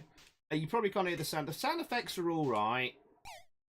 There's little jingles on the music. table's too wide as well. The table's too wide. I think that's why there's too much of a space, because I've made it conform to a normal table, but the table's been stretched apart, so that's why. Yeah, there's a big it gap. looks like it's been stretched. Horizontally. Yeah. I mean, the ball physics are quite good, but it's let down by the table design, and it's game over. Yeah. There you go. Super Pinball Magic. It's always important to. It's always important to have physics on your balls. So. Hey. So what do you reckon then? 25 quid, Super Pinball Magic. I know. I mean, now they've proven that you can have stuff like Pinball Illusions on the system, and that it just seems so sort of rudimentary, basic. Yeah. I don't think I would have been happy with this back in the day. No, this would have gone straight back to Dixon's. All right, move on then. Let's fire up. Let me find something then. I think this is more of a dad game. This is a game that your dad would buy. For this. Yeah. Look what I got for you, son! Another golf game. Thanks, Dad. He was really buying it for himself. Yeah. That's what my dad down in the Master System. He ever bought 2 games. Was Great Golf and Shanghai. So that's his sole, attempt to get into video games. Yeah, golf games always a dad game, isn't it? Golf. Yeah. So, yeah. Oh, hang on. What was that? Sorry. Oh, bless you, Betty. That's lovely. Appreciate those guys. It's all about this. I am here because of Al. Let's enjoy him. You can enjoy me anytime, Betty. Anytime. All right, Larry. Next up, we've got Tintin on the Moon. Have you seen this before? I have. It's got really good music on the version. It has. You can't hear it at the moment. I believe this is a David Perry coded game. We were talking about him earlier. Let me just I'm a programmer. I'm not a marketing journalist. I can't find. There you go. Jay said his dad did the same thing. What game did your dad? Did your dad buy a golf game, Jay? Because actually, I'm completely wrong about Tintin on the Moon. It's not a David Perry game, so ignore I said that. But it was rumoured it was for many years, for some reason. Anyway, I spoke to him once. I had to remind him that he made this Ninja Turtles game. Yeah, I completely forgot about that. Oh, Slope's got a comment from David Perry in one of his videos recently. Oh. And he done the MDK video, didn't he? That's it. Yeah, David Perry commented on it. So Mr. Slope's very, very happy about that. I've had Richard Applin comment on my videos in the past. Yeah, I talk about him. He's a great guy. We've had him before on the AMSTREAM for an interview. Yeah. He's a lovely bloke. He's lovely. Did you see the bit where he dropped the Game Genie 2? No. So he brought out a Game Genie 2, which is what Richard was making at the time for Codemasters and whatever. Only one exists in the world, the prototype. He brought it out, showed it on the camera on the stream, and he literally dropped it and smashed it on the floor. Oh. Says, don't worry, it never worked properly anyway. Oh. That's like one of the most rarest pieces of gaming hardware. Oh, you should have clipped that. That'd have gone viral. Something like that. Yeah, it did. Yeah, I did. It's on Twitter somewhere, but it didn't go viral, sadly. Oh. Yeah, I should have told me about it. I'd have spammed it. All right, I'll send you the clip later somewhere. Oh, there you go. Right, so we're in a space shuttle and we're collecting red blobs. So again, you've just spent £25 of your hard-earned pocket money saved up over many weeks and months, and this is how you start the game. Big black screen and some red blobs. It kind of controls okay. Yeah. Yeah. Impressions so far? It's well, I don't know if it's taking it out of context of playing it by today's standards or something, but you know, maybe it's to be the height of entertainment back in 1990. It wasn't, but no, clearly not. So we're in the space station now. Who's the bad guy from Tintin? He's currently shooting me, but I've forgotten what his name is. I can't remember. Oh, I don't know my Tintin. I never really read them and stuff. So we have to put out fires in the space station. We have to pick up a fire extinguisher and find the flames and extinguish them. I can't remember what else you do. And then you have to you can turn off gravity in the game. So if you press the second fire button, everyone floats in the space station. You use that to get out of trouble. You do it right, you can float in a direction like upright like that. Texie says you got your information wrong. It's a rocket, not a space shuttle. So get your facts right. Okay. It's a rocket then. Yeah. Oh yeah, there's bombs you need to find and defuse. So you float up like that, collect the bomb. Right. So we're defusing bombs, putting out fires, and there's you got two colleagues with you helping. Again, I forget the names. Oh. Aaron says, Larry, the fifth axis. Are you aware of this? No. Is this a new game? Oh no, it's an old AMSTRAD game he's obsessed with. It's from France, and you run along corridors collecting ancient artifacts, and then once you've collected enough of them, you have. Oh, everyone's eardrums right again. Sorry. Oh, it was a dono. Thank you, Aaron. Bananas in the chat for Aaron there. And Aaron says it's another question. Another question for you, Larry, in the dono message. Oh, Larry, the fifth access CPC. Oh, what you read out actually in it. Are you aware of this? Are you aware of the fifth axis? No, I've never heard of that. But I got obsessed with French AMSTRAD games, you know, like that Doomsday Blues. Yes. Still trying to find if it's actually based on a movie or not.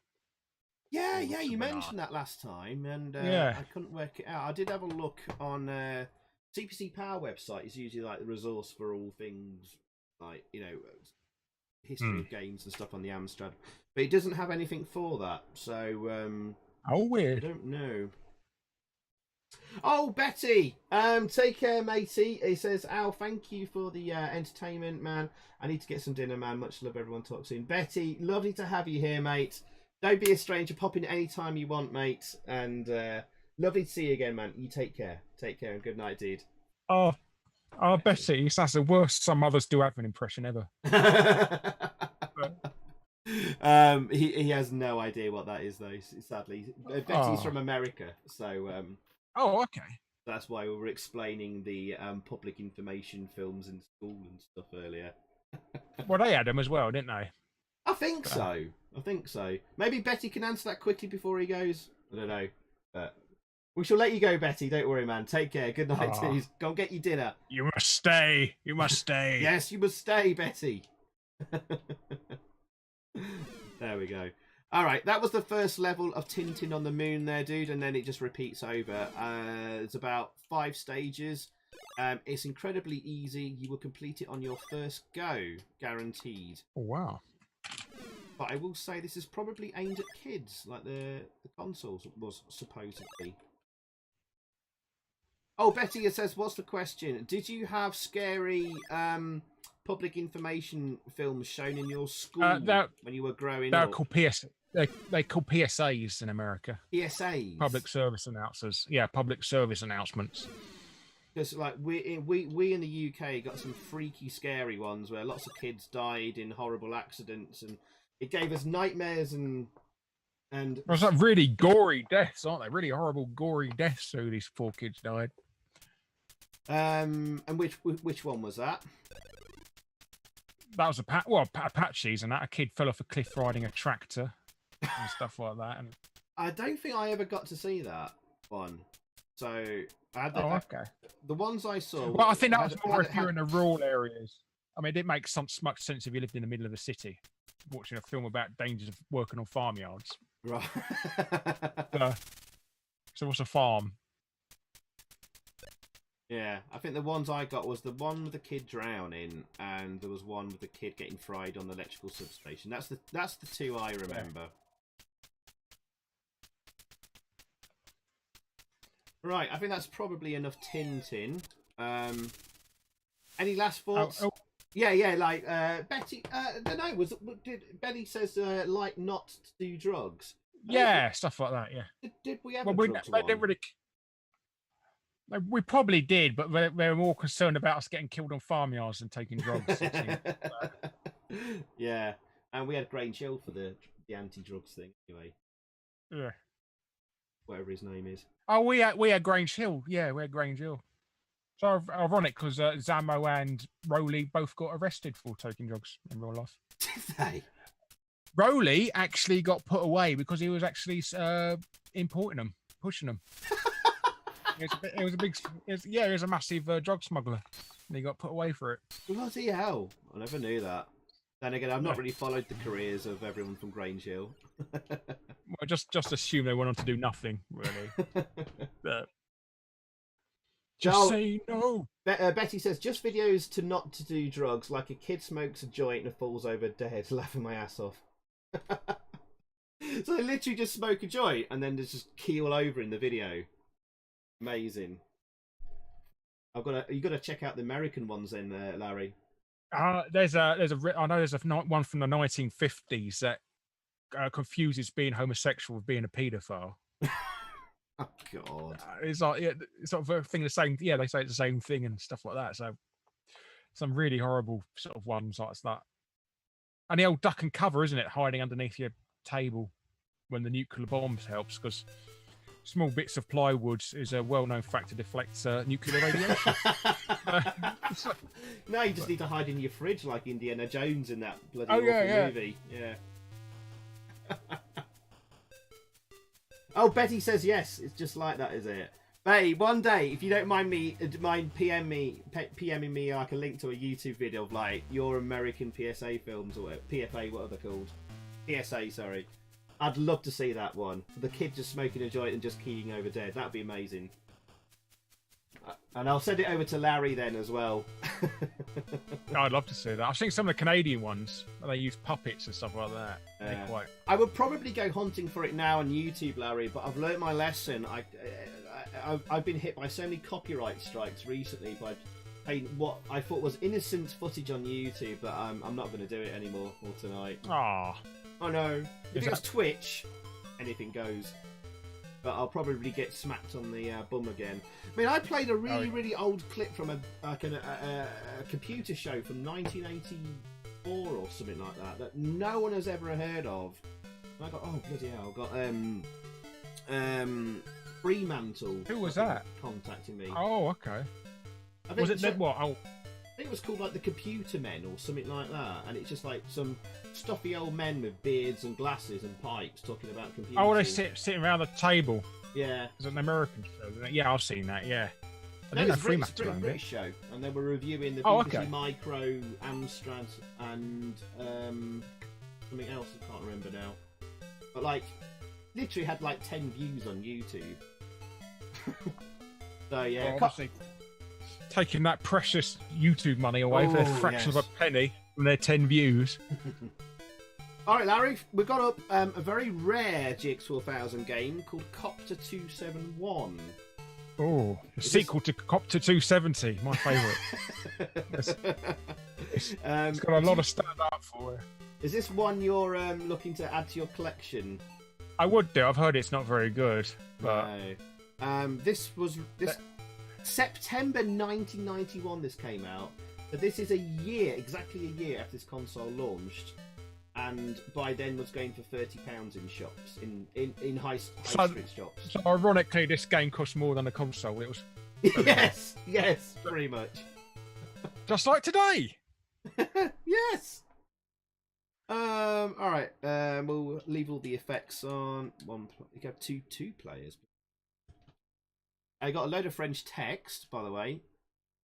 Yeah. Oh, do you have a code? You can skip levels in this. I'm not going to play much of this because the levels just go on for absolutely forever and nothing much changes. So we've got a hardware sprite for your helicopter, but look at that rough scrolling. I haven't got that far yet on the stream. Right. You're probably about a minute behind. I'm still looking at the top. Maybe if I refresh it, maybe it'll... I'll just try refreshing it, maybe that'll help. At other points it sort of scrolls alright, and then it goes rough at certain occasions. So is this based on anything? Is it a previous release of another system? No, this was designed to be a GX4000 sort of exclusive. It's not based on any other previous game. Oh, okay. I mean, it sort of kind of looks okay initially. Oh, there's a lot of slowdown happening there. It's just really dull. What's that? Norecess was pretty terrible at games, to be honest. I mean, I can't think of any sort of super good ones.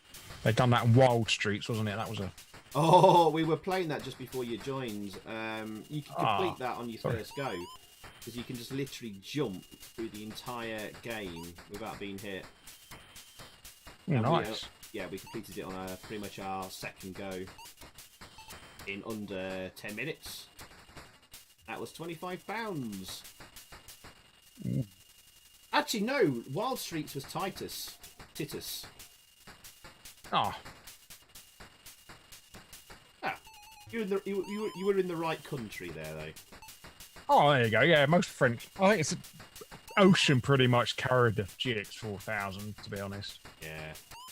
Burning Rubber, Robocop 2, Navy SEALs, Pang. You know. Batman, yeah. Even though that's worse than the actual CPC version, did you know?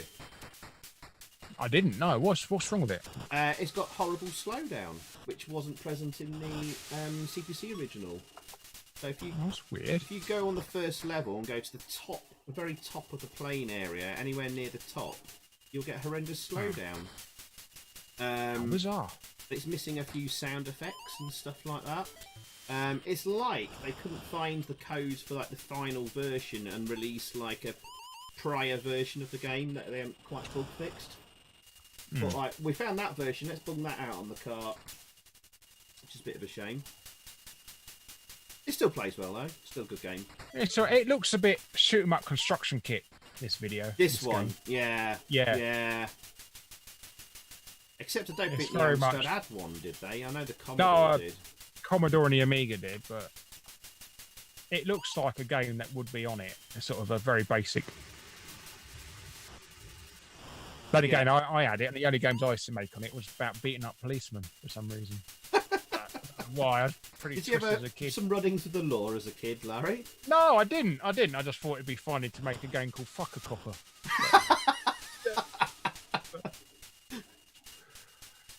Can we? Have you still got the Discord tape of that? Can we still play? I haven't, unfortunately. I don't know where it is. I mean, I've got the disc somewhere, but I don't know where. I just have a big pile of discs somewhere. Right. Oh, I hate this situation. You get stuck. Oh, you won't see it now for a minute, probably. I don't know how far behind you are in the gameplay, but I just got wrecked by 3 planes. You get if you're over to the right of the plane area, you risk like death constantly because you get these planes that sweep across from the top left to the bottom right, and just basically you get stuck in the corner. So just stick left as much as you can. Yeah. So it's not well designed in terms of basically enemy waves and enemy placement. No, there's not much. I was going to say, I think that people back then, a lot of them were just saying to throw any old crap into a game. There's no sort of discipline of how they're programmed, the placement and stuff like that. So I just thought, stick loads of stuff everywhere and make it hard and stuff like that. Yeah, it's like I think they're probably a technically proficient programmer, but it's obviously made by made by a guy that has never played a scrolling shoot 'em up before. No. There you go. I mean, they consider it more like a shooting gallery, really, isn't it? Just stuff throwing stuff at you to hit, yes, rather than waves and patterns and stuff like that. So they're talking about Squeak. They did Squeak, I think, says David Haywood. An open source for oh yeah, they did. Yeah. Lorry Seals did do Squeak. Have you ever come across the AMSTRAD copy, the original one where it had swearing in? Yeah, I remember talking to you about it years and years ago, didn't I? Because nobody believed. I went looking. No, I don't think they ever. I don't think they ever released it. Dan. DJ Slope interviewed the guy, and he said he's surprised anybody remembers it. But the only bit of proof that ever exists is that small news report in Amstrad Action. Oh right. And because I was trying to look for information, and all I could find was you going on Amstrad forums asking if it was true or not. He just found my posts then.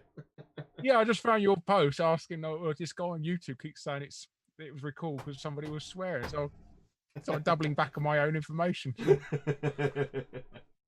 All right, before I move on to the next game there, let me know what you think to that game, Larry. What score out of 10 would you give Copter 271? I said it's basic, so I'll give it a 4, I think. Yeah. By the way, we weren't even halfway through that level when I died. Oh, wow. So how long did I play that for? About 10 minutes? You didn't even get through halfway through the first level, and there's about 10 It levels. does look very... I mean, they've not even got any animation on the sprites at all. I mean, they could sort of make the helicopter tilt slightly when it moves left and right and things like that. And yeah, they could do that. I think that's the least of its problems, though, isn't it? No. Yeah. So 4 out of 5. None of the enemy sprites. Yeah. For a minute there, I thought more also giving it 4 out of 5. No, 4.5 out of 10. Yeah, I agree with that. Yeah, like I said, it looks like something from Shoot 'em Up Construction Kit. It really does.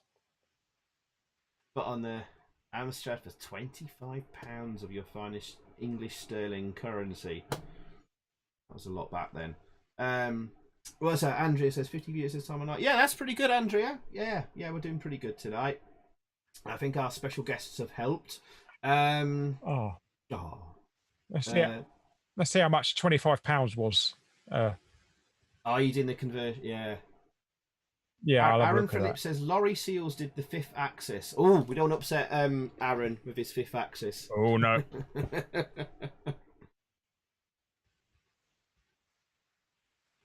But yeah, Maud says this game is a slog and it's not great. Yeah, I was really disappointed. I actually got Copter 271 quite cheaply on eBay. I think I've still got the receipt in the box.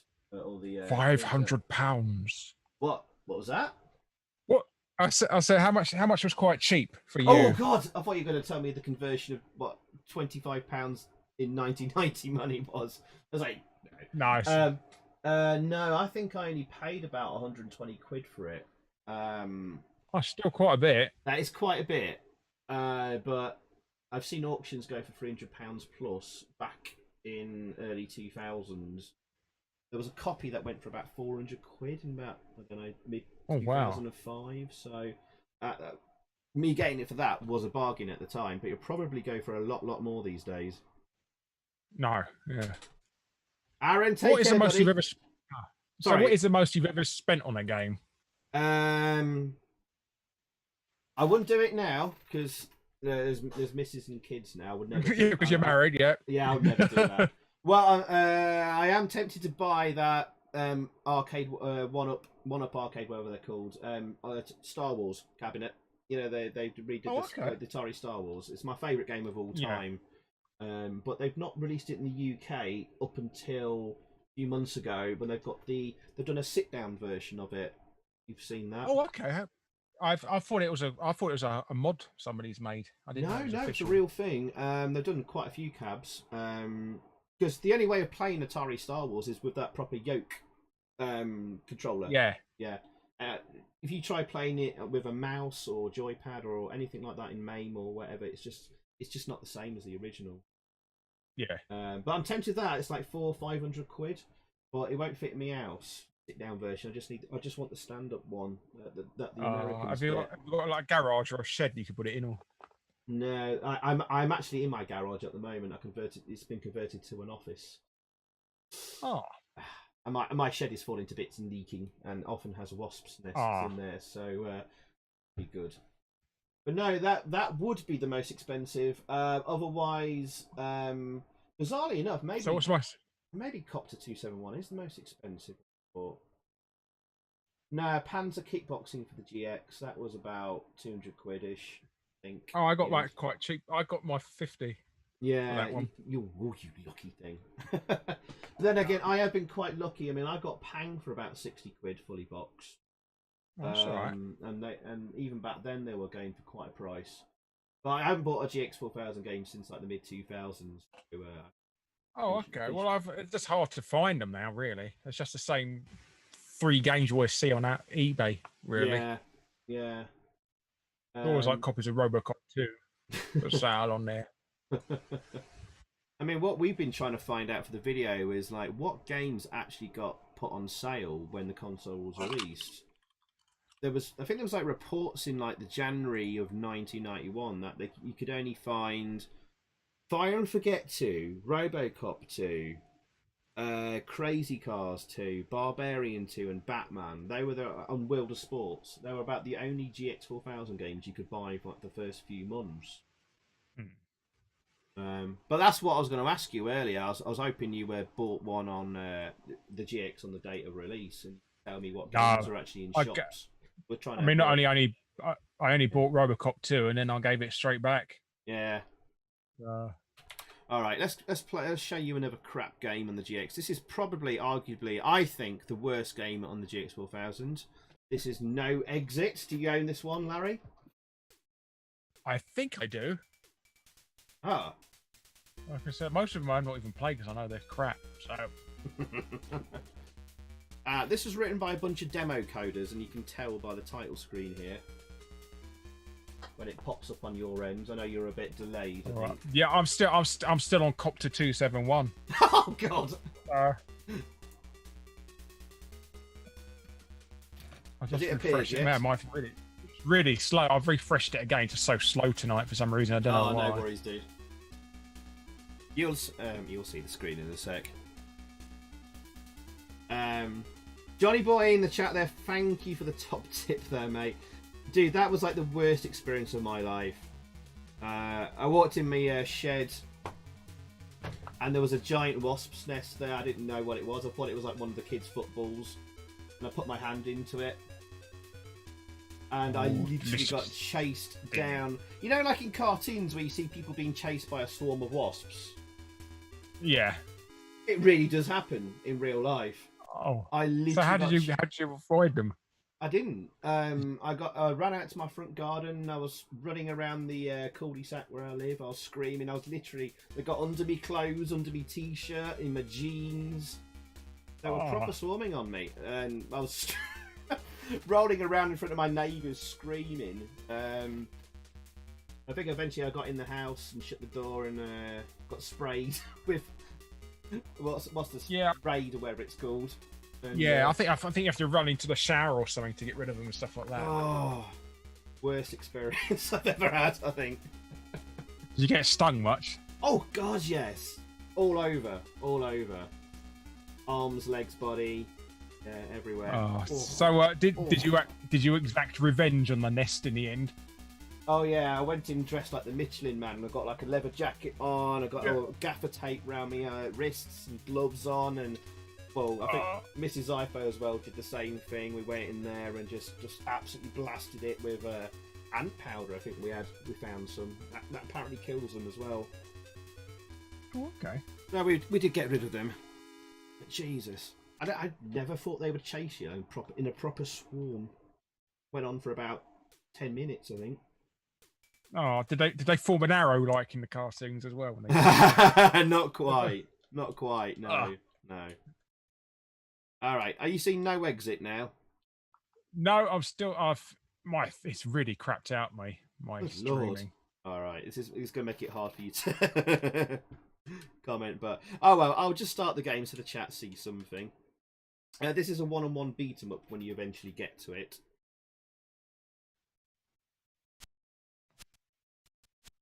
Right, for the people in the chat, I'm the guy in green.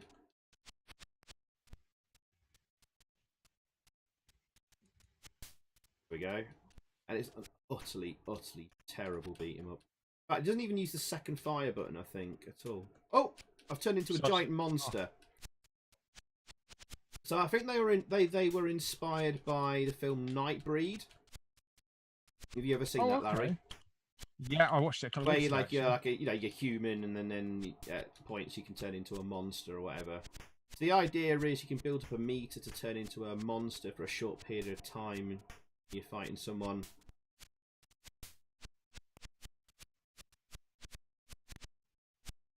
Oh, I just got wrecked, and actually quite a nice death scene. You fall into lots of pieces and your bones scattered everywhere. But it's a terrible beat 'em up. There's only about 3 moves you can do in a 1v1 fighter. Has it caught up with you yet? Nope.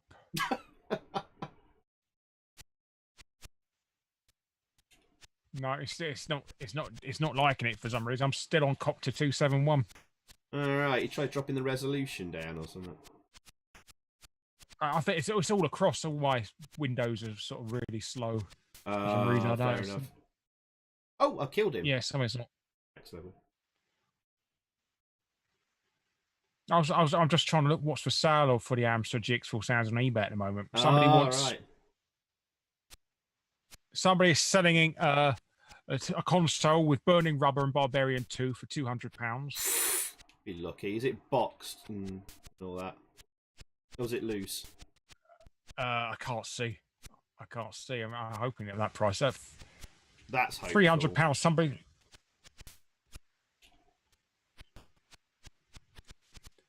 For £300, somebody's selling one with 2 pads, 1 games, plus 2 multi-carts and ready-made chip backups. Oh, that's not too bad. I don't know what that is. Sorry, what was that again? Backup? What? 2 pads, 1 games. Yeah. Plus games. 2 multi. Yeah, 1 games and 2 multi-cart and ready-made chip backups. 2 multi-cart and ready-made chip backups. Even know what that last thing means. Can I can't send you the link anywhere, can I?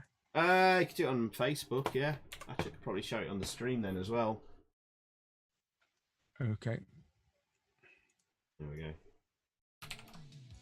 Background music on as well. There you go.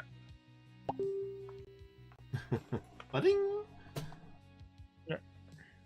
Right, let's have a look at this on stream then. Why is my window browser not working? Alright, we might lose Larry. Picture. Oh no. Oh no. No, we could get him in. There we go. GX4000 with 2 pads, 1 games plus 2 multi-cart and ready-made chip backups.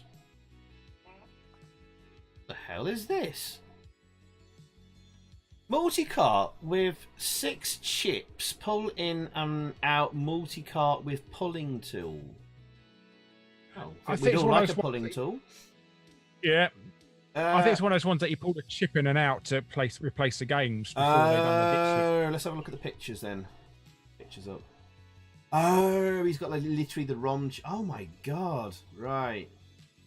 It's like the it's like a crap early version of the C4 CPC. It's even got the dip switches in the top corner of it.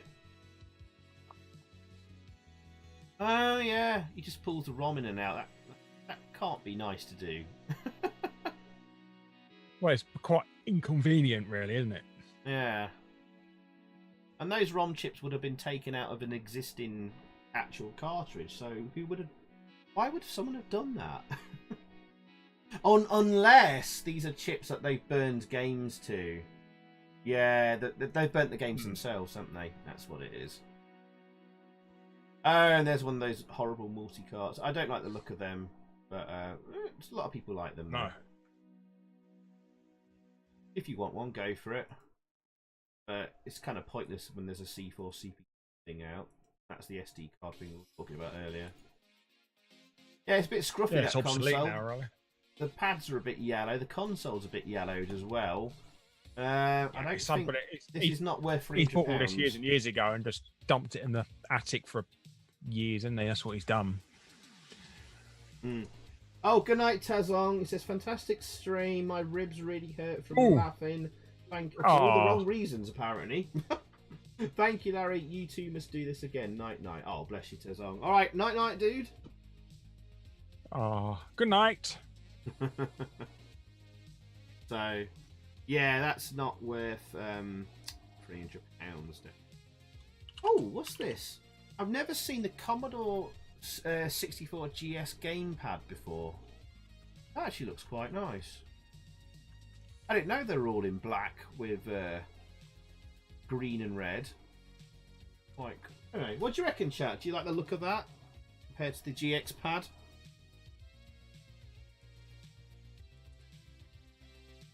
I was never a lover of the GX pad. I always found it quite sharp. Yeah. So it just dig into your thumbs after a while. Because it had those ridges on the D-pad, didn't it? Oh. Yeah. And where's mine?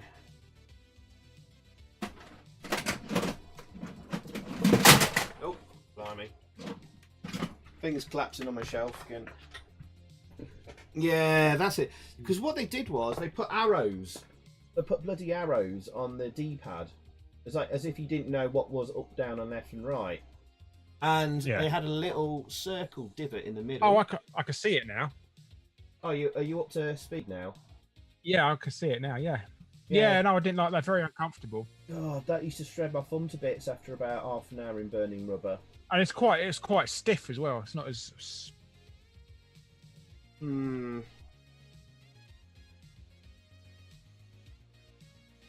Yeah. But also, it was actually, I know what bothered me as well. It's like the little buttons.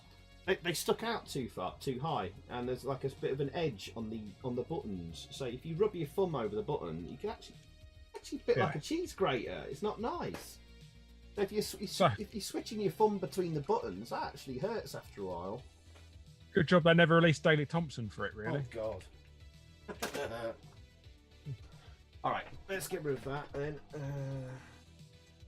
Right, let's bring up no exit again. Can you plug in a Mega Drive controller into the GX4000? I should know this. Chat, Craig Harrison in chat, he'll know. I've never bothered trying. Master System. I think Master System would work. I think the Mega Drive doesn't. What is it that doesn't work on it? I think either the fire buttons or the direction won't work on it.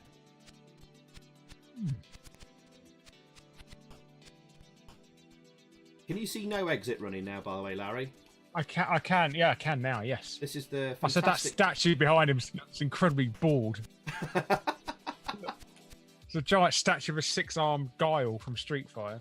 I'm really, really bored. He's like, what have I done with my life to get here? I was nearly right, actually. I think I was right. Craig says you can, but the buttons don't work. It's the Master System ones that work fine. There you go. Oh, that's weird. I was on the right line. Because you can use a Mega Drive pad on an Amiga and stuff like that. Oh, really? Right. No, Chinny says you shouldn't. Chinny says you shouldn't. He says you fry your pad port or something. Really? I have heard horror stories about similar stuff like that. Oh, that's another video I want to work on soon as well, actually. What's that? Sorry. There's a game called Creatures 2 on the Commodore 64, and there's a level select sheet, and you do it, and you can do it by licking the joystick port. Really? Yeah. How does that work? Yeah. Is it sort of short things or something temporarily? Yeah, I think your saliva bridges it or something, but yeah, if you lick it. Are you going to test this and try this, or? I'm going to. Well, if you never hear from me again, you'll know it didn't work. So. There you go. That was No Exit. What do you think to that for a beat 'em up, Larry? Well, it's not a beat 'em up. What? The 1v1 fighter, technically, you'd call it. Sorry. I don't know. I mean, compared to what Tiertex was putting out on the system, on the irregular Amstrad. Oh God, Tiertex. But ironically, their Master System port's absolutely amazing. They got a really, really good port of Paperboy on the Master System. They did. Did they? And Tiertex they handled it. really knocked it out of the park. Yeah, Tiertex done that, and they also did Impossible Mission on the Master System, and Gauntlet. I think they did Gauntlet as well. They've done really, really good Master System ports. All right. So I don't know if US Gold or the Guns did a red or something to do with, you know, people are paying 30 quid for this to make it not crap. Well, they did a couple of alright Amstrad games at the end of their time making Amstrad stuff. 91, 92, what was it? Oh, crap, because we had it on a stream not too long ago. Alien Storm, that wasn't too bad on the Amstrad. Oh, that's alright. I mean, the arcade wasn't up to much, I thought, but... Well, that's just like a modern day Golden Axe, that was, wasn't it? Yeah. Golden Axe of Aliens. Yeah, yeah. But I thought Probe made that. I thought Probe made. I might be wrong. I might be wrong, but it was a US Gold release anyway. Well, it's either Probe or Tiertex, the only people they ever hire, wouldn't it? Yeah. So... They could have gone up to Ocean, borrowed Denton or something, but no. Oh, God. Weren't Tiertex the in-house guys at US Gold then? I think they're a second-party developer.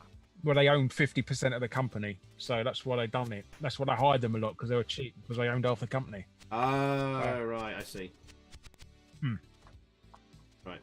Oh yes, you can get your own energy back by pushing down. You do those weird sort of push-ups on the floor, or whatever they're called. But if you miss one of your kicks or punches, start you lose tying energy. your shoelaces. Yeah. Get your energy back by tying your shoelaces. Yeah. Yeah. Hang on, I'm gonna trip in a minute. But yeah, if you miss one of your kicks or punches, you lose energy. So it's one of them. I don't know many other 1v1 fighters that have that mechanic where. If I do like that. I like that tree's face as well. That's the face you get if you got this game for your birthday. Let's see if I could turn into a monster. Oh, I've turned into a monster. Oh. So that's where the night breedy thing comes in. I think you can only use that twice per game, and there's several levels, I think. Something. Hey Wayne, good night, mate. Take care, dude. Goodbye, Wayne.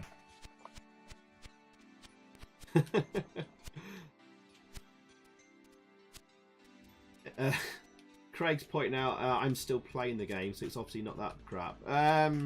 Oh, I don't there's know. disappointed guy again. Yeah. Well, it's only.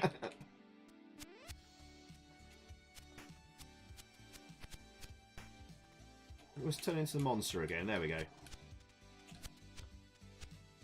Oh, you can only. Oh, I haven't landed any hits on him. You can only beat him for a certain amount of time. Oh bloody hell! Oh, that was a waste. I also want to know is why that statue got 5 arms and a large penis going out of one of them. Oh yeah. Hang on, let's pause that there. You're right. One. Oh well. Rest in peace, family-friendly stream. There we go. Ah. Well, that was no Yeah, exit. right. I reckon, Larry, that is probably the my least favourite game on the GX4000. What did you think to No Exit?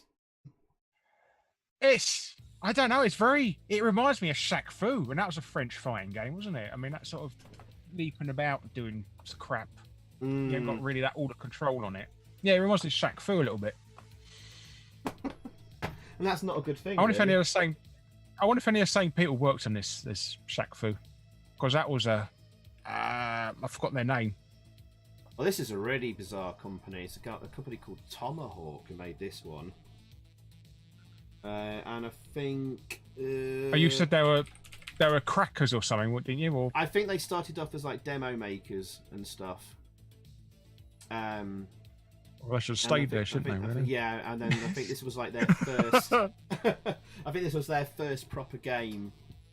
Released by Cocktail Vision. So Cocktail Vision were a German company, I think.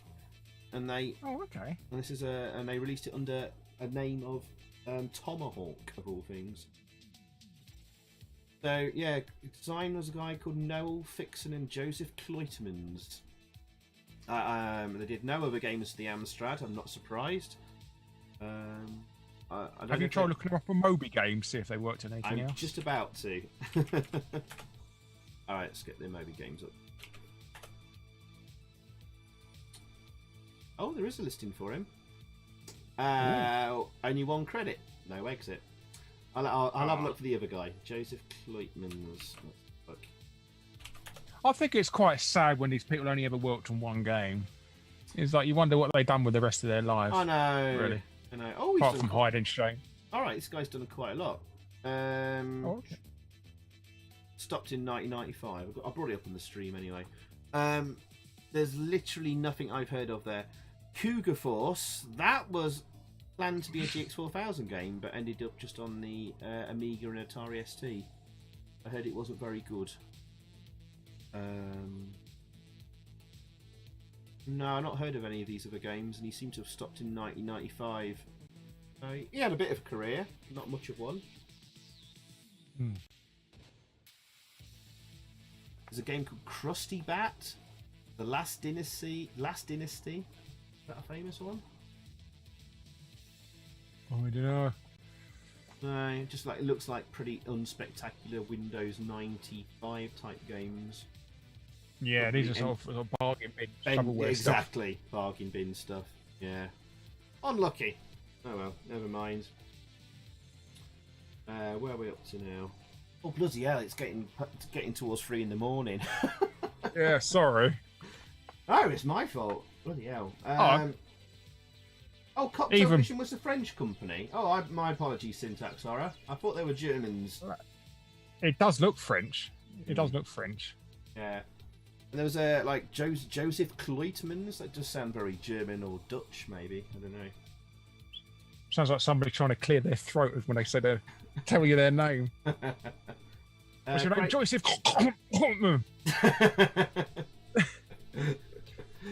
Craig says no exit equals arse candles. Very descriptive, like it. Anna says I'm gonna have to give it 5 on the arse candle rating. Oh yes, Anna of course rates everything on the arse candle scale. It's her favourite phrase. Nice. And there we go. It's almost as good as bum nuggets. An oldie but a goodie. Oh, I know I should check before we finish tonight. I'm told there is a new version of Ghosts and Goblins for the GX4000. It came out a few years ago, but there should be an updated version released this evening, apparently. So we might have a quick check of that before we finish. That'd be nice. Got this late now, we might as well. Let's see if it got released or not. It was supposed to be released this evening.